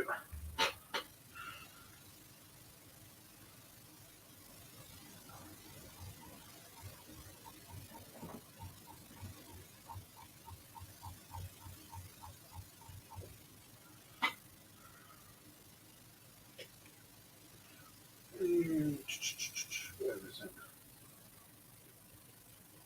Leg difference, legs 1, average, then shootout. Oh, just give him a shootout. Yeah. Forget the rest of it. We want entertainment. Actually, no, because then we're borderline F1, and I don't like that. No, stick to the rules.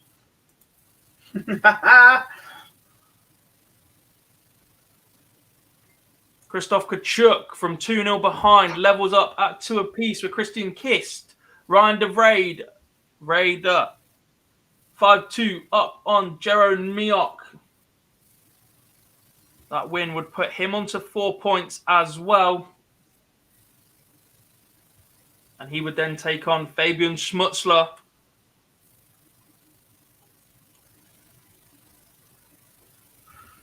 Horvat opens up a 4-0 lead on Radek Shigansky.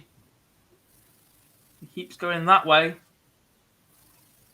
Beyond 5 points, his leg difference would still be below Roby John Rodriguez, even with a 6-0 win. So he does have that buffer, Roby John, that Horvat would have to win again. A 6-0 win would also put him 1 leg behind Van den Boogaard. It would not put him in the top 12.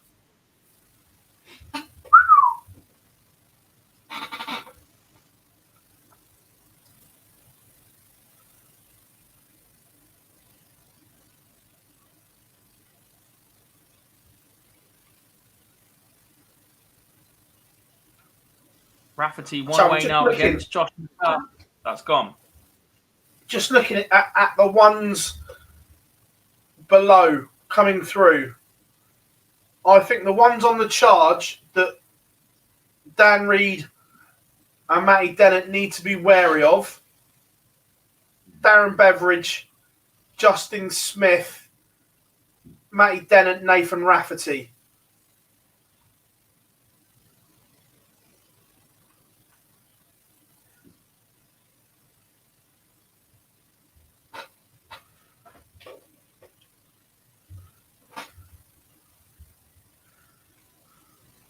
That's 1.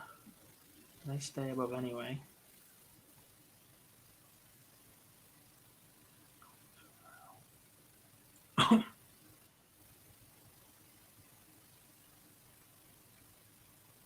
Vendetta says he thinks Martinez, Rodriguez and Van den Boogaard all go out. I don't think all 3 of them can, you know.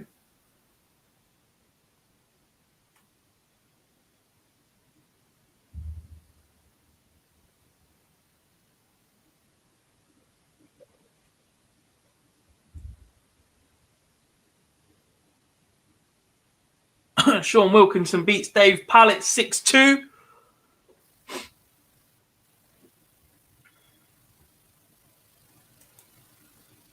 Aaron Beanie now 4-2 up on Hal Papua, being tagged back a little bit. Nick Kenny 5-4 up on Matt Clark. He's 1 away. Another Welshman potentially on tour. Back on tour.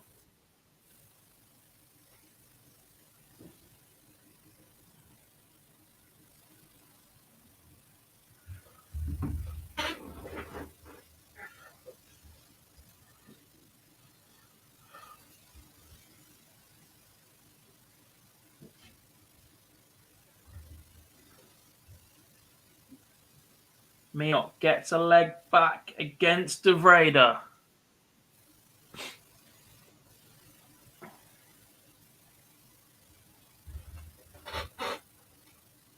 Horvat 5-1 up on Shigansky. Big moments. Horvat would still need to win again in the last 4 to jump in. Yeah, go. Here's a stat for Hendricks and Martinez. Everyone in dark green has played in the live league, apart from the ones that lost their card this year. Waits, Evitts. Waits and Evitts. Everyone else has played in the live league. And below the entire order of merit, the only one that hasn't is Lee Budgeon, isn't it? Lee Budgeon and Dan Reed. Jeez. Nick Kenny beats Matt Clark 6-4. He's through to the last 32. The fact that was a 64 game. Jim McHugh and Sean Griffiths is still a 64 game, Phil. We've had half the 32 finish already.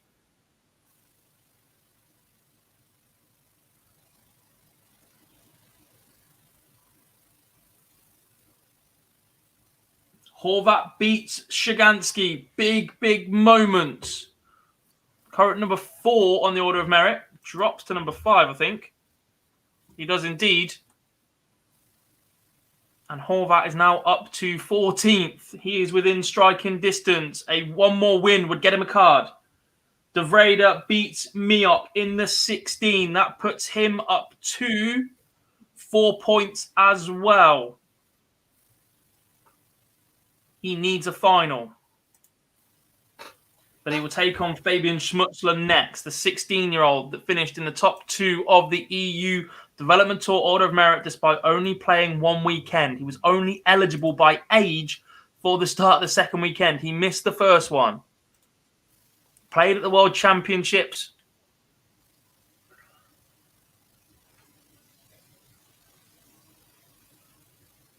Didn't put in his best performance, but there is certainly talent there with the youngster.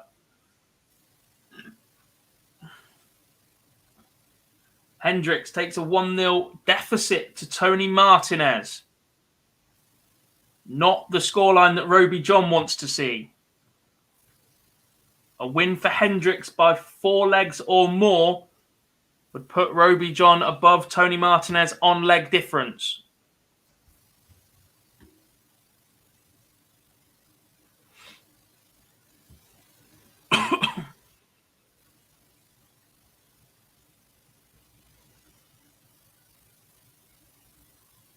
Nick Kenny looks like they're turning him around pretty quickly against Daniel Day to try and get that last 32 game caught up.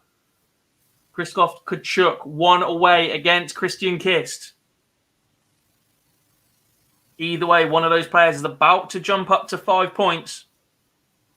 And if Kachuk wins it, he will go ahead of Martinez and Rodriguez. Vanden Boogaard would likely not be in a position to get a card.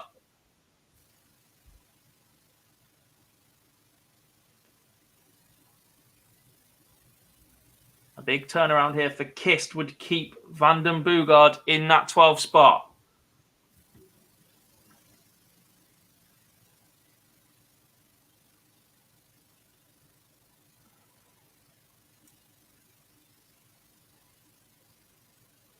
I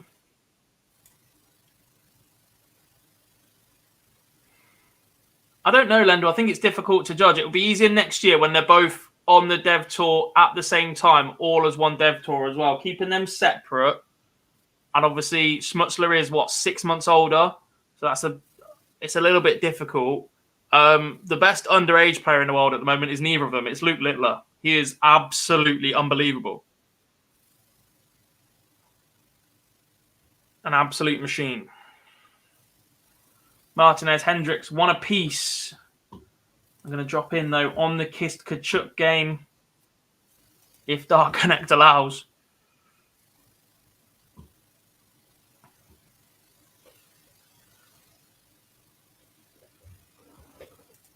Kachuk is 32 points away.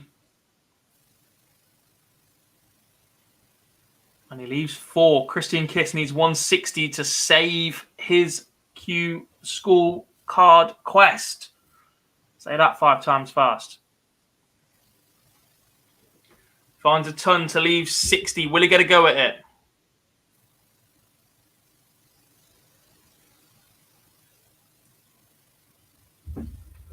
He will not.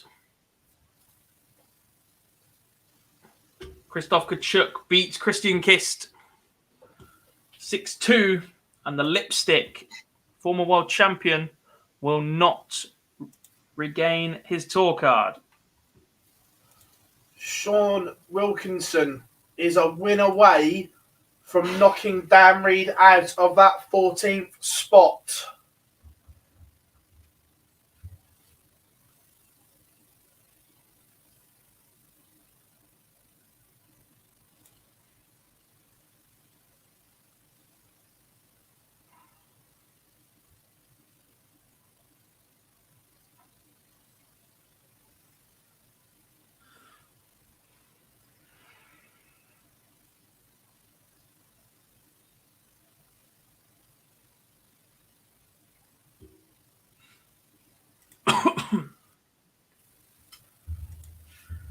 Some interesting clashes ahead in the last 16 in the UK. Phil Connor-Scott will take on Mike Gillett.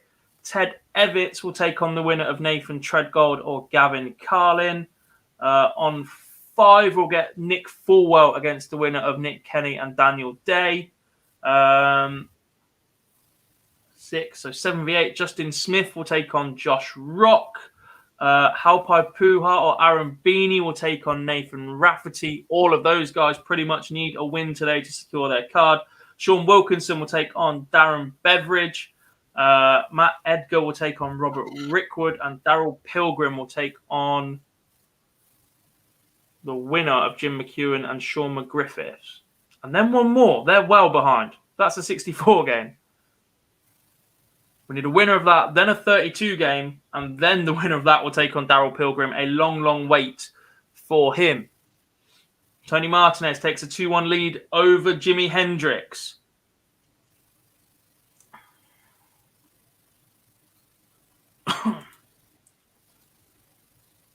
Kachuk has jumped up into 10th spot. Martinez 11th. Roby John is now on the cusp. Patrick van der Bogaard is gone. He's in 13th. Unless... No, Martinez cannot take a big enough leg difference loss from now.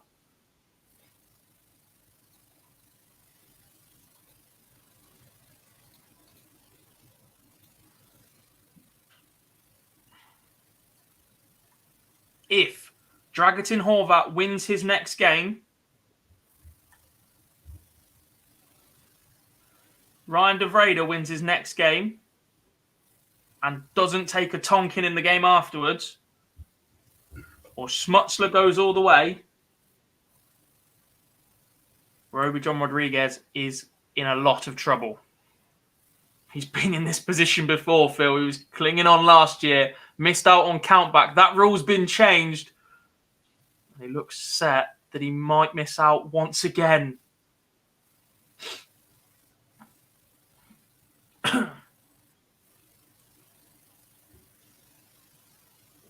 Frank says, would be great if Diogo gets it. That is exactly the man who is sat waiting to play the winner of Jim McEwen and Shaw Griffiths. And the winner of that will take on Daryl Pilgrim. A long, long day for that quarter of the board. Draw. Absolutely. Tony Martinez takes a 3-1 lead on Jimi Hendrix.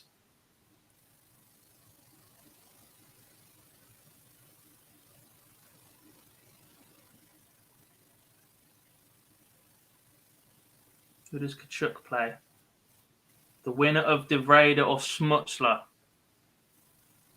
Roby John needs Kachuk or Martinez or Hendricks to win the day.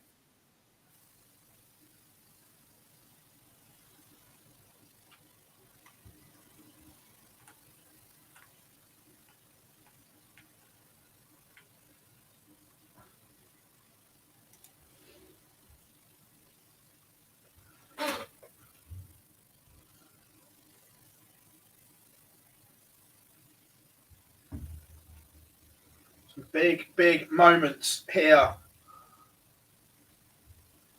Smutsler De Vrede underway.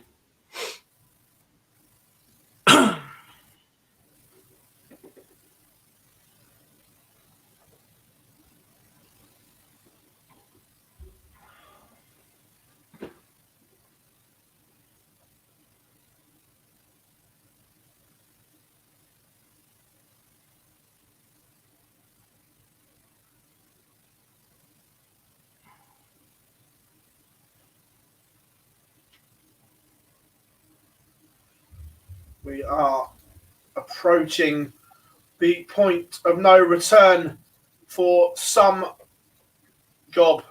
It is all or nothing. We are indeed. Tony Martinez has picked up 3 legs against Jimi Hendrix already, which means whatever happens, Roby John Rodriguez is the man at risk.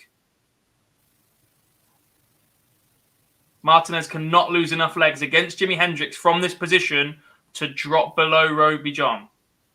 That means for Roby John to survive and win a card, Christoph Kachuk, Tony Martinez, or Jimi Hendrix have to win the day, and Martinez and Hendrix are currently battling out against each other in the last 8.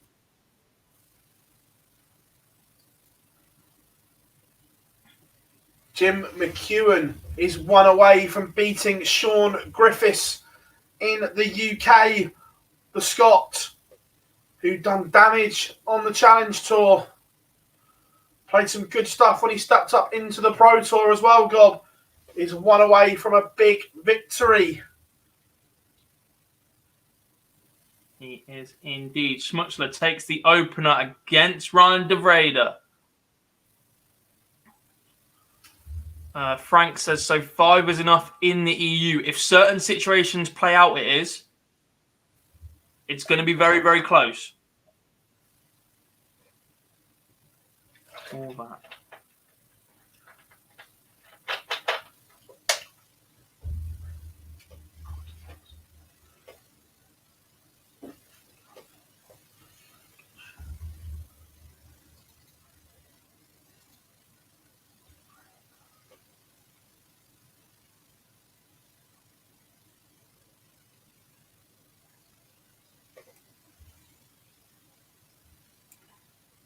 I believe if the final is Horvat versus Smutsler or De Vrede, Roby John is out.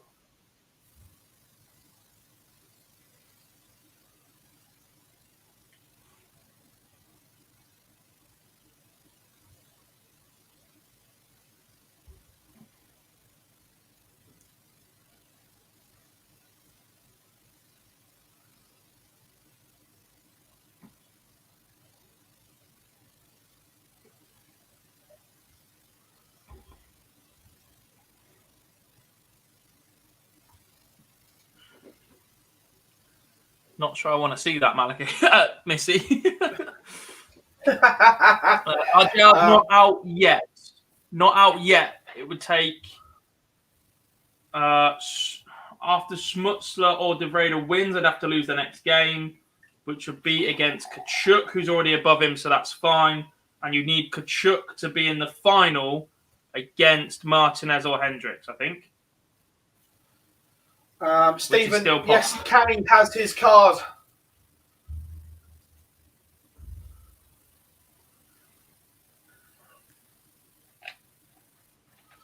Cameron Menzies has done it.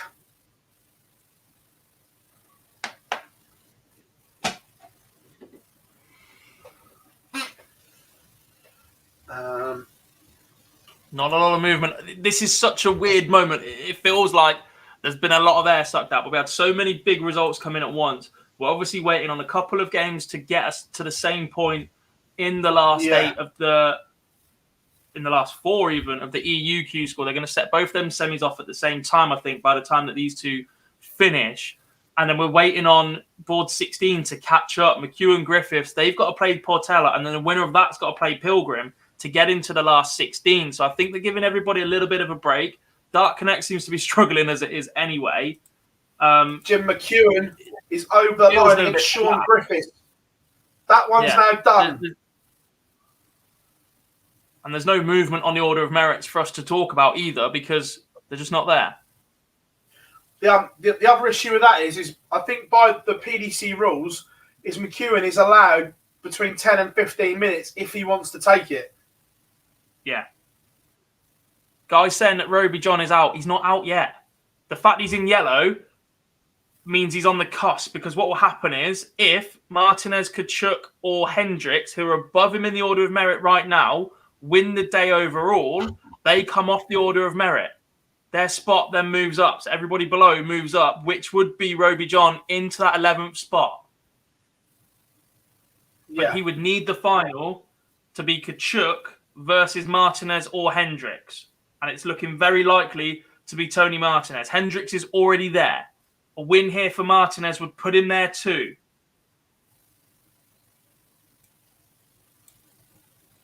He's a leg away against Jimi Hendrix.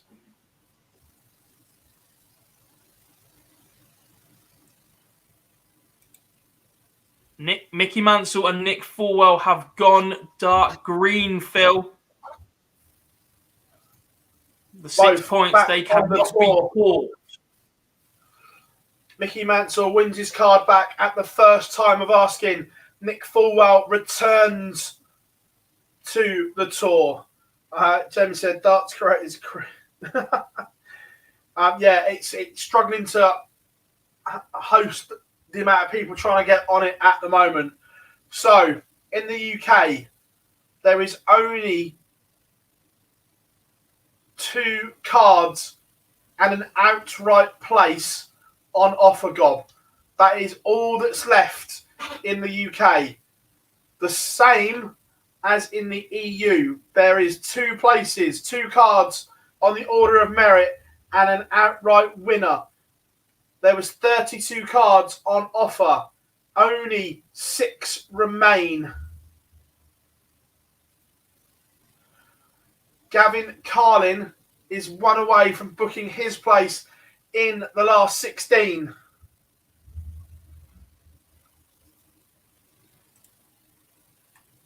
Sky is saying Roby's out, Phil, but I don't think he is.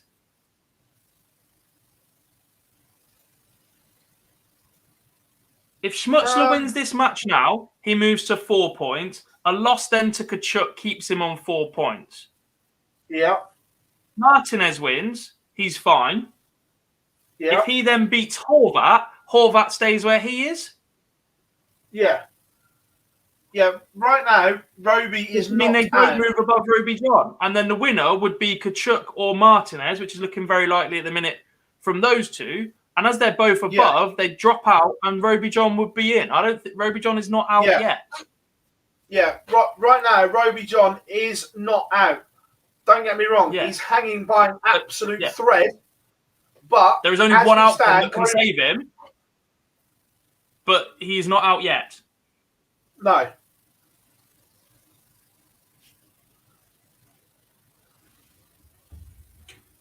Schmutzler is 16.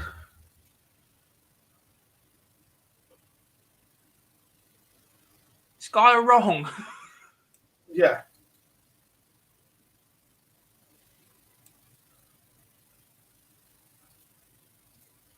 If the final is Martinez versus Kachuk, Roby is not out. Roby would survive. Correct. Roby is not out. Yes, he's hanging. Yes, he's in. a perilous position, but Dragooting is 1 win away. Yeah. He is. Dragutin is 1 win away. If Dragutin Horvat beats the winner of Martinez and Hendricks, Roby John is out. 100%. But if the winner of the game on board 4 right now beats Dragutin Horvat and makes the final, and Christoph Kachuk beats the winner of the game on board 2 right now, Schmutzler and De Vrede, Roby John would survive. Because the winner of that would drop off the order of merit and Roby John would move up to 11th. Yeah.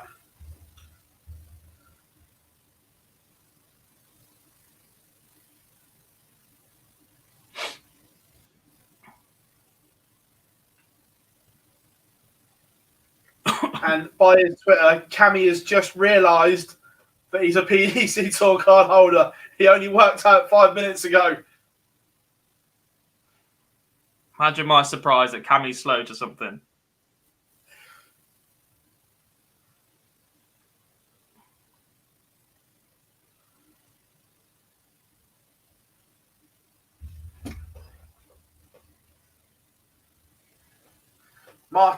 Tony wins. Martinez beats Jimi Hendrix. He has to beat Dragutin Horvat for Roby John Rodriguez to stay alive. But that does put Martinez safe. That puts him on 6 points, plus 26 leg difference. Puts him up to 6th. Does the fact he have a tour card have an influence on his performance in the next game? If he knows, yes.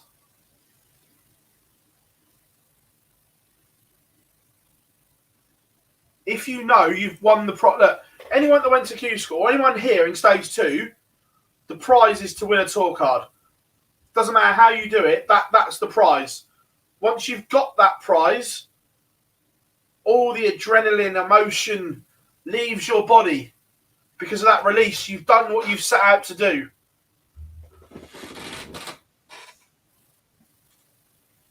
Fabian Schmutzler is averaging 107 right now, by the way. He's 4-2 up on Ryan De Vrede. Gavin Carlin beats Nathan Treadgold 6-4. Where did that come from? Don't know, to be fair. Fair play to Jim McEwen. Either the PDC staff have just booted him back onto the board or he didn't want the break. But either way, he's back underway. It's only Dan says Roby can also get in if Schmutzler makes the final, but Martinez beats him 6-0, 6-1, and he wins his other 2 games to get there 6-4 or 6-5. So leg difference, big for Schmutzler because he can only get to 5 points. Yes, correct. Thank you. It's only Dano.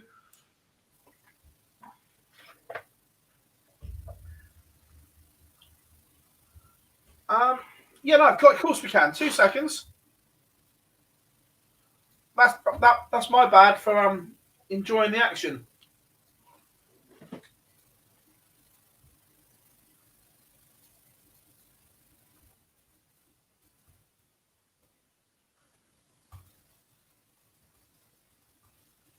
That's if Dark Connect will let us.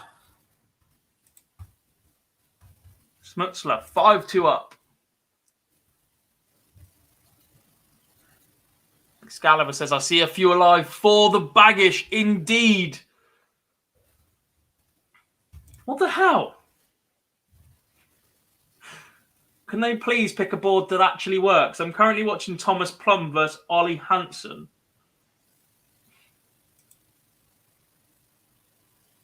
In the Schmutzler De Vrede. Lee Seymour says, does Nick Fulwell need to win the whole thing to get on tour? He does not. He's already there. He has earned enough via the order of merit. He's picked up 6 points. He's in 11th spot and he is already there.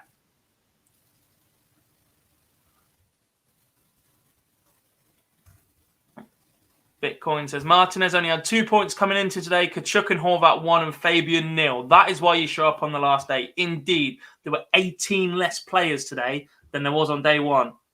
And we've only had 3 that have qualified. 4 that have qualified. Mario was pretty much there, but he decided to play anyway. Van Dongen withdrew. Darts Connect is having an absolute mare at the moment. It is indeed. So no, you know what else is on right now, don't you? It looks like they've got their links wrong because the JDC Q-School is underway at the minute as well. I was about to say, when I click on the link to that game, I get a JDC game. Yes. Matt Ward says, any news on Rafferty? Yeah, he's up to 3 points in the order of merit. He still needs to get all the way to a final at least. He is about to take on Aaron Beanie in the last 16. If anyone has the link to the Schmutzer De Vrede game, as in when it opens up so you can see the scores, ping it to us and we'll put it up. Because at the moment, when we click on it, we get Thomas Plum against Ollie Hansen.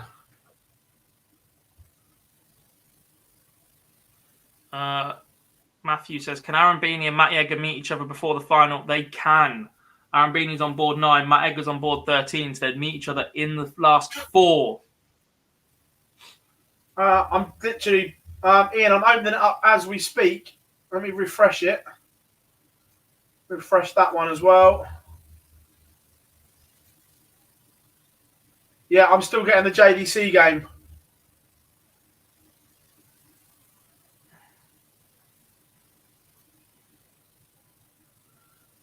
I wonder. I wonder if it's that simple. Let's go and have a look at the JD.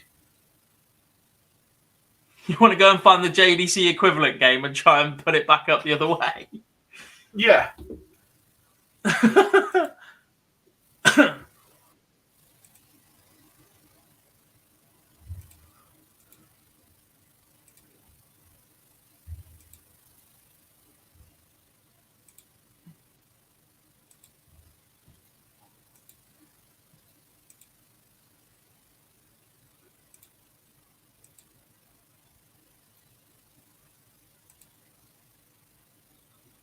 And that game's not even showing on the JDC Q-School. Brilliant. Schmutzler wins 6-3, though. Phil, the 16-year-old, is still alive. He will take on Christoph Kachuk. I love Dark Connect, but they haven't quite mastered it when lots of people are on. Indeed. Martinez in dark green. Christoph Kachuk in light green. Roby John Rodriguez in yellow. Horvat and Schmutzler in white. Daniel Day has just leveled it up against Nick Kenny. That is 3 apiece.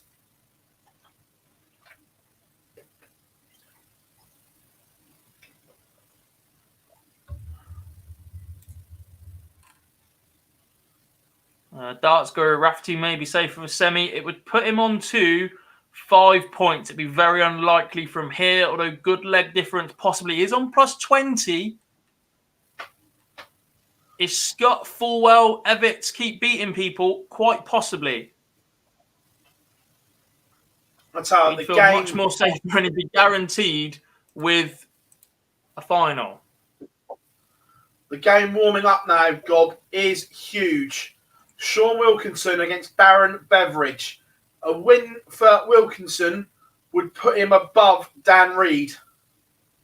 It would indeed. Everybody else is on 3 points or more. So Reed, Dennant and Budgeon are 2 wins away from players outside of the current top players on the order of merit from being caught. That's a comfortable position to be in. Some of those players might very quickly become 1 game away. Yeah. But Sean Wilkinson is the only one in striking distance in the last 16 that can make that happen. Everybody else would have to be a last 8 game to do that. If it works, right. Gob, as there's no games on in the EU right now, we are going to put a feature game up and we are going to go Matty Edgar.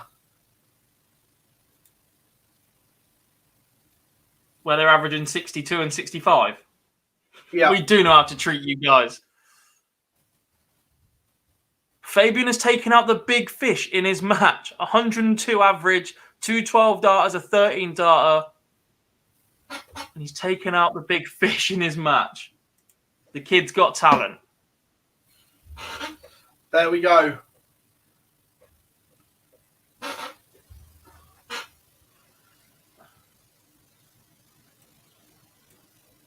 He did.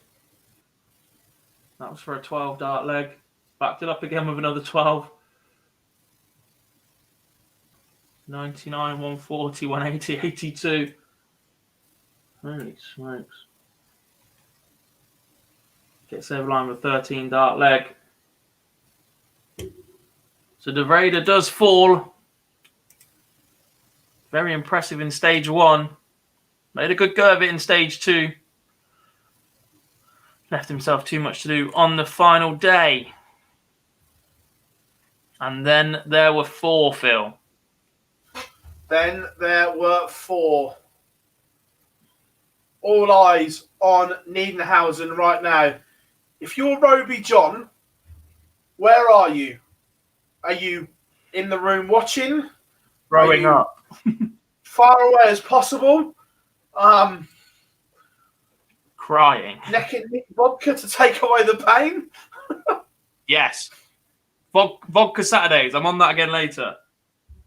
I got football in the morning. My mother's visiting. Jolly good. Jolly good show, old chap. Yeah. It's right. They won't be here till midday. Again. I did see a question saying what will be discussed on the live lounge on Monday. Good question. Phil, I'll leave that one to you because I'm not on it. Yeah, Gob's having a day off because it's his birthday. Horrific. It's a better excuse than a Monday night wedding, that's for sure. There is that. I'll give you that.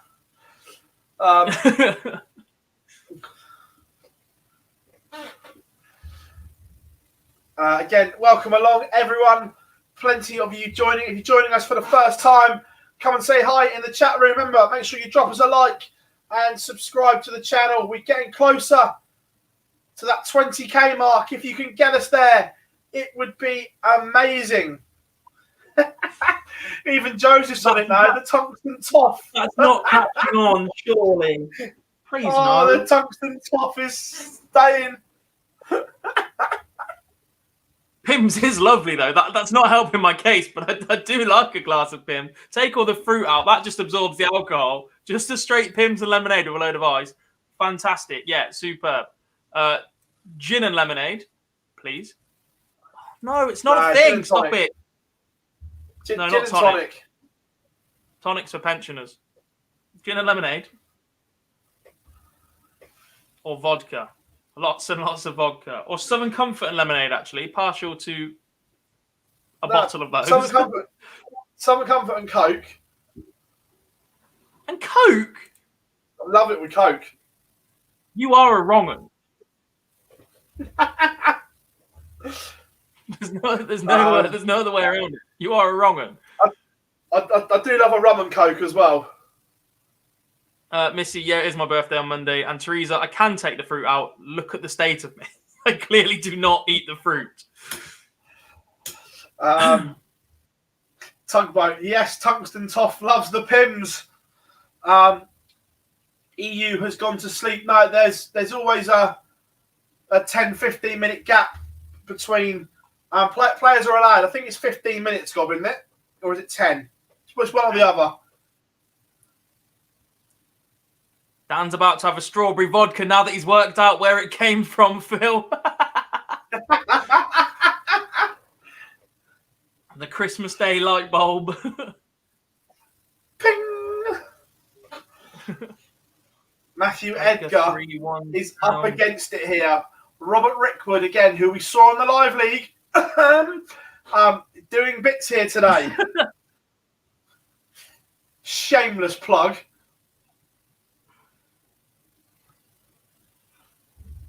Having a look at the games on now, Phil. Smith played in the live league. Scott played in the live league. Mike Gillett played in the live league. Darren Beveridge played in the live league. Nathan Rafferty played in the live league. The Rickwood? Yeah, Robert Rickwood played in the live league. Portella played in the live league. Jim McEwen played in the live league. Daniel Day played in the live league.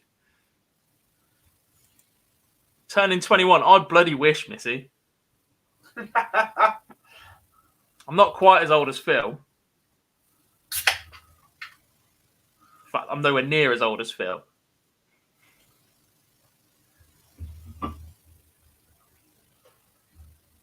Toby says, can Challenge Tour players still play WDF and Online Live League? Yes, they can. Only tour card holders are restricted where else they can play. So only the top 128 can't play on anything else. Jonathan says, would you get Edgar on the Live League if he doesn't get his card? More than likely. He would definitely be one of those players in contention for an appearance. Aaron Beanie has woken up today. Yeah, look, he played some good stuff. The back end of the tour last year, he found his feet.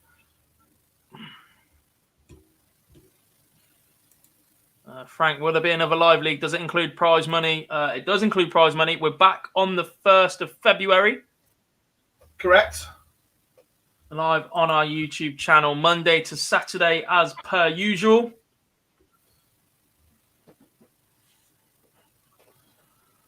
We'll be announcing the lineup as soon as we can.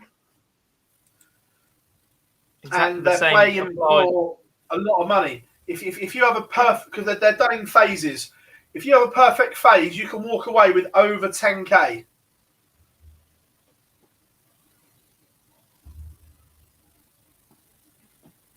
Matt Jonathan is a very, very good question. How did Phil Taylor get on at the exhibition last night? I haven't seen any scores reported, Phil, but I know he was playing Joe Cullen.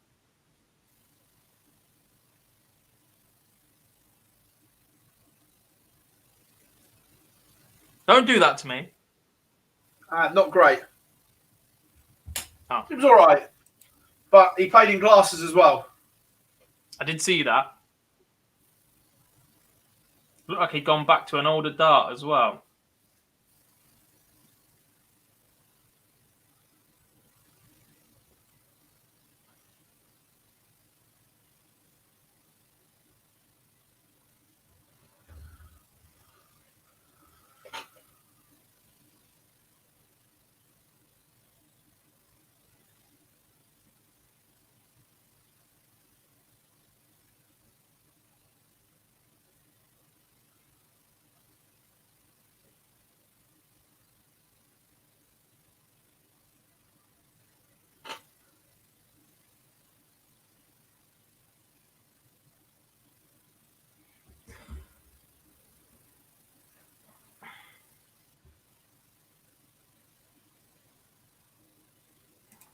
Where are we? We're underway in the EU, Phil. Schmutzler versus Kachuk is kicking us off. The Live League is an invite basis. At the minute, there is no real application for it. That's sorted out by the team behind it. It's based down in Southampton in the studio at the minute. We'll see if that ever changes. I think we'll let people know, but that's pretty much the cusp of it. We'll invite players that have done well at the Challenge Tour or that are making a splash in the semi-amateur game, I guess, semi-pro game. Yeah. Sorry, everyone. I am going to change the feature game to the one that's on in the EU because it's only right that it is. We concentrate on both.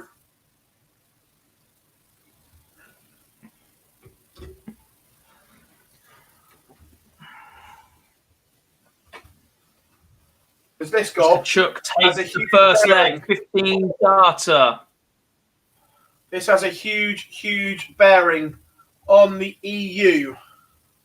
Indeed, it would be gutting for Schmutzler to go on this run on the final day, just 16 years old, played at the World Championships, didn't really show what he's capable of. And he finds himself 1-0 down to the experienced Polish player, Krzysztof Kachuk. One man that is absolutely loving the fact 1-0 up with a breaker throw and a 15-dart leg will be Roby John Rodriguez.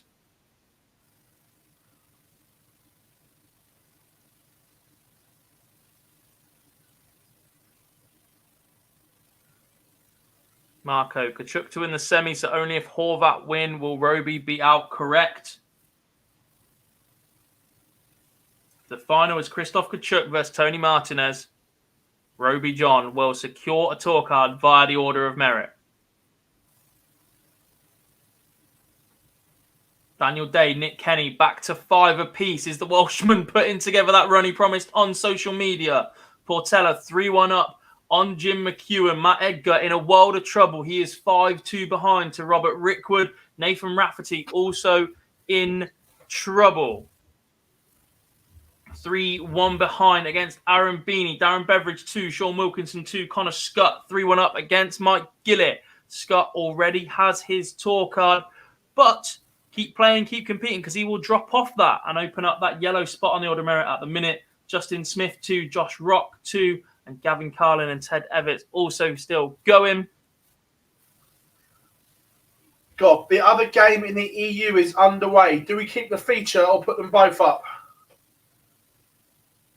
Keep the feature, because there's still big games going on in the UK as well. I will just give updates on the other game, on the Horvat versus Martinez game. Well, Dob's doing that. I will keep you up to date with what is going on in Milton Keynes as well.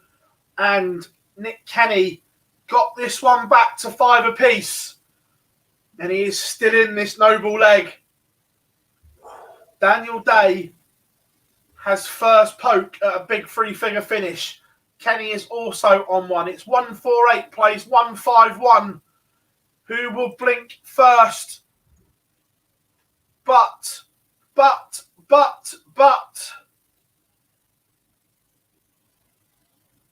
Not there yet. Matthew Edgar is on the brink. He needs to win 3 on the spin. 15 dart leg for Dragutin Horvat. Takes the opener. 101 checkout. Not what Roby John wants to see. What he does like to see is Christoph Kachuk 2-0 up against Fabian Schmutzler and opening up with a 180 against the throw. That is one part of the puzzle.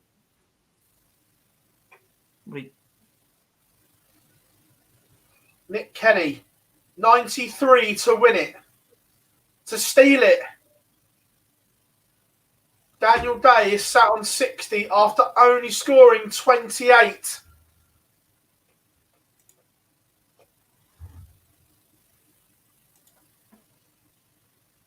And Nick Kenny cannot take it out. So, Daniel Day to end Nick Kenny's reign as a PDC tour card holder is complete. Day moves on. Nick Kenny is out. Also, Robert Rickwood looking at 160 to end Matthew Edgar's run. Oh, I don't know if he's missed a dart at tops or not. I don't know. But whatever happens, Matthew Edgar has missed. Matthew Edgar has missed 3 darts. Is this the end of Edgar on the PDC Tour as a tour card holder? Robert Rickwood, 20 to win it, and he's missed. Edgar breathes again. Lifeline for Matthew Edgar.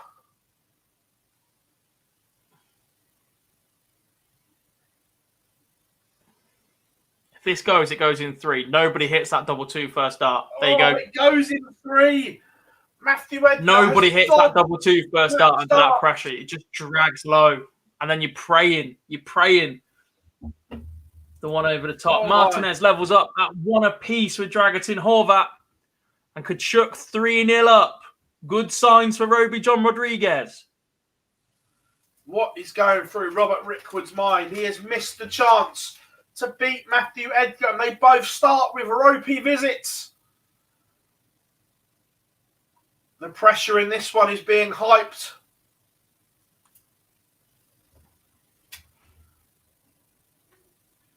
Matthew Edgar has his nose in front. I'm not going to say it's an opportunity yet, because Robert Rickwood replies, Matthew Edgar needs trebles and needs lots of them. Needs to follow up this 140, but it's only a 57. It is now advantage Robert Rickwood. 2 poor visits sandwich a 140, but no finish for Rickwood. Only 41. Has this one swung again? Matthew Edgar, what have you got left in the locker? Finds a 140 to leave 1-2-1. And he will get darts at it.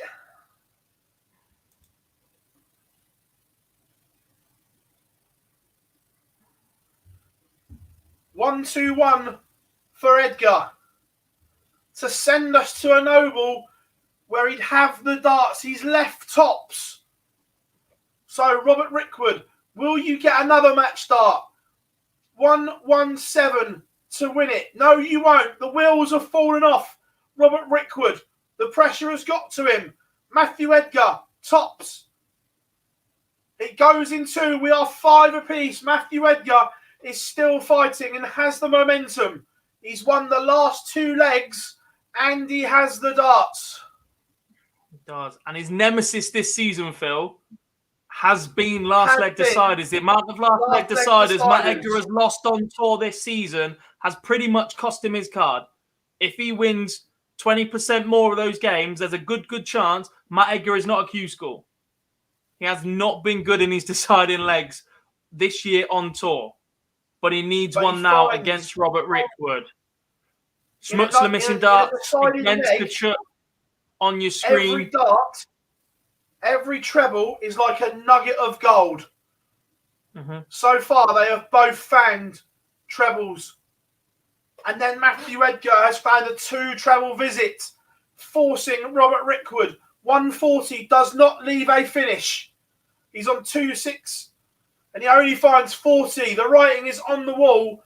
Robert Rickwood, the wheels have come off, and Matthew Edgar looks set to win it. But is there another twist? Oh 180, oh my God, Matt Edgar. Robert Rickwood has found a maximum. Matthew Edgar, this may have to go. 116.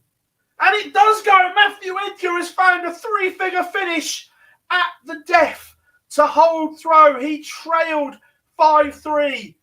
He has won the last 3 legs in a row. Matthew Edgar is going about his business. He is still fighting for this tour card.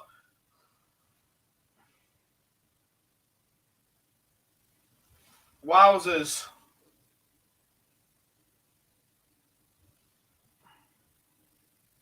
Wowzers indeed. Tony Martinez, Phil, has broken Dragutin Horvat. He leads 2-1 with the advantage of throw here in the 4th leg as well. He's just left 170 after 12. Horvat back on 259 after 9. On your screens, Kachuk 4-0 up against Fabian Schmutzler. Schmutzler had darts in the last leg to get back to 3-1.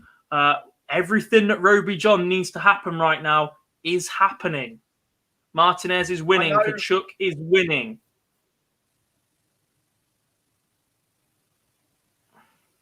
I know Matt Ward watches along as well. Nathan Rafferty has just levelled it up at 4 apiece with Aaron Beanie.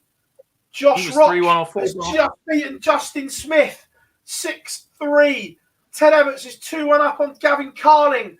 Also, Darren Beveridge is 4-3 up on Sean Wilkinson. Dan Reed will be cheering this one on. He needs a Beveridge win, and Beveridge has just missed the opportunity to go 5-3 up. He's bust 20.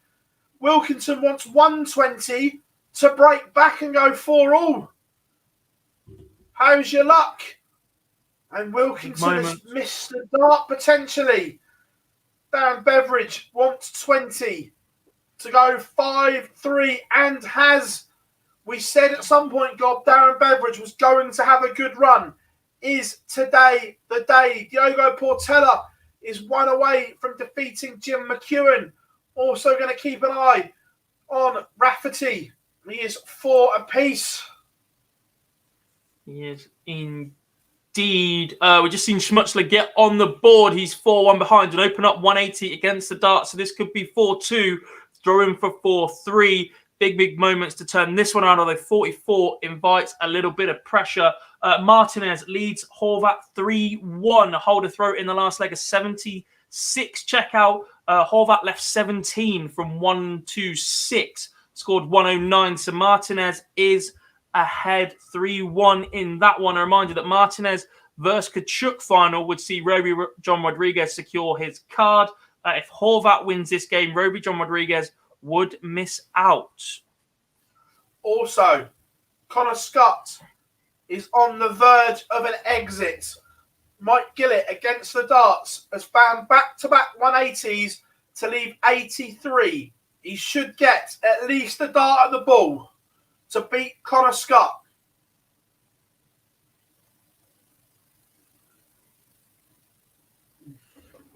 I'm not sure what he's done there. By Jeff as well, Phil. A long wait for Edgar now for the next match, correct? Because Diogo Portela is still playing Jim McEwen.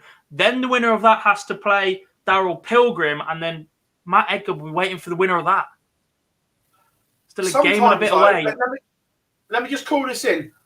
Mike Gillett has beaten Connor Scott 6-4. Connor departs, already has a tour card, but Mike Gillett marches on. But sometimes, though, God, when you've come through a game like that, when your emotions are all over the place, that might not be a bad thing because it gives you time to come down, reset yourself, and focus again. Yeah, definitely. So, Nathan Rafferty has broken Aaron Beanie. No, sorry, he hasn't. He's held against Aaron Beanie. And he is 5-4 in front. Darren Beveridge, throwing for the match, kicks off with a maximum. Dragutin Horvat has won the fifth leg. It was a hold of throw, 3-2 in that one. Smutsler's just missed more darts, though, folks. You can see it on your screen. Christoph Kachuk is one leg away. That would end the hopes of 16-year-old Fabian Schmutzler from getting a tour card. I understand, actually, that he was looking at focusing on school this year and just playing darts whenever he can. Big moments in that one, especially for Roby John Rodriguez. A win here for Kachuk into the final would confirm him as a tour card holder, regardless of the result in that final. Tony Martinez, 3-2 up on Horvat. As soon as this Kachuk-Smutsler game finishes, we'll swap them over. We'll get this one as the featured game for you. 3-2 at the minute. Martinez with the early break. He's opened up 30, then Ton 40. He is 31 points ahead on this visit after 9 darts each as well. So he's looking good for potentially 4-2. Fires in a 98 to leave 133. So only a 140 or better, really precious from Horvat from here. Darren Beveridge, 54 to win it. 2 results, though, Phil. Rafferty beats Beanie 6-4 and Portela beats McEwen 6-2. Both of these need to go deep, and they've both just pulled it off for at least one more round. Rafferty into the last 8. Rafferty took out 90 in the last leg as well to do it. But big moments here. Wilkinson, 140 to leave 50. Beveridge looking at 20 to win it. And Darren Beveridge has fluffed his lines. He has come inside. Wilkinson to break back. Remember, Darren Beveridge has hit a 180 on this leg as well. He has missed multiple darts. But Wilkinson's also missed. He's gone round the houses.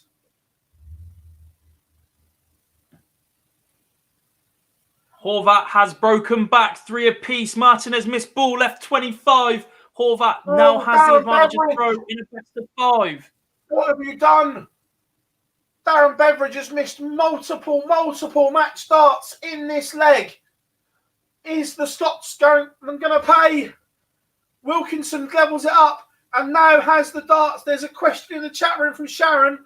Does Dan Reid get a tour card, please? If Sean Wilkinson wins this leg, Dan Reid's Q-School is done without a tour card. Darren Beveridge. Nathan Rafferty and Josh Rock, by the way, have just won the games to put them one away as well. Fortunately, they don't play each other if you're a Dan Reid fan. They're in board 4 and board 5, so in opposite halves of the draw. But more players on 3 points are in games now. If they win, they go on to 4 points. They then become a win away from knocking out Dan Reid. So the likely answer for Dan Reid, unfortunately, is probably not. Phil, can we change the feature match in the EU, please? Because Christoph Kachuk has done his job. 15 dart leg. He gets over line against Fabian Schmutzler. That sends him dark green, and that puts Roby John Rodriguez on the cusp. Tony Martinez or Christoph Kachuk. Well, Martinez has to beat Dragutin Horvat right now. And it's 3 apiece. I'm sorry, Dan Reed fans. The writing looks on the wall. Darren Beveridge has absolutely, I'd use another word if we were past the watershed, fluffed his lines. His head's gone. He knows he's missed multiple darts. His head has gone. Wilkinson has all the time in the world to win this one. And does win it. Darren Beveridge is out. Dan Reed's Q-School is done. Dan Reed cannot now win a tour card. Ted Everts 5-1 up on Gavin Carling. Warming up, Nick Fulwell against Daniel Day. Daryl Pilgrim against Diogo Portela.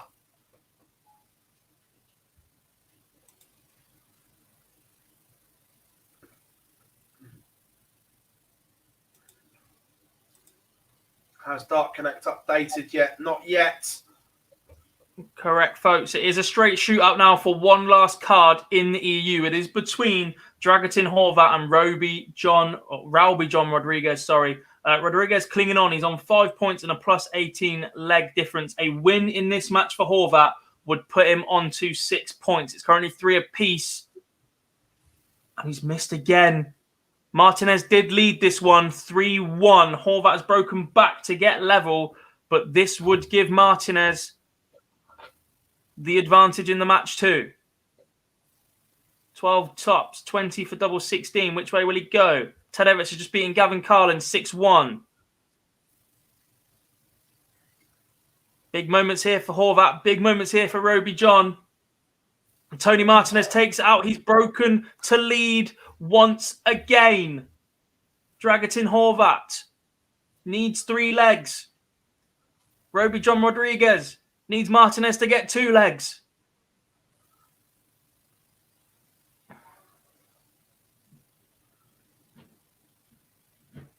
Matthew Edgar has the winner of Daryl Pilgrim and Diogo Portela.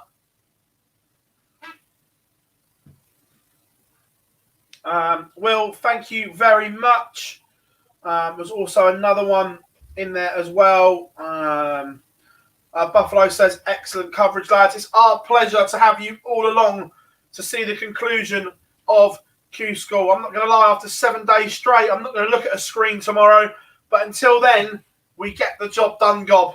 We see it through to the very end, and we'll tell you who is on tour. We do indeed. Matt Denon is now the player on the bubble in the UK Q-School. There's an awful lot of players still below, still involved, Phil, but a lot of them aren't really within striking distance. Nathan Rafferty and Josh Rock are 2 players that are playing very, very well right now as well. Fortunately, they're in opposite halves of the draw. If they were to meet each other, Matt Denon would be done in the next round, but that is not the case. Edgar's already in that round. Daniel Day would be on 4 points with a win over Nick Fulwell. Portela would also move to 4 points with a win over Daryl Pilgrim. That would put him in striking distance to Matt Edgar on 3 already as well. Gob, I'm playing devil's advocate here. Sean Wilkinson. If you lose, your leg difference could take a pounding. Yes. Yeah, it knocks Reed out, but actually he could then drop to the cusp instead of Matt Denon. Well, this 6-3 is what or I mean. worse result. 6-3 or worse result for Sean Wilkinson in the next round would put him back on the bubble instead of Matty Denon. Where, look, I'm not condoning this. However, if you pull out, if you forfeit, your leg difference stays there and you keep those 2 below you. Because it's just a walkover victory, no legs. I don't know how that works. But at the same time, he plays Nathan Rafferty next. And a win for Rafferty would put him up to 5 points with a better leg difference. So in a one foul motion, Rafferty can put himself into position, put Wilkinson below onto Denon, and another win, and that would put Wilkinson out, and that would put Denham back on the cusp. It would just knock Wilkinson out.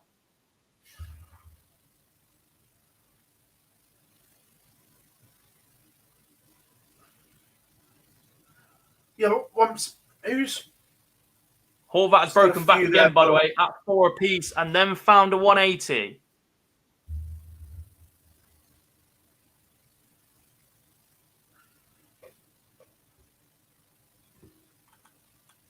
Also, there's only Ted Evans and Nick Fulwell still in above, so that yellow spot is looking quite precarious.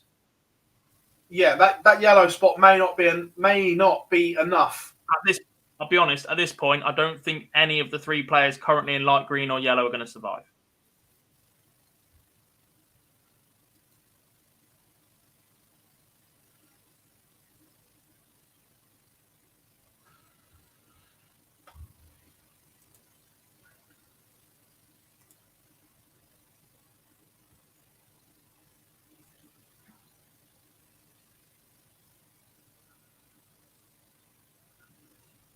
Horvat, 6 darts from 122, leaves 41. What pressure can Martinez put on here?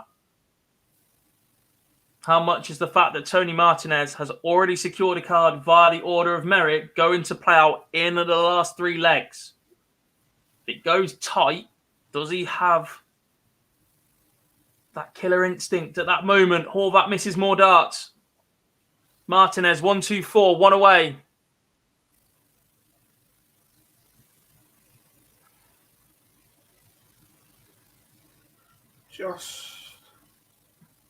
Will it go yellow? Roby John, how do you feel watching this?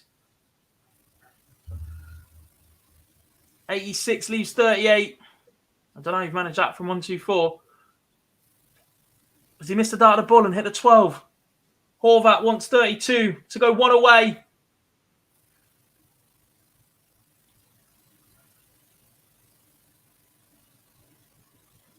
And he takes it 5-4. Martinez needs to win back-to-back legs for Roby John to win a tour card. Dragutin Horvat needs one of the next 2 for him to cling on. Martinez opens with a 93.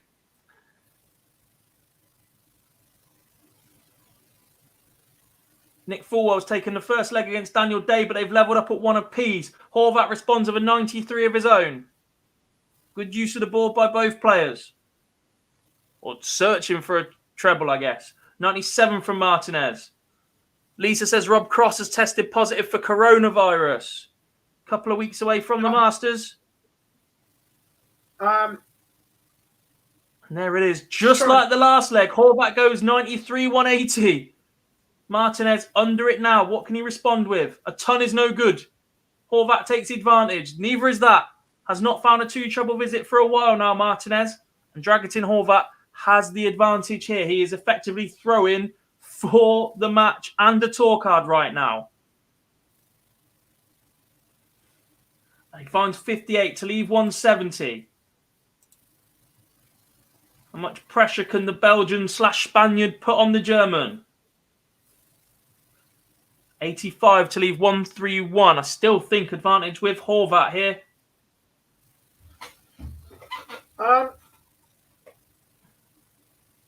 Yeah, back to Rob Cross testing positive. It's that we're still weeks away from the Masters. It's no real biggie. And the PL. Still 2.5 weeks away. 91 for Martinez leaves tops. 112 then for Dragutin Horvat to win a PDC Tour card.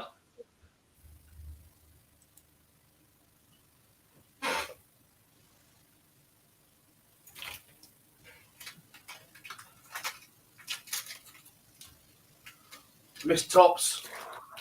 And he's missed tops. And Martinez gets 3 at double 20 to force a decider. To keep Roby John Rodriguez alive for one more leg. And he's missed 3 in hand. That's it.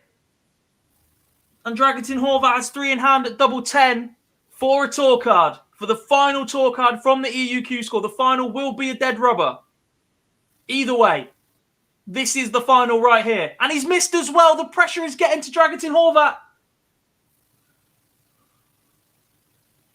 Tony Martinez wants double 5 to force a decider.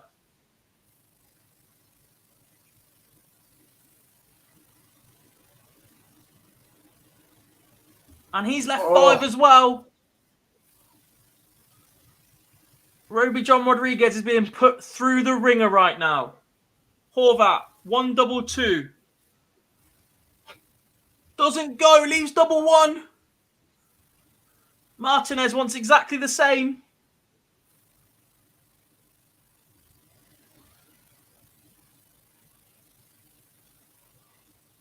And he's busted. Carlos, this isn't Roby John in as someone has to win today. No, because a win for Horvat would put him above Roby John, and then one of the two above have to win. That yellow spot would move to Vladimir Anderson, who would get it anyway. Horvat, 1-1, Madhouse for a tour card. No score. Oh. What is going on? Imagine being RJR right now. Indeed.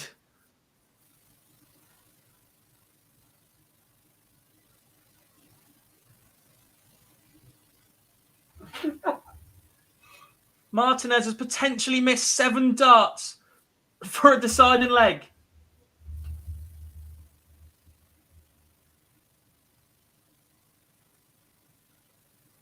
Horvat maybe 8 or 9. Can't really tell with the busts and no scores. And he no scores again. That's somebody scared of the bust. Martinez 2-2. Possibly the worst leg of the day in EU Q-School Stage 2. What is going on? This is pressure.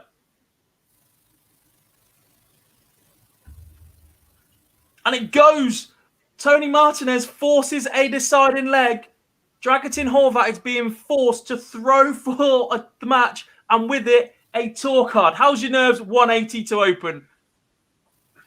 That's not been the issue with his game. The finishing.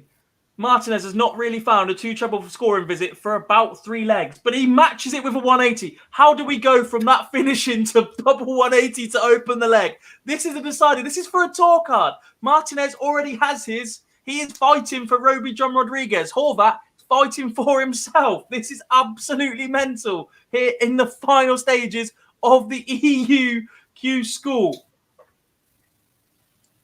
A 140 from Martinez, prime position, unless Horvat finds a 140 or better.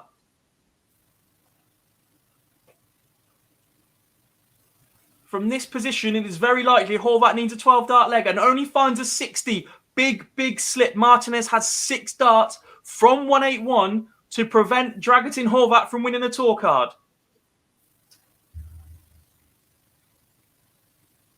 And he finds a 105 to leave 76. He should get at least a match dart to beat Dragutin Horvat. The best Horvat can do is pressure. 140 or a 160. Finds that 140, leaves tops. Went inside on this for the 112 in the previous leg, and it caused him all sorts of trouble. Martinez, 76. This would secure Rodriguez a tour card. And it goes in 3. Roby John Rodriguez clings on to the tour card spot. Dragutin Horvat in the deciding leg. Missed about 10 darts at a double in the previous leg to secure his tour card. Roby John, after missing out last year by the skin of his teeth on the countback rule that we hated, that's been changed this year, and he is the final man to win a tour card via the EU Order of Merit. If you're looking at the rankings right now, he's still in yellow, but because either Martinez or Kachuk have to win the day, they will come off the Order of Merit. Roby John will move into that top 11. The Austrian joins Rusty Jake on the tour. We will have both the RJR brothers on the tour, as they so richly deserve after the last year they've had.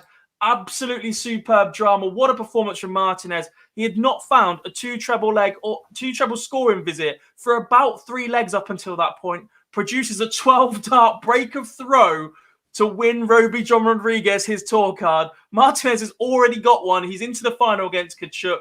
It is just bragging rights of winning one outright. That, Phil, is just crazy. Unreal.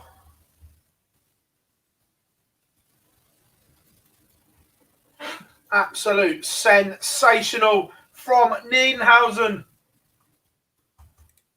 Roby John goes dark green. Dark Connect know that one of them are coming off. That is it.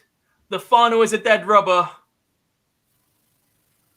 We're waiting on 2 more last 16 games. It looks like they might set the last 8 off at the same time in the UK. They might start pushing some on very, very shortly. All eyes now turn to the UK, where Sean Wilkinson, Lee Budgeon and Matty Dennant are hoping for similar stories to what Roby John Rodriguez has just experienced. Poor Patrick van der Bogaard. Yes, he misses out by 3 legs. Finished on the same amount of points. He actually won 11 more legs than Roby John Rodriguez, Phil. But he lost a significant amount more as well.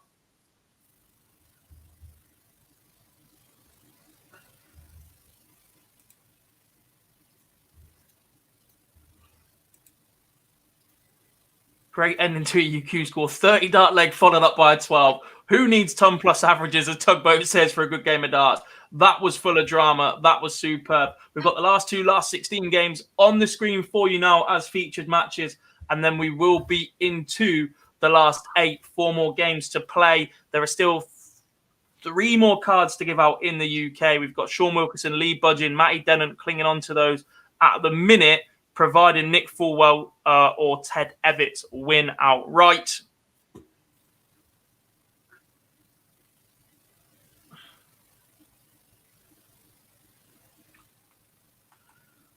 So Portella's making his move, averaging 102 and 3-0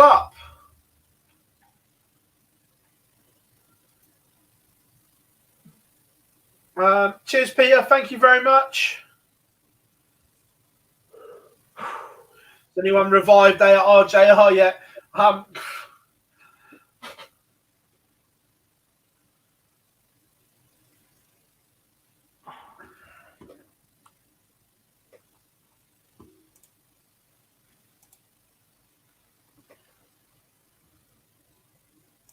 This is all yours, Phil. I need a moment. He needs a moment. Don't worry. In fact, I'm going to turn the line in a second as well.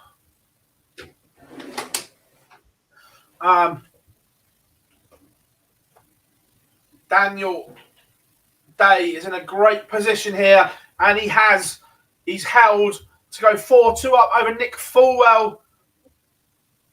Again, a win here for Daniel Day would put him to 4 points.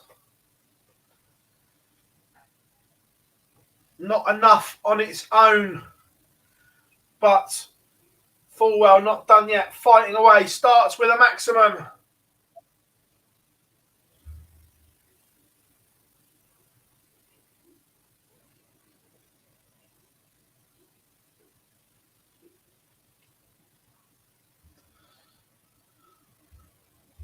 Cuts the 180 in half of only a 40. Portela looking at 131 for 4 zip. Pilgrim Sun 76.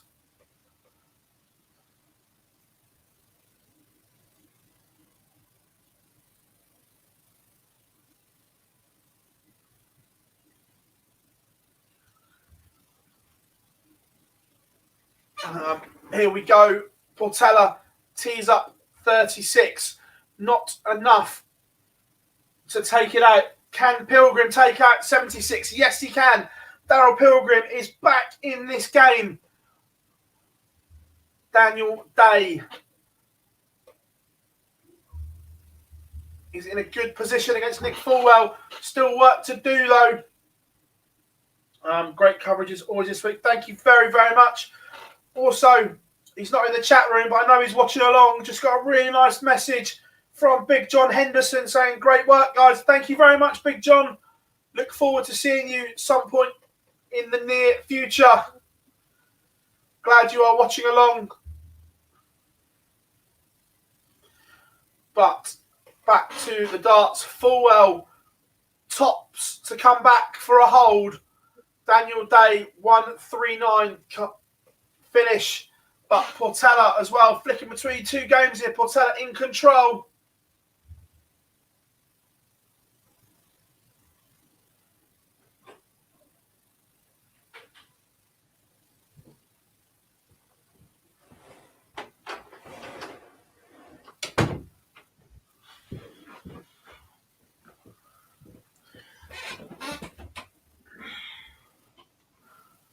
We were saying, God, now you're back.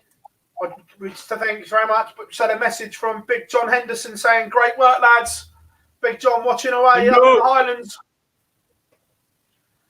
Big Hendo Weekendo.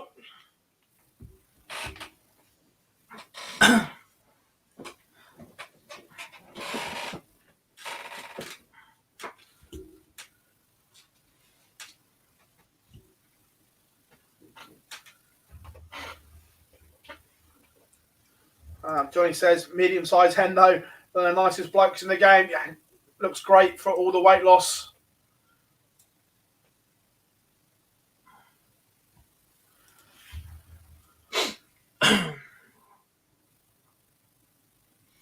So, we are waiting for the final in Nedenhausen. It's a dead ringer because of they are both already got tour cards. If we get a gap in the games, we'll flash the rankings up shortly. But all eyes on Milton Keynes, where there are still 3 tour cards to hand out.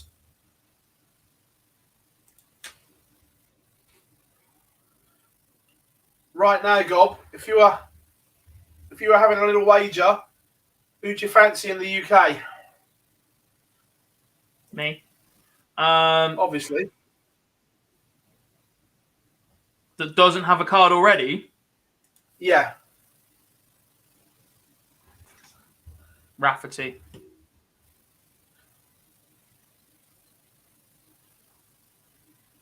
Well, he takes on Sean Wilkinson next. That is a massive game, but that's just pretty much a straight shootout.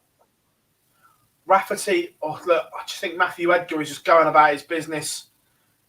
Survived big moments in the last one. And so, like we say, sometimes is he doing a baggish? Let us know in the chat room who you think as well is going to come through. But Portela looking at double 10 for 4-1.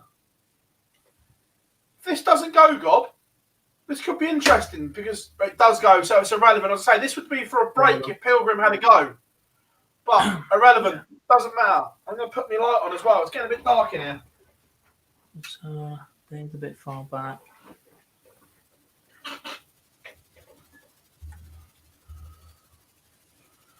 Again, massive thank you for everyone that is tuning in. We have had so many people in the chat room and watching all day. Give yourselves a huge pat on the back for Q-School. Boys, is 6 points guaranteed? Well, the fact they've got full well on 6 points plus 8, it looks 6 points is enough. Six points will be enough. Yeah. Very much looks it. I'm going to go big here. Oh, dear. I think it will be... Is it just 2 spots left or 3? There's 3. the winner and 2 spots on the order of merit. Right. You're going 5 with a good leg difference, aren't you? No, I'm just going to say the 3 players I think get it from here. Go on. Rafferty, Rock, and Budgeon. I think the others have got too much to do. There's only so many big moments you can keep surviving. So you saying one of them win it outright then?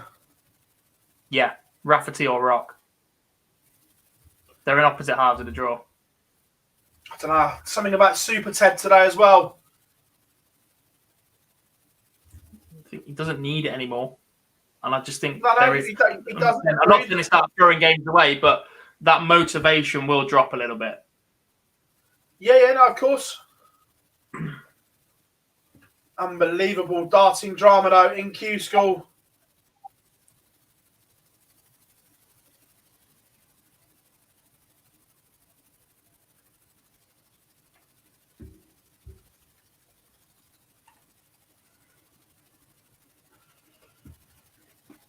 Actually, if Ted wins it, Rafferty, Rock, and Budgeon can still be the 3. Yeah. Yeah. Yeah, even then, yeah. I think Rafferty and Rock. Rafferty will take on Sean Wilkinson next. Rock takes on the winner of Fulwell and Daniel Day. Those wins there both pretty much get those two into those final two spots, and other players have got to win twice from where they are already just to get in there, maybe even 3 games from there, and it's just a lot of work there. I think Denant's going to miss out by 1 leg 1. Had Wayne Warren ended his career after the BDA title? No. You'll see Wayne at the seniors, and he's still going to play in WDF stuff. So no, you'll still see Wayne playing. If Edgar loses this in the final, would the leg difference be enough? That would put him on 5 points. He is on plus 12 at the minute. He would have to 18. Maybe. Possibly. It might put him above Lee Budging if that's the way it's going to work out. Yeah. Possibly.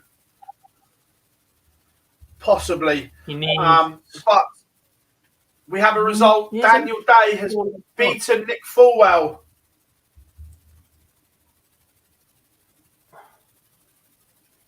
Kevin says, why does the UK side seem to be taking ages today? One, they started later. They did start an hour later. They start earlier in the UK. And the other reason is we just had a couple of slow boards. You literally get 1 or 2 players and they have the ability to hold up the entire day. Yeah. Oh, completely. Underway in the final in the EU. 2 seconds. Not that it really matters, but we will keep an eye on it. We got some chap in the chat room called Paul Starr. He says there's a great MC for the seniors, Phil. Anyone we know, mate? Who told him that? Have they got Johnny Mackin or something? Yeah. Only joking, buddy. John Fowler. I think it's Paul Booth.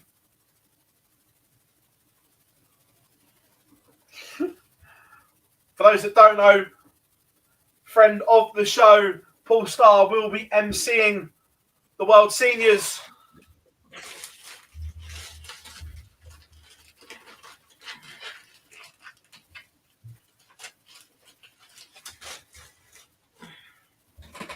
Portela. This would take him within 1. And he is within 1. Daryl Pilgrim now needs to be perfect. 4 legs on the spin. Unlikely, but doable.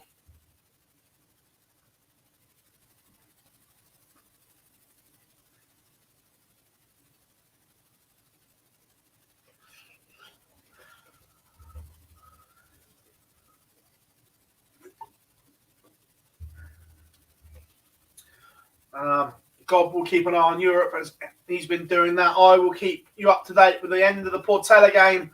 And it looks as if Portela is marching here 1 away and starts with a 140, leaving Daryl Pilgrim nowhere to go, especially after a visit of 59. Daryl Pilgrim race looks to be run. When you come round that 200-metre bend, Gob, and you've got nothing left in the tank for the home straight. Well, you think I ran 200? Behave. That's everything else. 4x100. And then the long distance for me.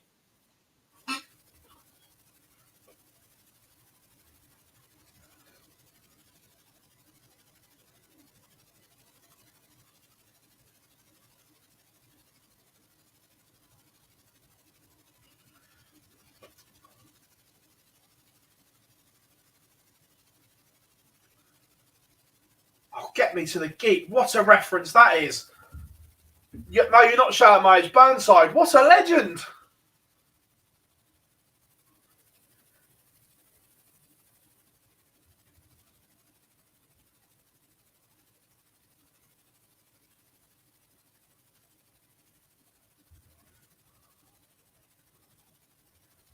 Where?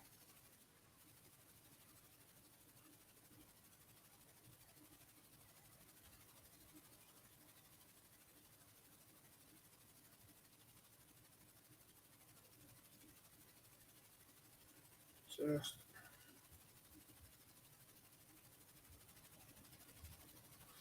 right. Portela looking at tops to seal the deal.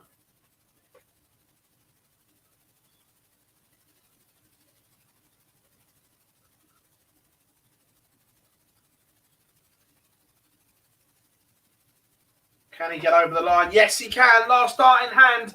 Diogo Portela defeats Darryl Pilgrim, and that is enough to put him into the last 8. That is him all caught up now. So I fully expect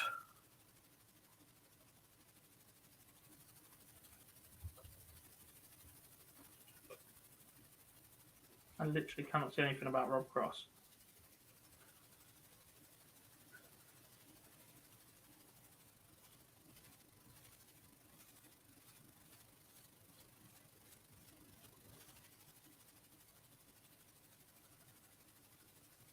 That isn't in Premier League conversation. Scott says, gutted, I've only discovered online darts now. Anything coming in the near future? There is indeed, Scott. Every Monday night, we have a podcast / chat show called The Live Lounge. Myself, Phil, and Lee Boyce, another member of the team, will discuss all of the week's biggest stories in darts. Normally lasts between 8 and 10. We have a little bit of a chat with the chat room, a question time towards the end as well. For every Pro Tour, we will be live streaming. We also upload loads of interview content from any of the big tournaments and events. Phil goes, interviews all the players after they win matches, so they'll all be available. And we're hoping to put out a lot more content throughout the year as well. As a group, we're also the official media partners of the World Seniors Darts Championship, so expect lots of crossover content from us. As you can see from the stream, we are working with the guys over at Jennings Bet through all of January in the build-up to the World Seniors Darts World Championship. Phil, reminder about the competition, I guess.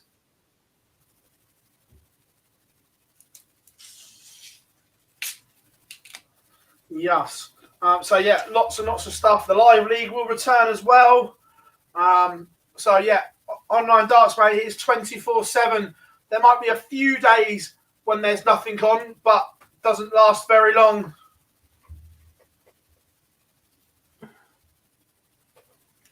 It would indeed. Jacob says, super work, lads. A bit off topic, but do you think the new Premier League format will be more suited to contenders than before? Have 7 regulars and a contender each week to keep it fresher? I do, apart from the final week. The final week becomes a little bit of an issue because then who do you pick to play in that playoff? Because all 8 will be going, won't they? Or is it final 4? Yeah. They play for a ranking, and then on the final weekend, that's the seedings for, again, a shootout of quarterfinal, semi-final, and final, from what I understand. So who do you put in that moment? What happens if that player wins it? Yeah. What happens if that player wins it? As a one-off shootout, what happens if you bring in a player on that day that goes on and wins the Premier League? I prefer the actual theory of this shootout. I quite like. I would have liked to have seen it 3 groups of 8, and then the final group is like a champions group, like we do on the live league, to determine the winner. Or even 2 groups of 8 that alternate every other week. Yeah, something along those lines.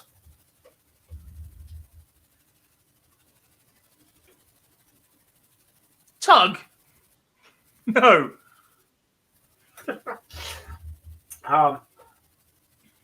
Kachuk looking to take the lead in the final.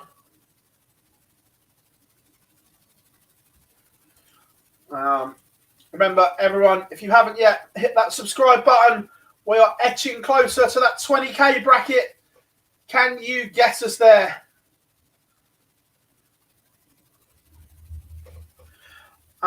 We're going to announce the winners later on for the comps. They will all be on social media this evening.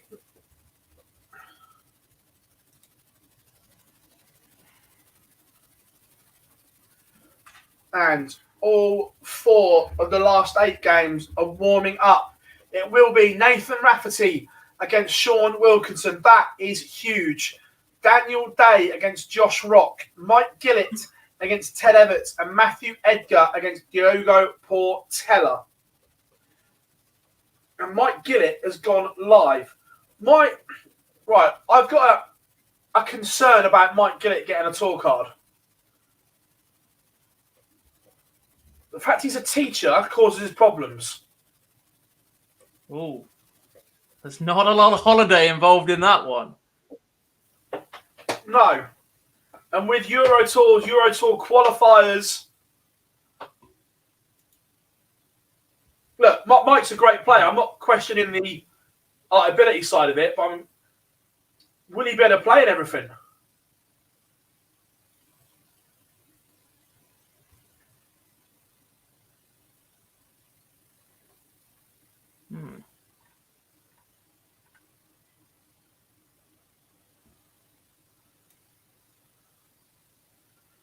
So we are underway. Ted Everts against Mike Gillett. Gavin says a very good day for Polish darts. Congrats. It is indeed. Fun fact from a fluent Polish speaker, Kachuk means finger in English. Lovely. Nice. I do wonder if any of the stats guys are in the room and know how many Germans have played at Q-School over this week in stage 1A, 1B, and stage 2. Because looking at the list of players that have picked up a card, Phil, only 1 German. Yeah. Ricardo Petresco. The EU final is for nothing, right? It is Luke. Yeah. I forgot I was meant to be covering that. It is 2-1 to Christoph Kachuk, but they both have their card. This is a game of going through the motions. They're both chucking 75 average. It literally makes no difference apart from them rounding off the tournament, saying that this person won it via automatic qualification and this player won it through the order of merit. It makes no difference to the players. They still get the tour card. They still have the same benefits. No player is better off at the start of next season for it. No. But it makes no bearing. The PDC just have to finish it off. In a footy note, Fulham about to score 7 for the 3rd time this season. Surely not. I was sat watching that the other night, Phil. One of my friends, one of my football team, my captain actually, had a double on both teams to score and a winner. And he'd had, there was a game that finished 4-1 and he had Fulham to win and both teams to score. 130 Germans at Q-School in total this year, says Philip Wolfill. 1 with a tour card. Ouch. Ouch, ouch, ouch.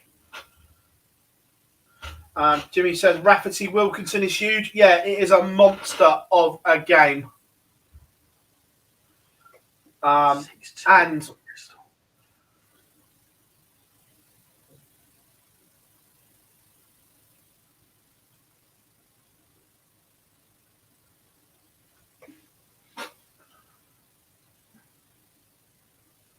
And Philip says everyone in our country is very disappointed right now. Many Germans slightly, yeah.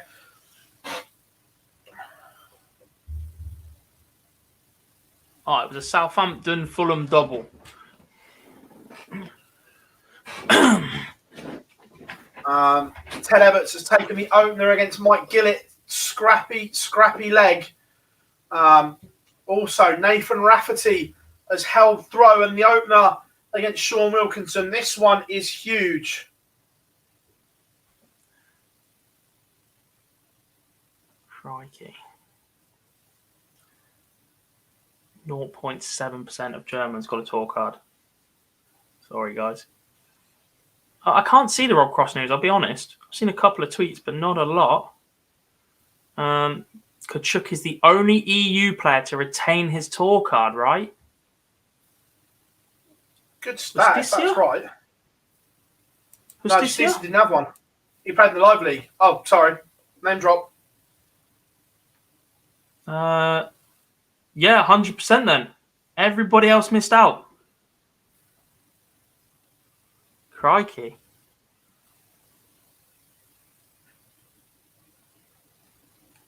I tell you what, I'm just Fulham while we and talk next about season's football. Norwich. I was just Fulham and Norwich just alternate. One of them goes up, one of them goes down. They look unbelievable in the Championship, dreadful in the Premiership. God, if Wayne Rooney could pull this off at Derby, this would be unreal. Unbelievable. As a Nottingham-based citizen, I don't like to see it. But yeah. Well, the reason I say they won up with 10 minutes to go today against Sheffield United. Considering where they started in the season, then the amount of players and points they've lost, etc., it would be unbelievable. Jimmy says, if we played each other at darts, who would win, Phil? Gob. The Ian White dab.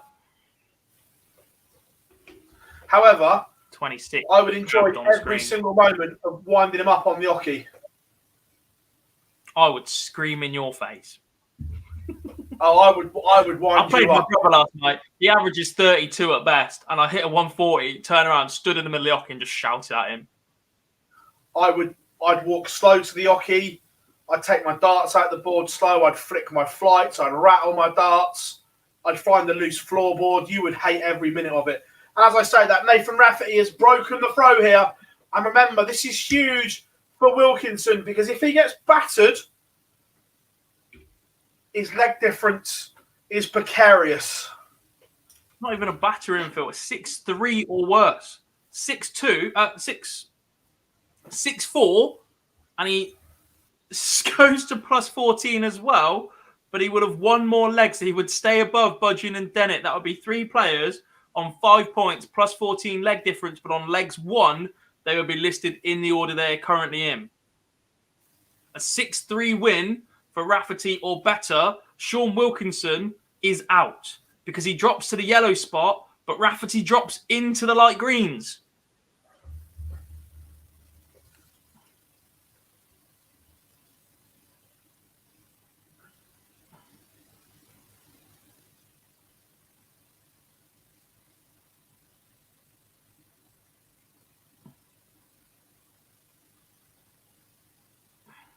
What else do we have going on? Portela, Edgar, just about to start. Tedevitz 2-0 up on Mike Gillett.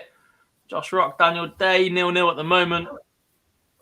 And Nathan Rafferty against Sean Wilkinson. That 2-0 scoreline so far. It would not be a... You don't want to watch me and Phil play darts. No. However, it would be fun watching Gob get really annoyed. I'll just drink vodka. We'll play on a Wednesday. Vodka Wednesdays.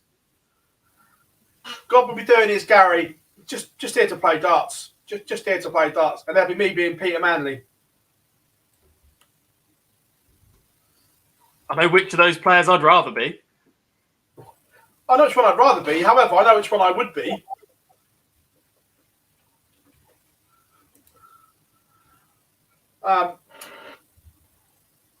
Rafferty is on the verge of 3-0 here.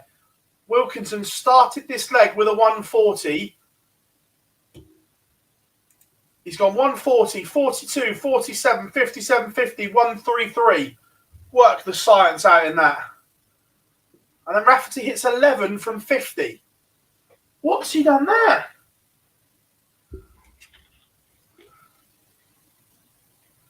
Anything I can think of, he's got to have been going 10 for tops, hit the 10, gone outside and then shanked it into the 1.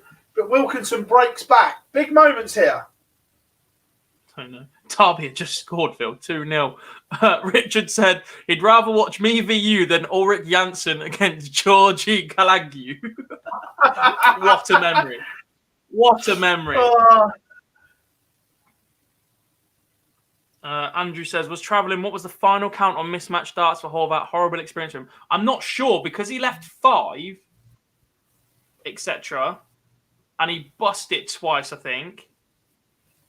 I don't know if he bust second dart or third dart. Third dart, yeah. It doesn't tell you what they've bust on. Yeah. So because there's 2 busts in there, you don't know if he missed it first dart. I don't know if he missed the big number. Yeah. Scott says, so that's vodka Wednesdays and vodka Saturdays. Any other days gone. It's normally just vodka Wednesdays, but Jarlath stayed at my house last night. We had some vodka. He's staying at my house again tonight because the NFL is on. We're having some more vodka. Or I'm having vodka. He's drinking cider and then wine because that's what he does. And you call me a toff. We got to get some Angry Orchard and some red wine. Yeah, folks, Roby John is in. The EU is a dead rubber. Martinez and Kachuk are there. To confirm then your 13 tour card holders, 12, 15 tour card holders via the EU Q-School this year. Jose Justicia, Brian Roman, Luke Peters, Mario van den Bogarde, Jules van Dongen, Kevin Dutz, Tony Martinez, Danny Janssen, Radek Shagansky, Christoph Kachuk, Damian Moll, Jimi Hendrix, Ricardo Petrexco, Vladimir Anderson, Roby John Rodriguez. Those guys have all earned a tour card, will be tour card holders for the next 2 years in the PDC. So far, we have the following names safe in the UK. James Wilson, Darren Webster, and Ross Montgomery won through the Open in 3 days. Jamie Clark, Ted Evitts, Connor Scott, Richie Burnett, Kevin Burness, Scott Waite, Cameron Menzies, John O'Shea, George Killington, Mickey Mansell, Nick Fulwell, all are safe. They all have PDC tour cards for the next year. As it stands, Sean Wilkinson, Lee Budgeon, and Matt Dennant are the players in the spots to pick them up via the order of merit, depending on where the winner comes from. Obviously, with that final spot for Dennant. But there are 8 players involved right now. Matt Edgar is 1-1 with Diogo Portela. Ted Evitts already has his card secure, 3-1 up against the Welshman Mike Gillett. Daniel Day, 2-0 behind to Josh Rock, the Northern Irishman, and his compatriot Nathan Rafferty is 2 apiece with Sean Wilkinson. That Rafferty-Wilkinson game is pretty much a card shootout. Because of the amount of games left, because of the amount of players left, a win for Rafferty by a significant leg difference, by 6-3 or better, would put Wilkinson to the bottom of the list of players on 5 points that could still sneak in. But it would put Rafferty up. It would put Sean Wilkinson out. If Wilkinson gets to at least 4 legs, Phil, even if he loses, he's in exactly the same position. Yeah. Or Dennant misses out, sorry. If Rafferty wins 6-4, 6-5, Matt Dennant is out. Sean Wilkinson would survive. He'd still be above Lee Budgeon, and there'll be an opportunity for 2 more players to jump in. Martinez missing a shed load of darts. Christoph Kachuk wants 155 for today's title.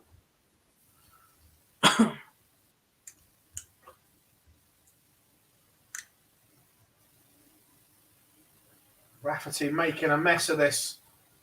Lucky enough, he's got time on his side. Should have gone 3-1 up. Didn't. Making a mess of this. His scoring's been brilliant, but his doubling has been horrendous. Yeah. Can we change the featured game? It's just gone 5-3 in the final. But yeah, I just don't think it matters. Can we put the Edgar Portela game up? I think that's the one that everybody wants to see the most. Andrew says, so 6 WDF World Championship players have won cards, including 4 of the top 12 seeds. That's an issue. It is indeed. Surely World at Seniors this have point, also lost Burnett and Burness, so replacements for them are coming. But the World Seniors were clever and didn't do a draw because of this scenario. Let us know what you think in the chat room as well, Andrew, and for you, Gob. Because of the amount of players, surely you have to do a redraw now. You can't just bump people up and...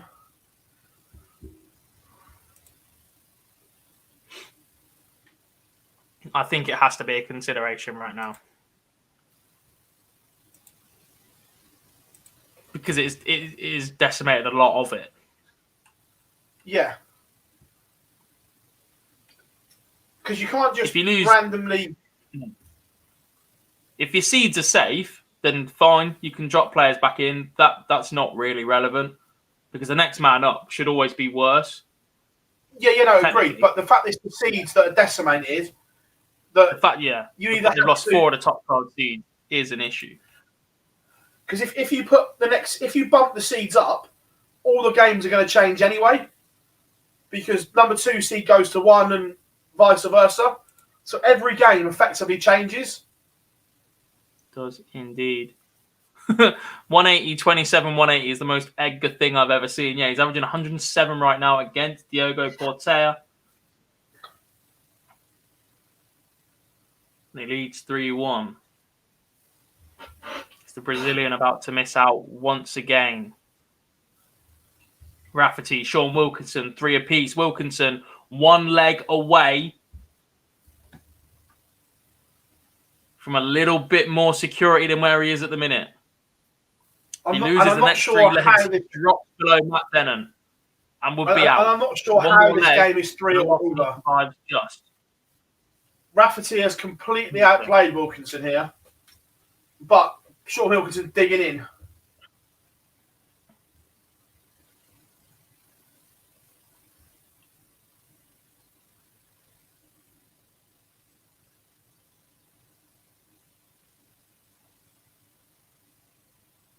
Tell you what, if you're Matt Denham right now, that's not the worst result. If Sean Wilkinson goes on to win this, Josh Rock is... Oh, I don't know. The win for Josh Rock would put Matt Denham out. Josh Rock or Daniel Day, one of them is moving up. The only way Matthew Denham survives is if Nathan Rafferty wins the next 3 legs.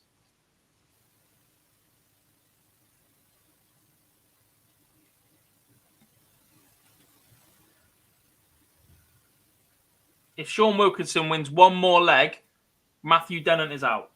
Christoph Kachuk has won the day in the EU Q-School on the final day. Both players had already secured their card via the Order of Merit. That does confirm Roby John as one of the top 11.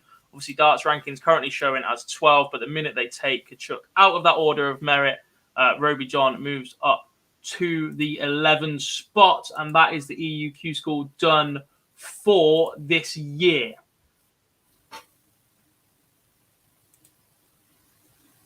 Edgar, 4-1 lead over Portela.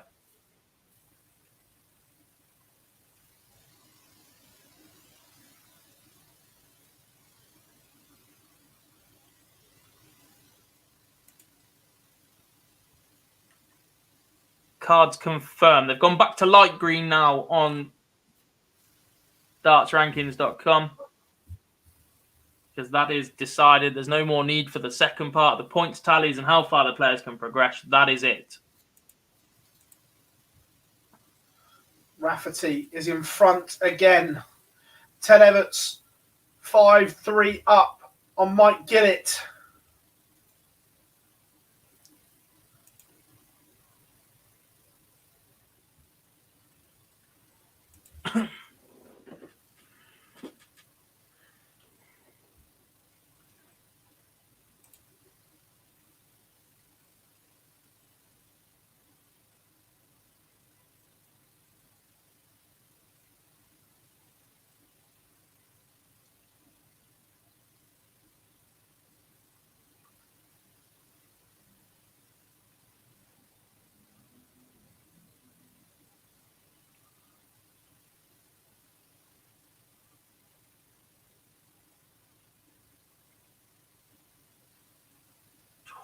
Scores level after 9 darts each in the Rafferty-Wilkinson game. They've both gone 140 to 140, but it's Wilkinson that gets the first crack at the 1-2-1. Leaves 64. If Rafferty takes out 1-2-1, he goes 5-3 up, would then be throwing for the match. A 6-3 win would cause Wilkinson to miss out and keep Denham safe for now. He leaves 28. Wilkinson wants 64.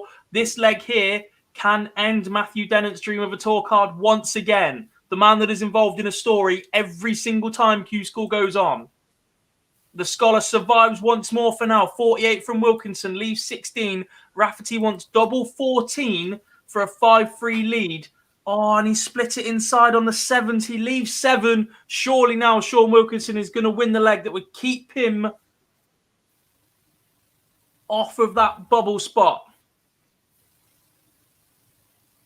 3 in hand at double 8. Ted Evitts has won against Mike Gillett 6-2, and Sean Wilkinson does win leg number 8. Big moments. At worst, his leg difference from here can drop to plus 14, and in doing so, he would stay above Lee Budgeon. He would stay above Matt Dennant on legs 1 throughout the day. Matt Dennant is now out. Ouch. He would have had to survive a long shot from Portea. He would have had to survive a long shot from Daniel Day, Josh Rock. If Rafferty had won that 6-3, Wilkinson would have dropped below Dennant. I think Dennant was gone anyway, because one of Rock or Day would have had to go above, unless they lost their next game by a significant leg difference. It would have taken a miracle for him to survive, but that is Matty Dennant gone. Lee Budgeon now in a lot of trouble too. And I keep Sean Wilkinson safe for now, but he still needs one more point. Otherwise, he will have to survive all of those shots. Rafferty would go above with a win. Josh Rock or Daniel Day would go above for now with a win. Unless Daniel Day only wins 6-5.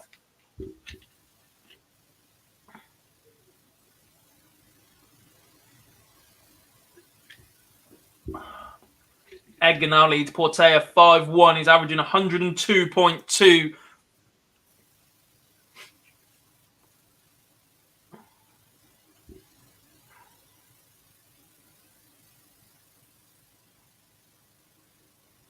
Scott says if Rafferty loses, is Dennant not still in? Wilkinson would move above. Rafferty would stay where he is. Josh Rock or Daniel Day has to move up to 5 points. But Daniel Day can still drop below on leg difference. Possibly. Maybe he's not gone.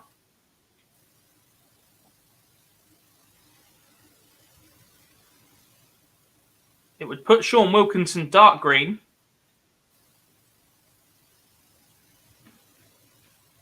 Rafferty has just gone 5-4 up, though. And it was a mistake by Wilkinson. He was in prime position, bust 16.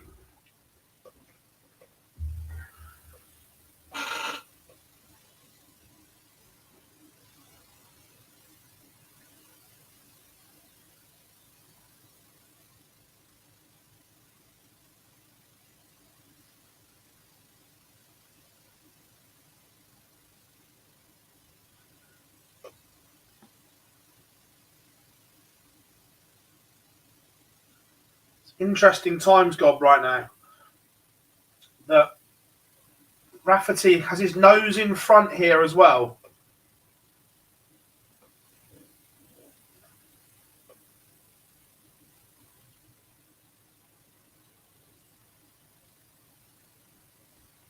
He does indeed against the darts. 140 from Rafferty leaves 136. Likely to get 6 darts at it too. Yeah. 96 leaves 154 for Wilkinson.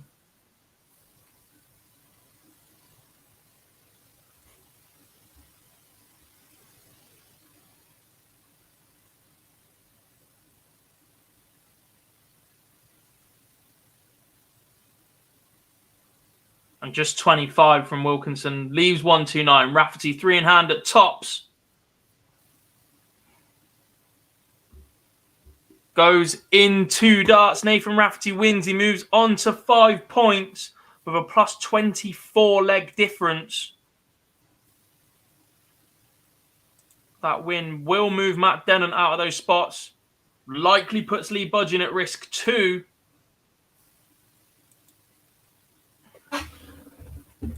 And Sean Wilkinson might just be the last man standing, but he will need to cross his fingers. If he does survive, it will be on legs 1. He would have won 69 legs. Lee Budgeon 62. There we go. Rafferty does move dark green. His leg difference is so good, Phil, that Rafferty is in on 5. And I'll tell you what, there will be one happy Matt Ward right now. If you are in the chat room, Matt, come and say hello. Your boy has done it. Rafferty is on tour. Also, Diego Portela is out. Matthew Edgar is doing a baggish. He is indeed, which means there's one game still going. It's Josh Rock against Daniel Day. Whoever wins this is going to move up onto 5 points as well. Josh Rock currently 5-3 up. This would put him a win here by this margin. Put him on plus 21, Phil. So even a 6-0. If he wins this leg, which he hasn't, Daniel Day 5-4. Now it gets interesting. Lee Budgeon is gone. He has to be.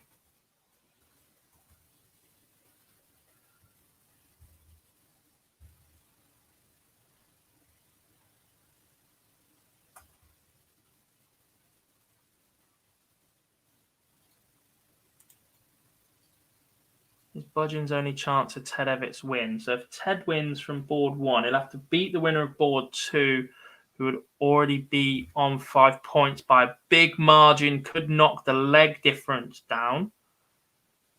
Yes, Budgeon could survive that way. But he'd also need Rafferty to beat Matthew Edgar.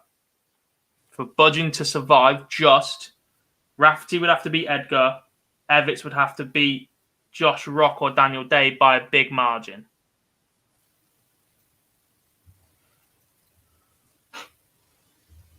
We've just seen a very, very similar situation unfold with Roby John Rodriguez. Yeah. Edgar with a big leg difference. If he gets to the final, loses. Still think he gets a tour card. Am I wrong? A final will put him on 5 points. He's on a plus 16 leg difference right now. If he wins again, that will increase to at least plus 17. The other players on 5 points right now are on plus 14. So he'd have to avoid a 6-3 loss or better in his opponent's favour.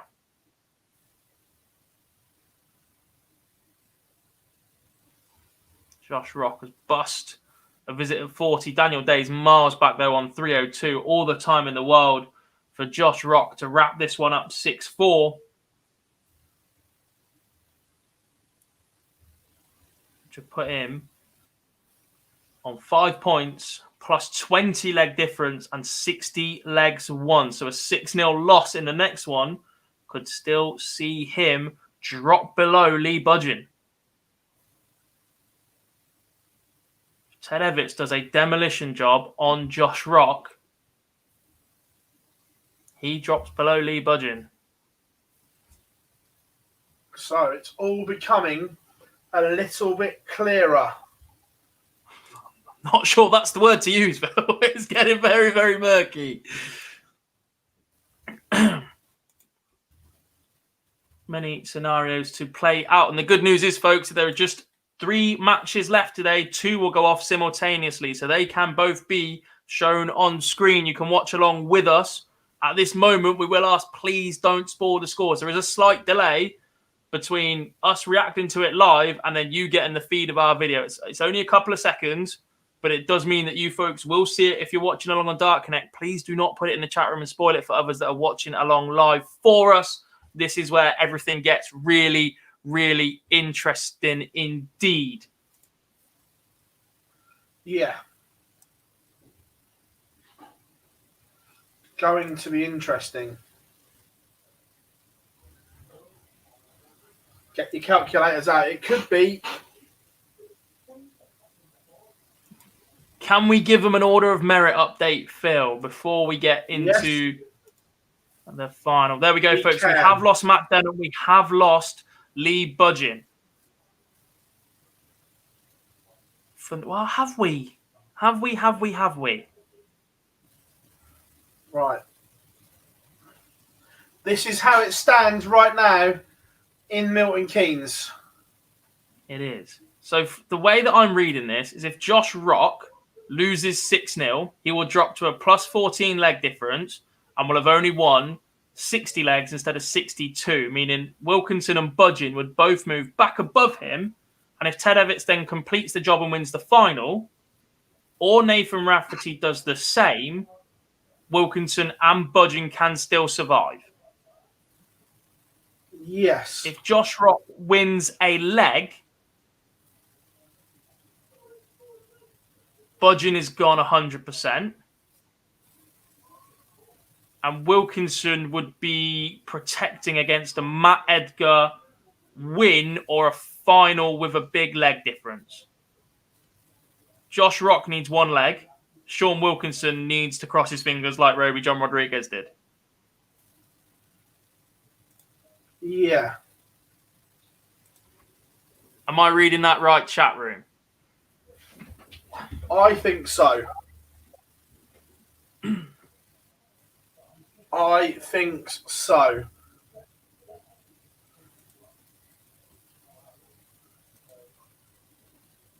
George says if Edgar gets to the final, he has a talk card, doesn't he? Not necessarily. Edgar getting to the final would put him on 5 points. A loss in the final. To get there, he has to increase his leg difference to at least plus 17. That would be a 6-5 win in the semi-final. He would have a 3-leg buffer over Sean Wilkinson and Lee Budgeon right now. And then if he gets battered in the final, that then collapses. Yes, he'd have to avoid. He'd be on 64 if he gets to the final, though, which would be an advantage on legs 1. He'd have to avoid a 6-2 or better loss in the final. So he'd need 3 legs, I think. Can Edgar qualify without a final win? He can, but he needs a good leg difference, just. Needs a bit of luck. But yes, that is how it looks, guys.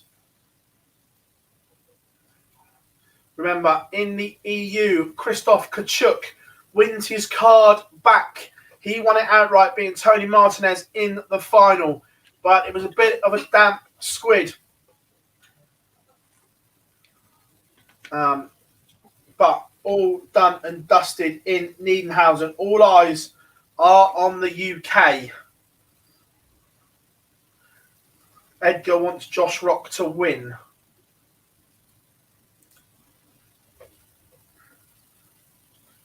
So the lineup will be Ted Everts against Josh Rock, Nathan Rafferty against Matthew Edgar. In the chat room now, let us know who you think wins the semi-finals. Will it be Everts or Rock? Will it be Rafferty or Edgar?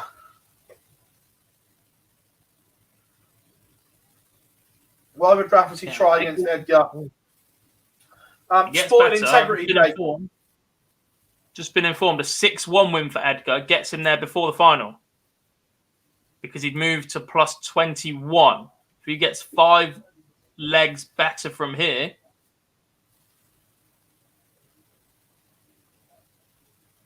even if he loses 6-0 in the final, he can only drop to plus 15 on the leg difference. He'd get in where Sean Wilkinson is right now. Yeah, it says, guys, if Rock withdraws, does he lose 6 legs on his leg difference? No. Yes. Well, he does. No, if he withdraws, he doesn't. It's just a walkover, isn't it? Well, it goes down as a 6-0 win. So surely you'd have to get a 6-0 loss. I didn't think when the others withdrew, they went down as 6-0s. I don't know.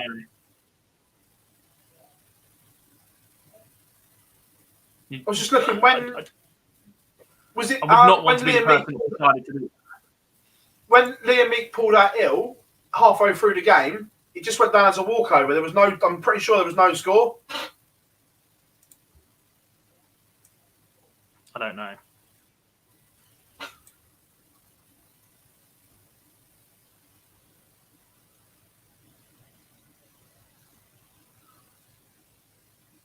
Who wins if Edgar and Wilkinson end up on plus 14? So for Edgar to get to that point, he'd have to lose in the final.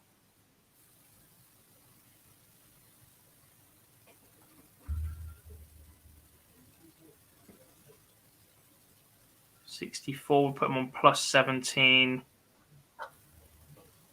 Wilkinson. Wilkinson would win by 2 legs, 1. I think. Both games are warming up. We will have them both on the screen at the same time. Official rules. Wins by virtue of a walkover in any round where points are allocated shall be counted as a 6-0 win.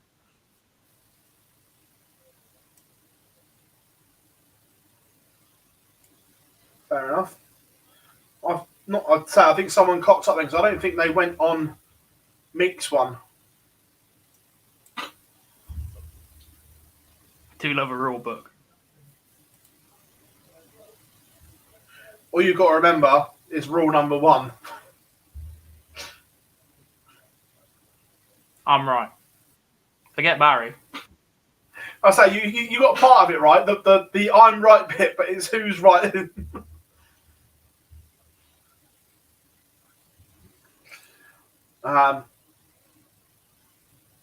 So lots of love in the chat room.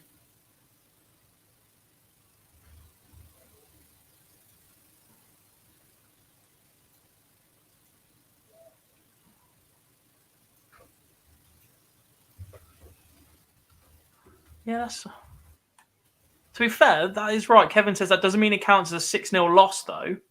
Just means it'll go down as a 6-0 win, which would also mean that Edgar would then move on to plus 22 and he'd get his card too.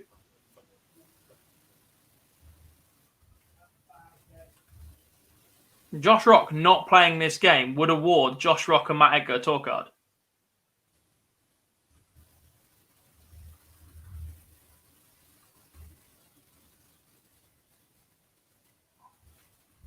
That's a bit final lap F1. You like final lap F1? No, we bloody don't, Philip. Sporting integrity, please. I loved every minute of it. You're an idiot. The poll is up. Who wins from here?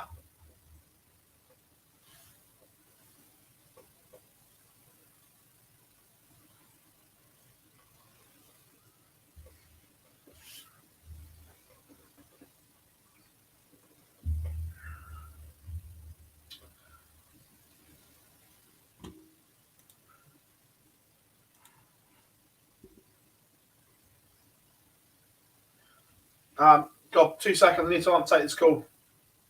Again? You're not that popular, man.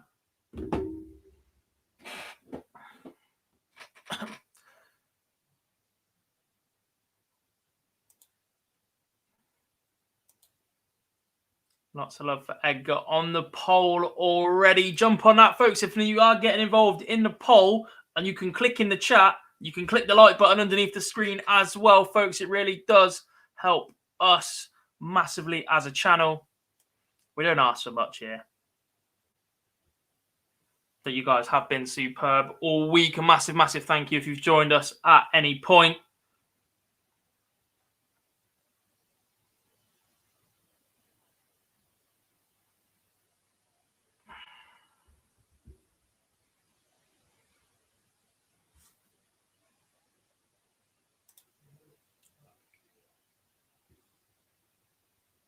Yeah, look, I think that was just Phil getting a little bit ahead of himself. Rock will play this game. It's warming up. There's absolutely no way they can withdraw it right now. There would be a massive investigation.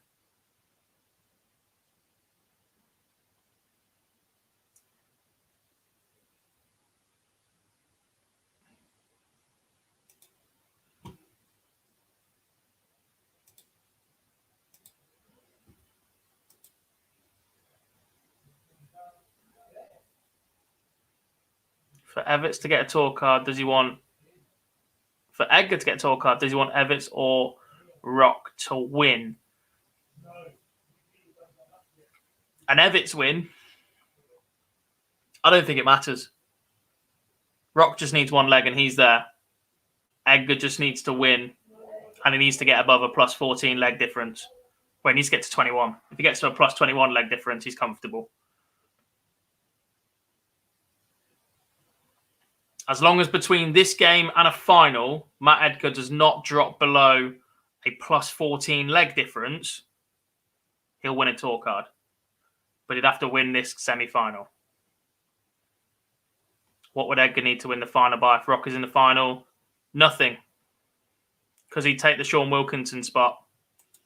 Because one of those two would be dark green at that point and come out of the way. James says it's 250 quid fine if you quit a match, but I guess if Edgar offered him £500 to throw the game, it could happen. That's match fixing. That's illegal. They'd both probably get banned, fined, and possibly even serve jail time. Why is Alan Suter not in Q-School? Because he has a tour card already. He won it last year at Q-School. It's a 2-year tour card, so he has survived, and he would have been top 64 anyway, the way he performed, I think. Both games are underway. PB's on the phone. Hopefully, he will get both of those up for you on screen. There we go. Oh, Alan's back talking about Ross Montgomery. Brilliant. It is getting complicated, Chris. Indeed. Rafferty takes the first leg against Matt Edgar.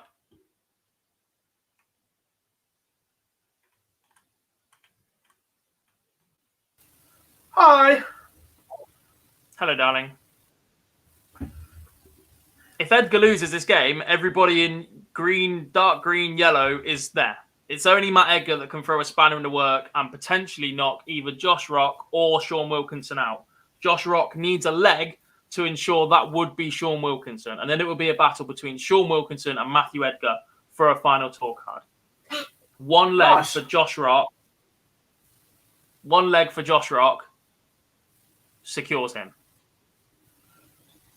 Jamie says, so can all 4 players still get a card? Rafferty has one. So, yeah. Everyone here.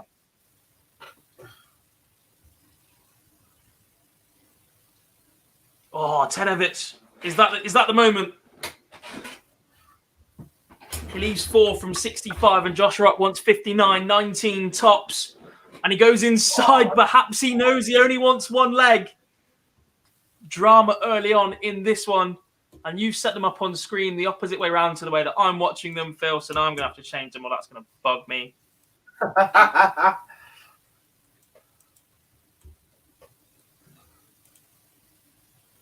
And Tadevich does take the first leg. That's a hold. Edgar levels up one apiece as well. Rafferty was in control of that leg. That's a little bit of a steal.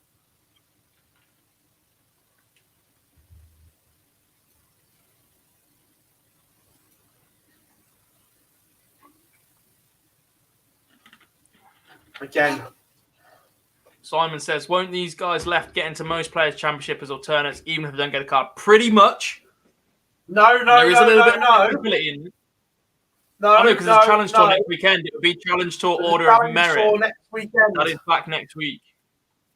They'd have to go again. They'd have to pick themselves up, dust themselves down, get to the challenge tour next weekend, and put themselves in the top of that order of merit. Correct. Because the challenge tour had to take place before the pro tour. Last year, that was the case because there was no challenge tours because it wasn't classed as elite sport during COVID restrictions. So they weren't allowed to compete. This year, the challenge tour will take place before any pro tours take place, and it will go off the challenge tour merit order of merit all year, which controversially, Phil, they kept it as that Q-School order of merit all year last year, even after they played a challenge tour. And I wasn't that impressed with that, and neither was some of the players. No, I was wrong. Completely wrong. It was massively wrong. Because that is what the challenge tour exists for. Josh Rock has his leg. Don't get me wrong. The first one, I agree with, because they had to. But as soon as there'd been a challenge tour played in the UK and in Europe, they had to revert to that. They did indeed. Josh Rock has won his leg. That means the worst damage he can take is a -5 on his leg difference, and he will still be above Sean Wilkinson. The worst he can finish now is a +15 leg difference, and that takes priority over legs 1. Josh Rock has a tour card. And it is now a straight shootout between Sean Wilkinson, who is in the final spot, and Matthew Edgar, who is outside of it. Edgar needs to get to a +21 leg difference. Rafferty had a nice little one there as well. If Edgar loses this, he will not be on the tour. That is correct, Theo.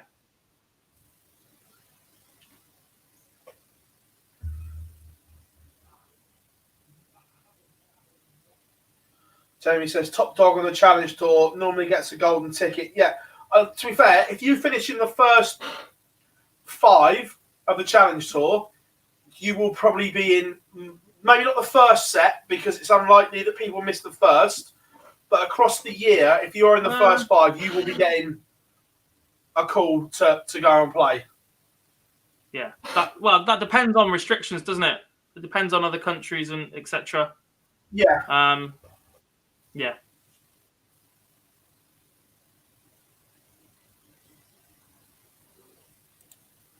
Yeah.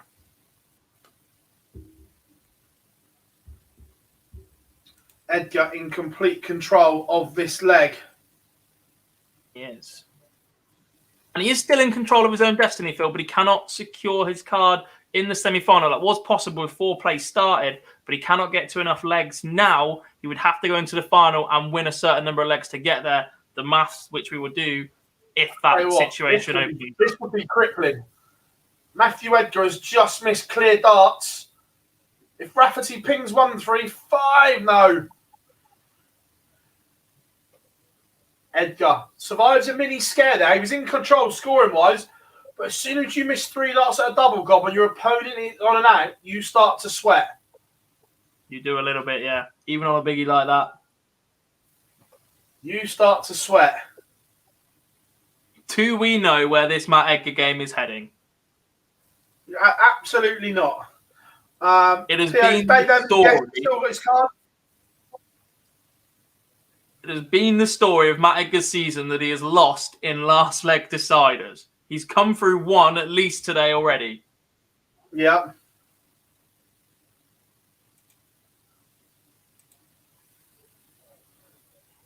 Can we stop posting scores in the chat room before they happen? Otherwise, we will switch off the individual's ability to post. Earlier in the day, we completely get it when we're not watching that many games, but there is a slight delay over what we are broadcasting to you. We're reacting to it live, but by the time it hits YouTube and whatever, there's about 10 seconds difference. You guys will see the scores if you're watching along on Dark Connect. Please don't spoil it for everyone else. It's part of the fun. Yeah. How old is Rock? I believe he's early 20s. He made the final of one of the WDF events last year.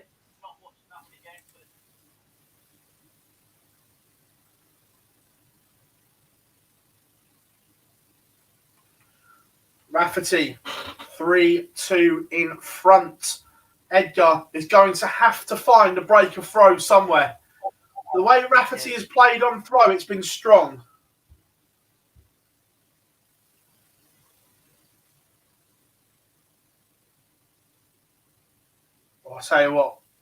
I'll tell you what, Ed, he finds a maximum. I was about to say, with the visits, he was under some pressure here.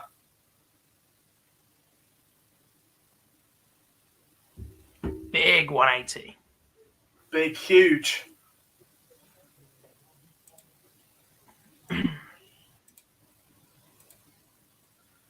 Tease. Do you know if Matthew Edgar's hit this before? Once.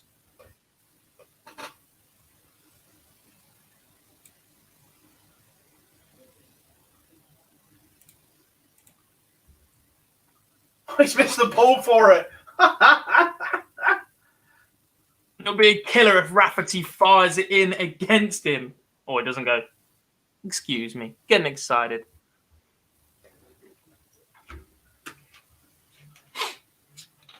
To tidy up. He's not in charge. So again, like last time, Edgar misses the opportunity and Rafferty is on a doable finish.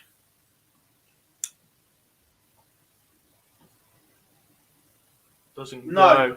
Sam says Josh Rock is 20, works on a chicken factory. Ted Evans, bang! Shanghai finish. Oh my. 6-3. What is Matthew Edgar doing here? He had a dart at the ball for the 170. He had another 2.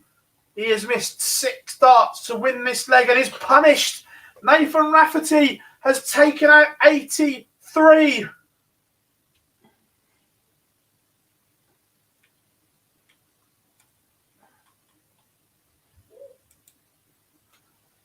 Is the dream over for Matthew Edgar? Has he left himself too much to do on the final day? 58% of you voted to say he was going to win the day from here. He is up against it now. 4-2 behind to Nathan Rafferty. Doesn't look like he's going to win this leg either.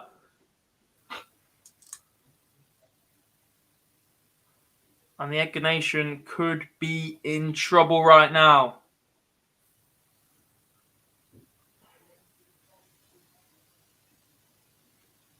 That's not enough. 125 is not enough. Because Gob, effectively, he's a double breakdown because of Rafferty having the darts. He is indeed.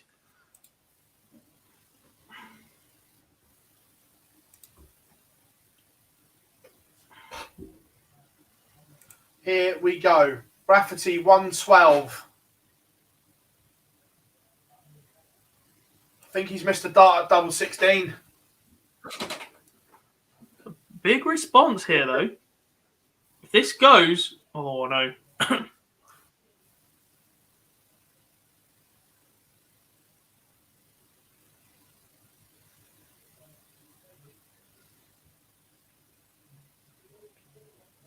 Big moment then for Nathan Rafferty. Nathan. Already has his talk. He goes inside. Is that the moment that Edgar needed? This would be the break back. Would need to hold, and then would need to break again. And he's done it again. He's missed darts again. 2 legs on the spin. And that could be the moment that Matt Edgar loses his tour card. Matthew 5-2 Edgar behind to Nathan Rafferty. And more, well, crucially for Sean Wilkinson, that could keep him winning his tour card as well. Edgar needs to win 4 on the spin.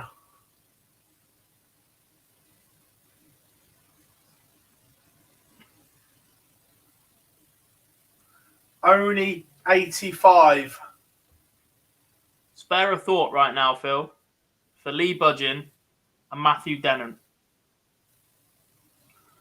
Yes. Nathan Rafferty wins this match. They've missed out by 7 and 8 legs won. Finished on the same leg difference. They miss out on legs won, the second tiebreaker. There's a 180 from Edgar. Needs to hold his throw. Needs to be perfect from here. He needs 4 legs on the spin. Ted Evitts takes a 4-3 lead over Josh Rock. 23% of you have Evitts winning from today. I don't want to put the cat amongst the pigeons, but legs won. Have any of the players this affects had that bye today or over the last 2 days? Haven't looked. Haven't looked. I daren't look. You don't want to either, do you? No. I'm going to have to now, though. There we go. There's 1 back for Edgar. Still needs 3 on the spin. Was there any buys yesterday? There has to have been. I've got to start from day 2. So I'm looking for Budgeon, Denon, and even Dan Reed to an extent getting buys.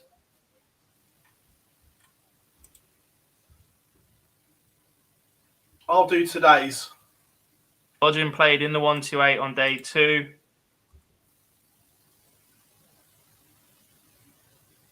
So did Denon. Are we looking for Josh Rock as well? I'm not really sure which way around. Or Wilkinson. Are we looking for Wilkinson? See if he had a buy. He was in the 128 on that day. So who am I looking for? Budgeon, Denon and Wilkinson, just to see if any of them did or didn't.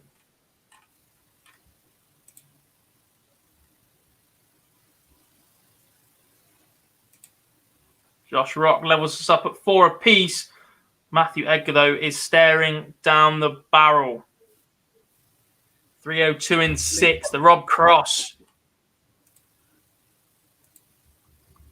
Lee Budgeon played in the 128 today.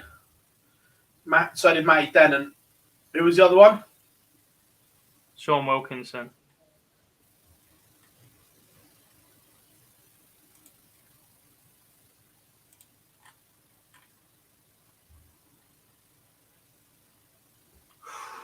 Edgar leaves 32. Bloody good effort from 302, 140, 130, but he needs Rafferty to mismatch darts, and it doesn't happen. Nathan Rafferty stops Matt Edgar from winning his tour card. That is it in terms of tour cards won from here. Josh Rock will keep hold of his. Sean Wilkinson will survive as a tour card holder, as one of the other three will win the title today and drop off the order of merit. Matt Edgar has lost his tour card. He will not be a PDC tour card holder for the 2022 season. And Matthew Edgar started the day with no points. That's the killer. That's what's done Matthew Edgar, is the first 3 days not picking up anything. It was pretty much all or nothing today for prime time, and it wasn't to be.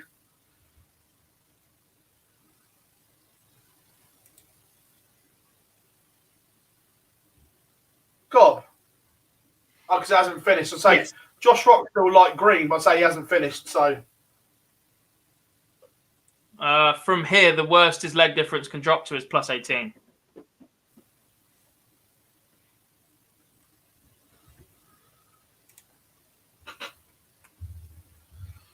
So, chat room. There we have it. Edgar has gone.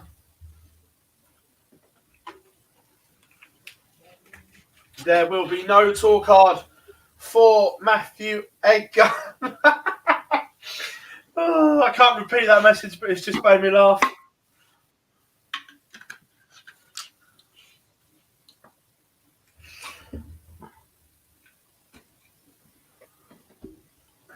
Annual language.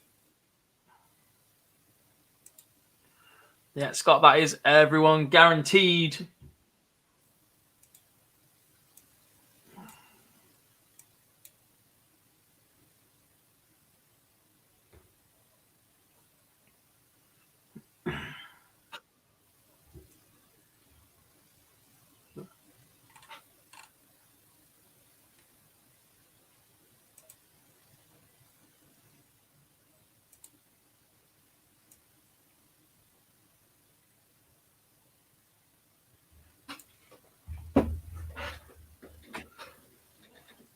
Three wins in 3 days for Edgar, but 0 points doesn't feel fair, says Jeff. That's the system that they've got going, unfortunately.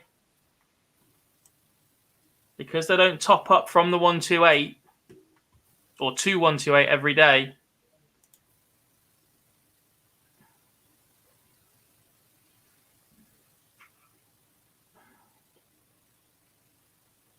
The final today could be a rematch of the World Youth Final. It could indeed Raven effect.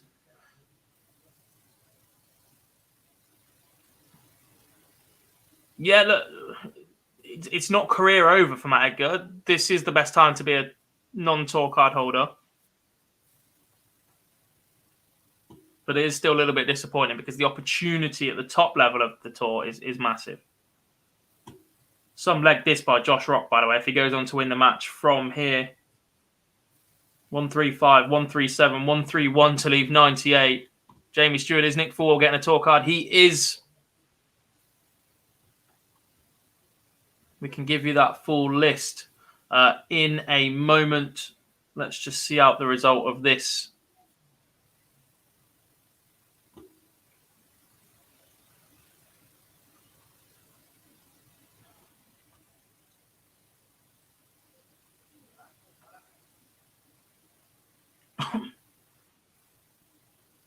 Tops for Josh Rock to wrap up the match.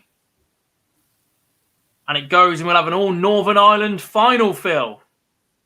As Nathan Rafferty will take on Josh Rock just to complete the formalities. Everybody is guaranteed of a card from here, including Ted Everts, the World Youth Champion. That defeat means absolutely nothing to him, really, apart from a little bit of pride. Players that have won their tour card this year via the UK Order of Merit, then James Wilson, Darren Webster, Ross Montgomery, Jamie Clark, Ted Everts, Connor Scott, Richie Burnett, Kevin Burness, Scott Waite, Nathan Rafferty, Cameron Menzies, John O'Shea, George Killington, Mickey Mansell, Nick Fulwell, Josh Rock, and Sean Wilkinson. Wilkinson, the last man to sneak in, is the only player on +5 points, Phil. We did say that was going to be an opportunity. As we said in stage 1, how 1 or 2 players might sneak in on 3 points and a good leg difference. Sean Wilkinson is that man this time out.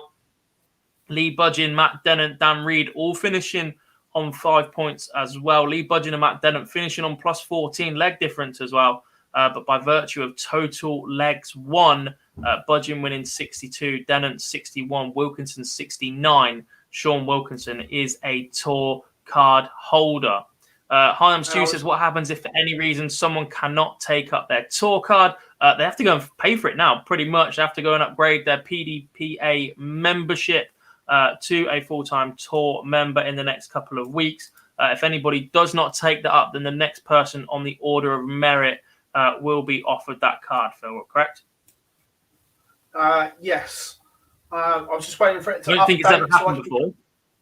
No. But yes. We can go like this. This is how it looks in the UK. Let me just press refresh. So they're all dark green now, so... There we have it. Everyone is in dark green. Jamie Clark, Ted Everts, Connor Scott, Richie Burnett, Kevin Burness, Scott Waite, Nathan Rafferty and Josh Rock. But one of them will drop off shortly because they will win it. Cameron Menzies, John O'Shea, George Killington, Mickey Mansell, Nick Fulwell and Sean Wilkinson. Dan says, will Lee Budgeon get in since one of the winner drops off? No, that's why they've highlighted Sean Wilkinson at the minute. That's been yellow throughout the day, but because he's now guaranteed a card, because he would be the man to drop off, and the 2 players in the final are above, they've put it in dark green on darts rankings. So Lee Budgeon does not. 13 players will win an order of merit card and 1 player outright. So no, Lee Budgeon misses out by 7 legs won in total over the 4 days. Absolutely. And I think both of these will want to get straight on with it as well. I don't think there'll be a huge gap between the semi-finals and finals. Both, well, certainly Nathan will just look. They'll both know they've got cards, so they both know this game's kind of irrelevant. Yeah, that means nothing. All they're doing right now is denying themselves the chance to take part in Vodka Saturdays. Yeah.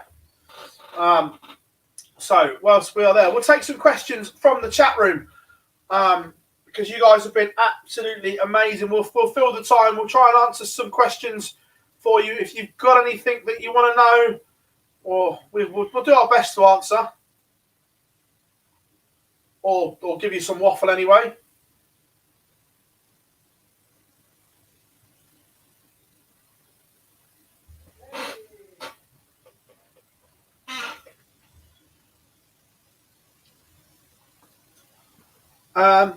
Sal, I'm just going to put it out there because I know you meant it sarcastically that you said I'm glad that Fallon was close.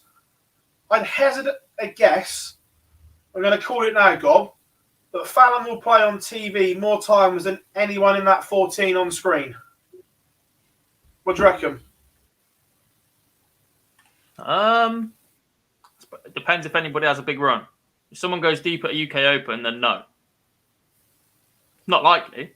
But if someone has a good UK Open and a good start to the Pro Tour, then no, because they'll be in everything. But the majority, yes. If she plays half the World Series and whatever else, then she'll be on TV. Half the World Series, the Slam, she gets 3 games there, the Worlds. Yeah. That Fallon will play more times on TV than them. Tam says, which of the new tour card holders do you think will do the best on tour? One from Europe, one from EU.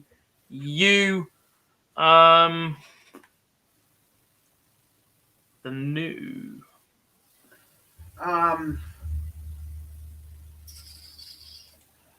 A very similar question from Andrew. One player from UK, one from Euro to reach top 64 by the end of 2022. Marcus says similar. So, yeah, I guess we've pretty much got the same question there, Phil. One from each school. I'm just looking there.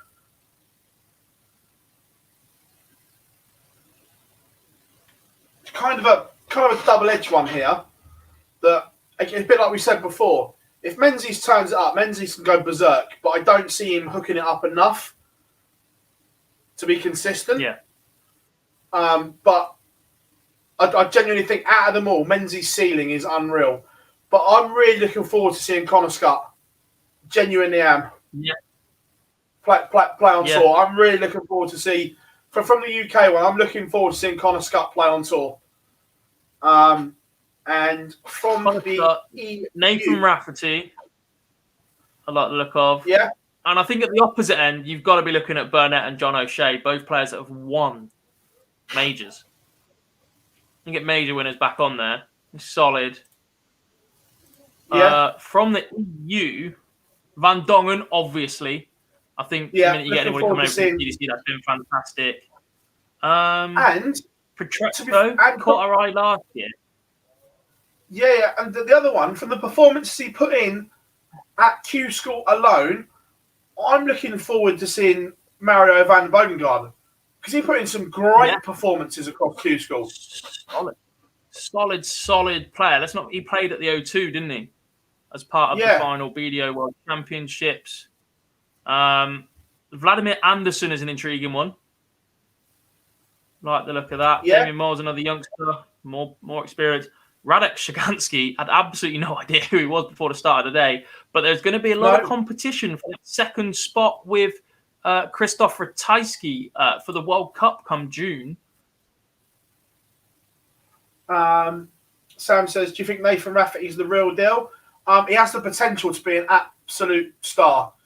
We saw that at the Grand Slam. We've seen it in spells. He genuinely could be superb.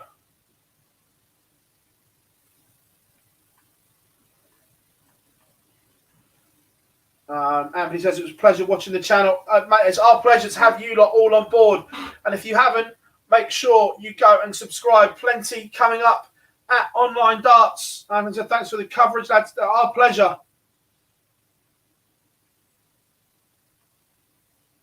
Really pleased with Jamie Clark. Look, he's been good. How many WGF players got a tour card? I think I was told earlier it was 6, including 4 of the top 12. Yeah. Seeds, which is a little bit of an issue.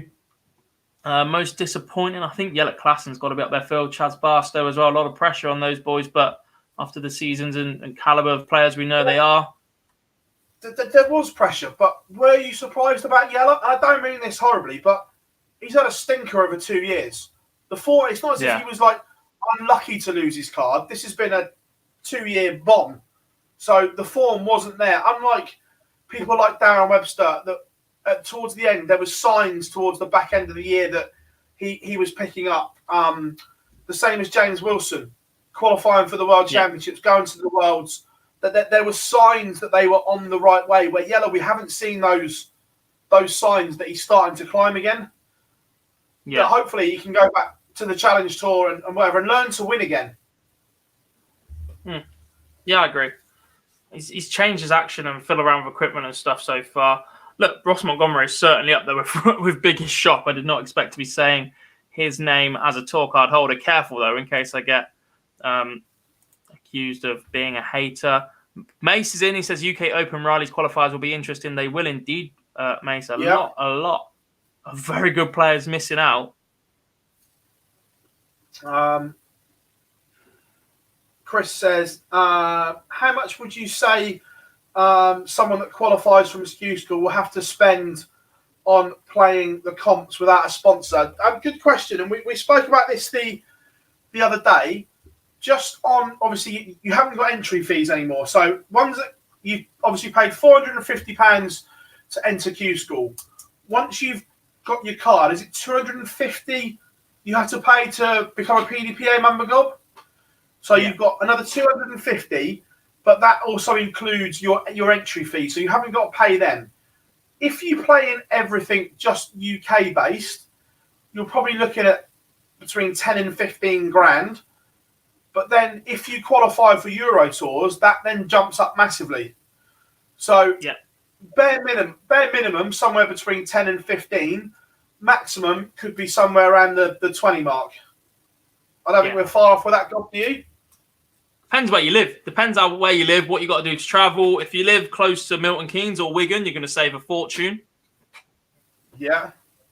Because you don't have to pay for hotels. for at least half of it. Yep. Niall Cullerton is in the chat room. Niall, unlucky today, mate. But in a way, it's good that you'll be back on the live league. I know it doesn't feel like that at the moment, but you played some good stuff, mate. Ralby John underperformed. Yeah, he was lucky in the end. He was sweating. Does Max Hopp have a huge year? Max Hopp has an absolute year, needs a year of his life. He only just survived by the skin of his teeth, Gob, last year.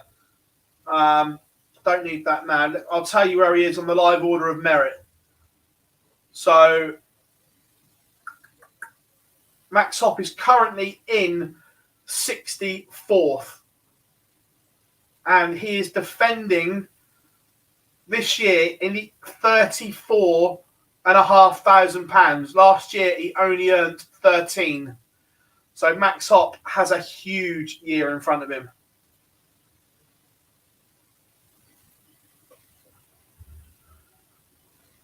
He does indeed.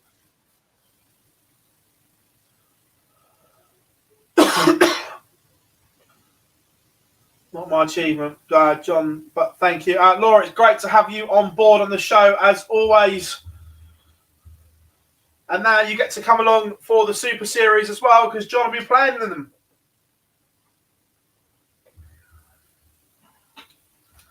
To be fair, it'd be good to see the Joker do some damage on tour this year. Yes. Looking forward to that one.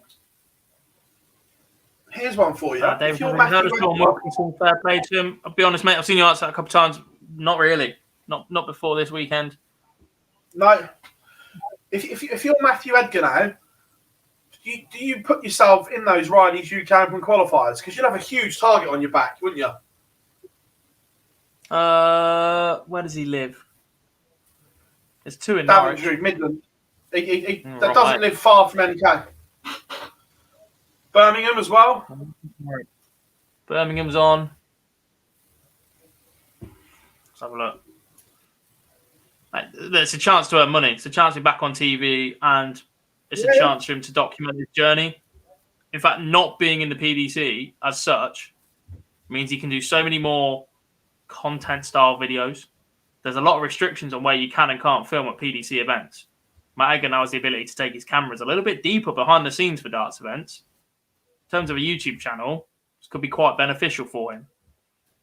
Will that replace his potential loss of income that he might have earned as a dart player? Maybe not, but... Yeah, but if he does the Challenge Tour, he's still an associated member of the PDPA, so he still has to be careful. Yeah.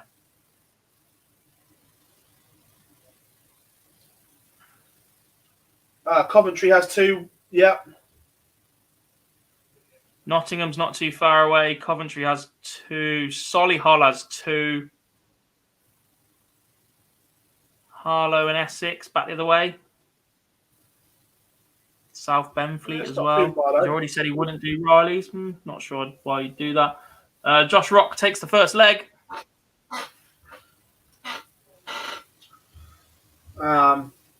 Again, chat room have been absolutely smashing it. But by the end of the stream, can you get us to 300 likes as well? 300 likes and a few more people subscribing would be amazing. Please.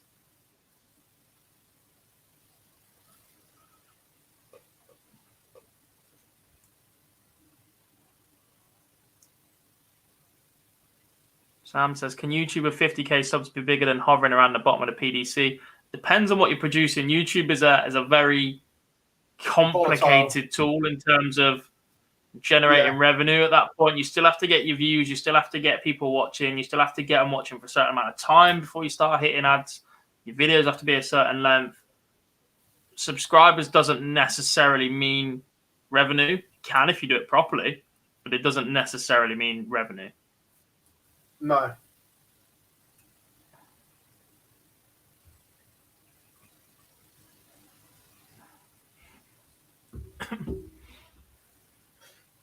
Love that, Laura. Love that. But Rafferty 77 to level it up in the final. Made a bit of a pig's ear of that. It's a horrible leave. Horrid, but cannot be punished. So, Rafferty 39 for one apiece. And it goes.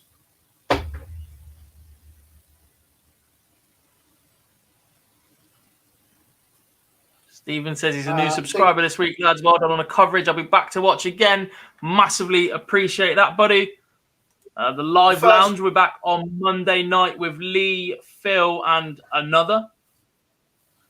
Yep. And also, the first Pro Tour streams of the new year will be the same weekend as the seniors, but with a little bit of juggling, we've sorted it out. We will be covering the World Seniors and the Pro Tour for you guys. As always, we've sorted some bits and bobs out, haven't we, Gob? And we're going to do it all.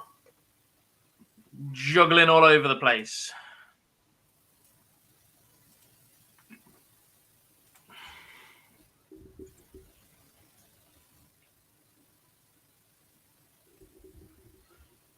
Somebody says he's not allowed on the live league. Apparently, there's no one. The only people that aren't allowed on the live league is anyone that's got a tour card. They're the only people that aren't allowed. Correct.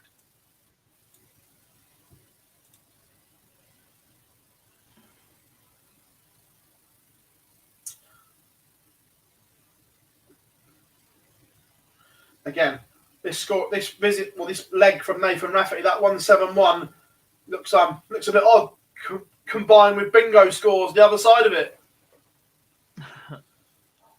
Jack says, what channel is on BBC digital platforms, which is Red Button and iPlayer, Gob. And the BBC Sport website, I believe. So it'll be Red Button, iPlayer, and BBC Sport website in the UK, in Germany, Austria, and one other. It'll be broadcast across Sport 1, and we are still working for a few more platforms / coverage, hopefully. Matt Ward is in. Oi, oi, you boys done good, Matt. Nathan Rafferty has secured his card before the result of this game. He's done all right there for you, mate. He's done all right. Johnny says, what am I going to do now? Spending my day commenting on nonsense on. I'm sure you'll be able to find some YouTube videos to go on. Phil says morning, folks, on Twitter every day, so that's at least one. Yeah. Always start the day good. Always wish everyone good morning, Gob. Most talented Northern Irish player on tour. There's a few Northern Ireland's becoming a hot rod. Who else? Who would be your dream player to have on the live league?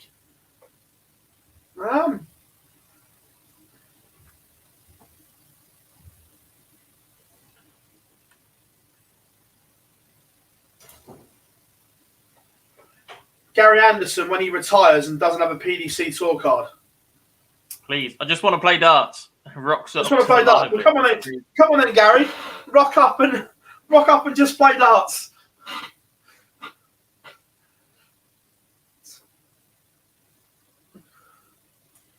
Dan, no. Stop it.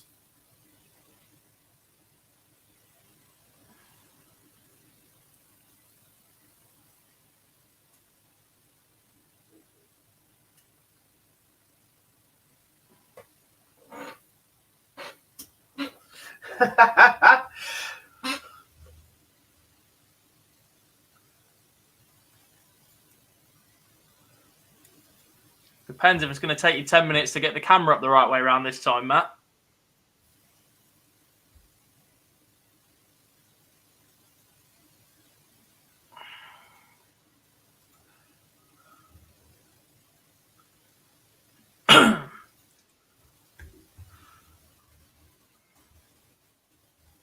Josh Rock is averaging 101 right now, but we've got a little bit distracted, by the way, but he's 3-1 up, 4-1 up, averaging 101. He's been around the 90 mark all day. He's added 10 points in a match that doesn't matter. This kid can play. Doing bits. Will the World Seniors also be on Dutch? I'm not sure what the deal is with Dutch TV. We'll try and find out and let you know.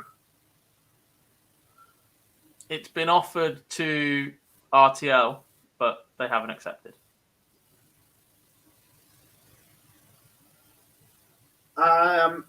It's safe to say Hankey will not be playing on the Live League. No further comment.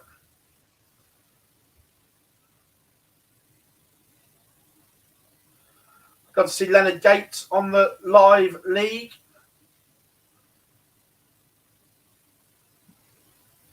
Jack says, anyone know Josh Rock's nickname? Yeah, it's Solid As.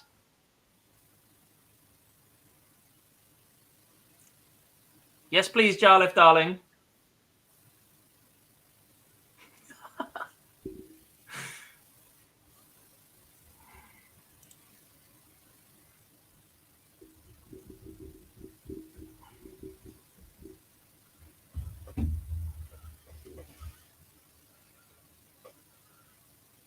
Josh Rock for 5-1, averaging 101. This has been now. Impressive. 103. Yeah, they don't have the PDC rights anymore, but obviously as a broadcaster that's shown darts before, that was where the World Seniors darts has been offered to.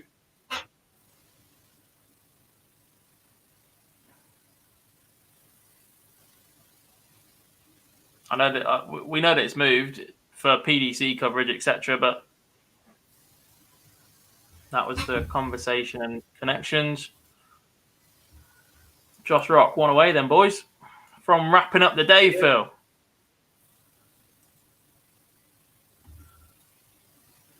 And we've just hit someone has just arrived.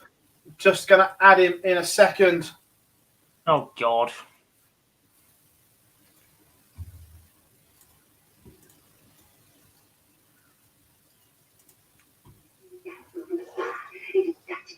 And if by magic Matthew Ward has arrived, he's going to talk us through, no doubt, and he has the natural shirt up there.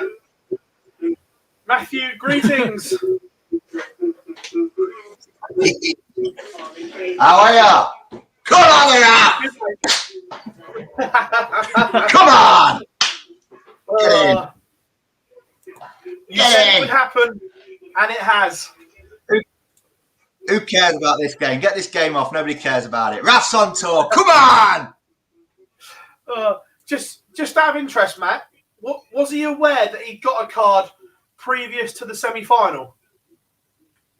I've no idea because I'm at home and I turned my phone off at 4 o'clock when he beat Aaron Beanie because I've been here so many times where I've been watching his game and he's lost and it's been heartbreaking, so I couldn't watch it. So I turned my phone off. Put my phone on at 17:48, and I've just realised he's got a card. Yeah, no, he had one before the semi-final, and we were talking in the chat room whether he knew or not. That was all. I don't know. I'm not with him. I went yesterday. One of the worst days I've ever been. Everybody went out early. Rafferty got absolutely hammered by Sean McDonald. Burton played okay, but yeah. Good. Last year, it cost me £10,000 to put the players through Q-School. We didn't get one card. So this year, it was always successful when you've got James Wilson already got one. But to get Rafferty on tour is amazing. So happy for him. He deserves it. I was going to say, after the heartbreak of last year, if anyone deserved it to come full circle, I'm completely with you. Well, listen, he's better than a lot of people that have got cards in the past, and he's like, he's going to prove it. He's going to play. He's going to do what Callum Ridge has done in 3 years. I guarantee you. He's got his head on. He's focused. He doesn't mess about. He doesn't get drunk. He will do tonight, but that's it. He's proper. I text him this morning and says nothing's over till it's over, and now he's done it. I'm so happy for him. He deserves it. I was going to ask on that because beforehand, look, he's a kid. We all make mistakes when we're young. But 2 or 3 years ago, he had this opportunity And we all know that he blew it because he didn't take it seriously. But he has matured now. And has he seen what the likes of MVG have done, the prize money they've earned, and people like Rids, what they've earned as well? And has he learned from that? Yeah, listen, he's played Rids loads of times and they beat each other. And, he's as good as Rids, but Rids is knuckled down. Hard work will beat talent every day of the week. And he wanted to go out at the UK Open 2020. We had a conversation. Jack. Sorry, pal. We had a conversation and we was all ready to part company because I couldn't cope with him wasting his talent anymore. And he got a bit upset. He had a bit of a cry. And, we were close to doing it because I just couldn't be bothered. I couldn't be bothered to keep wasting my time. And, I'm glad I did because, he's such a good lad. And, I told him, I said, it's your life. I said, if you mess up or F up, I'm going to be all right. I'm going to be living okay. I'm not going to have to, I don't have to do this. You know what I mean? This is the only thing that you're good at and you can make a lot of money out of it. And I was honest with him. You're not good at anything else. God's giving you this talent to be good at darts. That's all you're good at. So, it's a good final now. Now he's 5-2 down. He's actually playing quite well.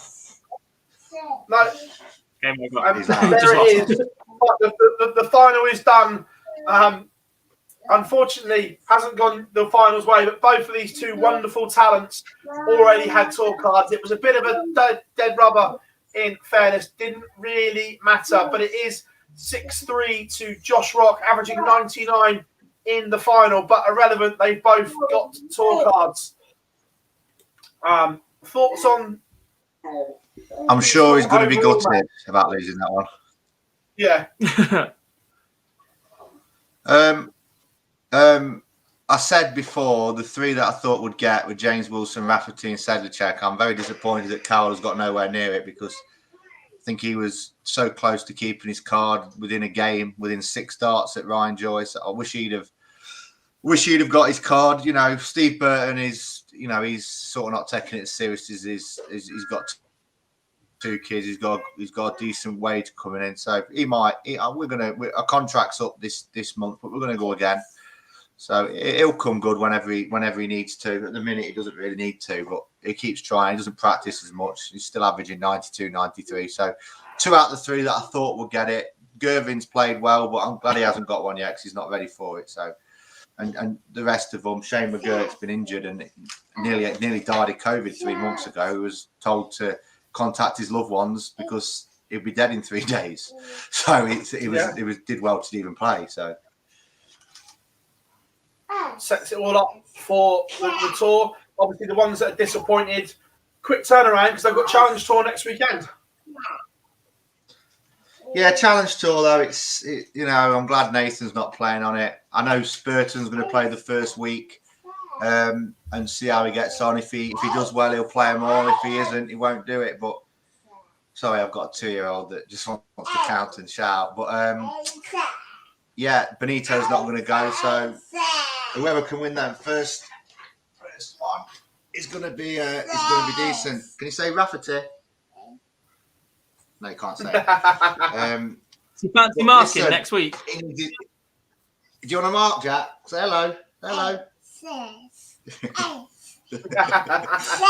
No, he's a bit loud anyway. I'm ruining your stream. So listen, I just wanted to say, good, you've done a great job this week, and thanks for having me on. And the rat's got a card. Come on. Pleasure as always, Matt. See you later. Cheers.